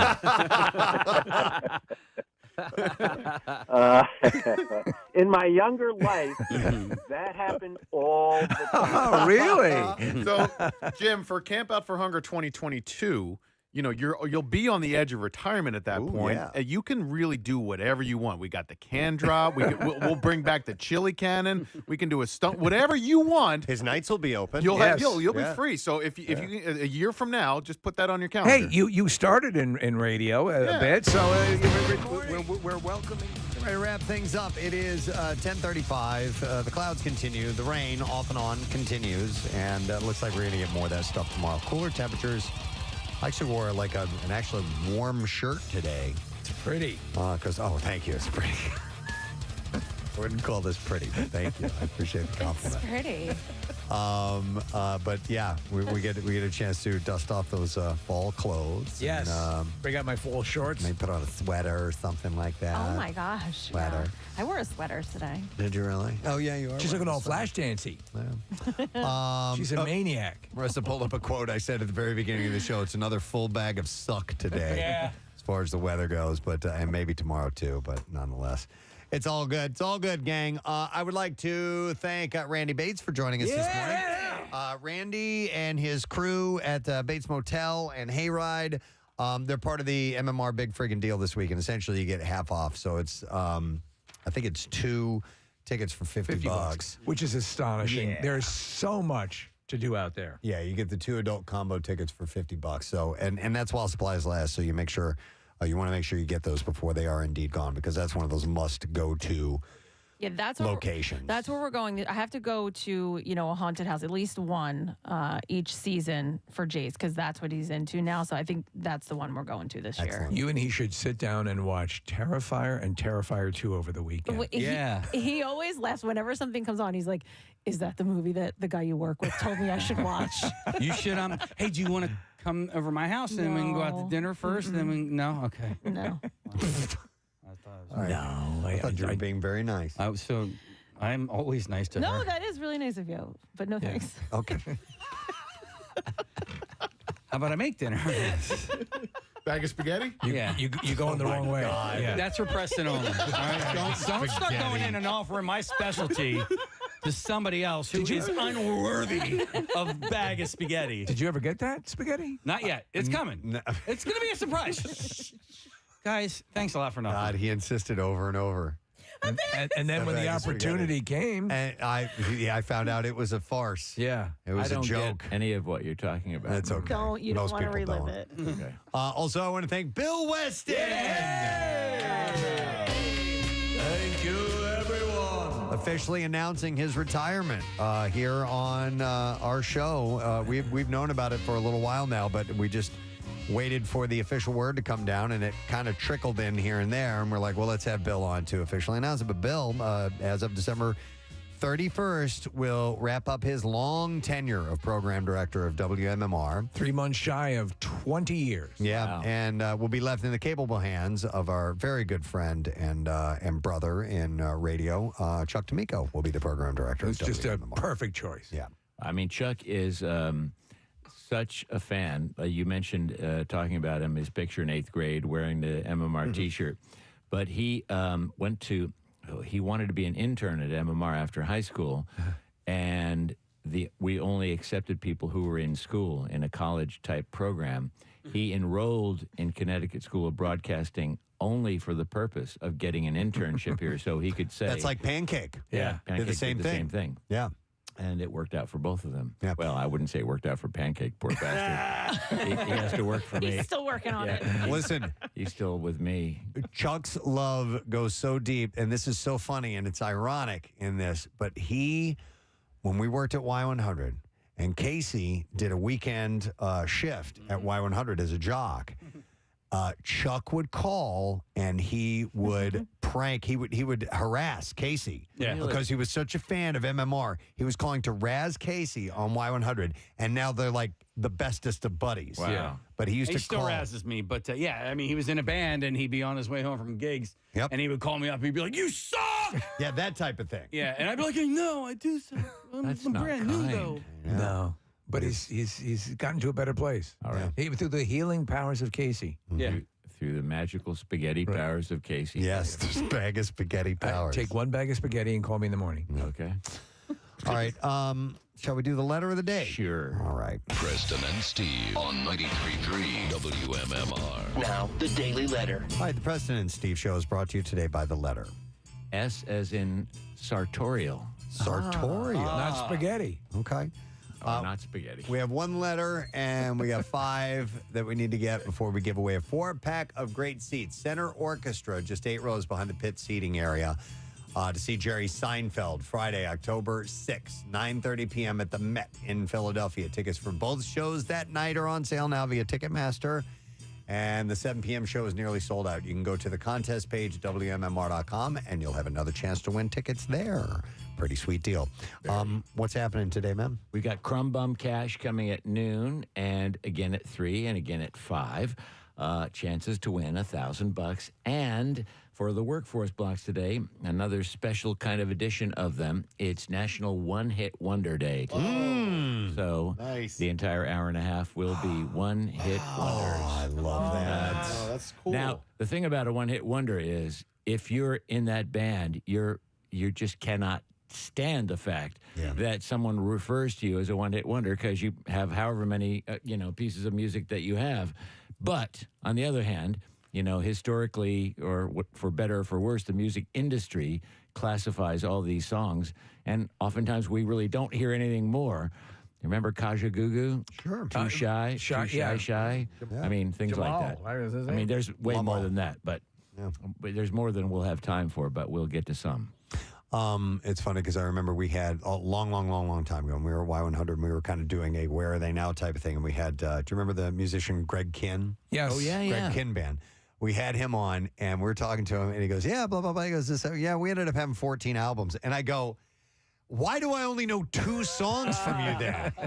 And he's Jeopardy like, and the breakup song. Jeopardy and the breakup song. And he's like, but that's the way it was back then. You get a deal with a record label and they kept making your records. And listen, we worked in those formats. We worked essentially with a tremendous amount of one-hit wonders. Loads of them. And some of my favorite songs are one-hit wonders. I like some of them. We used to,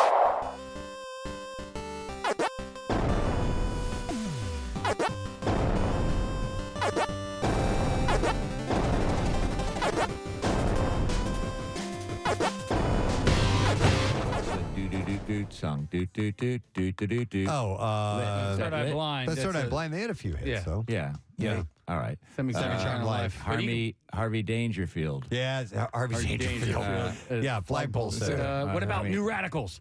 You only get what you give. Space Great Hog? song. Space Hog in the Once meantime. in the meantime, or in the meantime, it's called. What's the song? The Hum. Is that the band Hum? Hum had a song called Stars, Which I love. That is grungy. It's awesome. It was Never an heard of either. kind of hit, but it wasn't like a big hit. But it's a good song. It's a really good song. Yeah. Well, there you go. There's lots of them out there. Yeah, there are. And Nice. listeners will help, and we've got some ideas, and so together we'll make some kind of stew of one-hit wonders. Maybe Don't make soup. Rupert Holmes.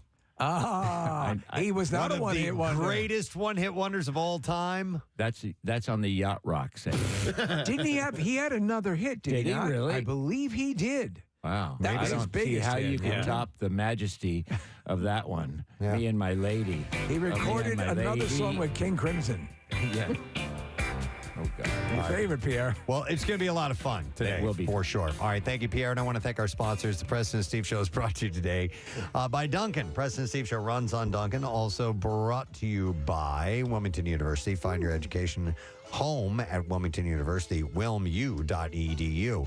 Tomorrow on our program, it'll be a Tuesday, so we have Tattoos Day taking place. Listen for your chance to win a Preston and Steve Show themed tattoo. Our good friend from the Hooters, Mr. David Wasikinen. Hey! He is stopping by the studio. There is a documentary out that he is in, and we'll chat with him. And also, a big one, Kathy's fall activities for 2023 are going to be revealed on this program with a brand new theme song and everything. It's a massive media event. It'll be up on the website. All the information will be there. It's amazing. Make sure you're here for the live unveiling, though, tomorrow morning. That's it. We are done. Rage on. Have a great day. And we'll see you tomorrow, friend. Bye-bye.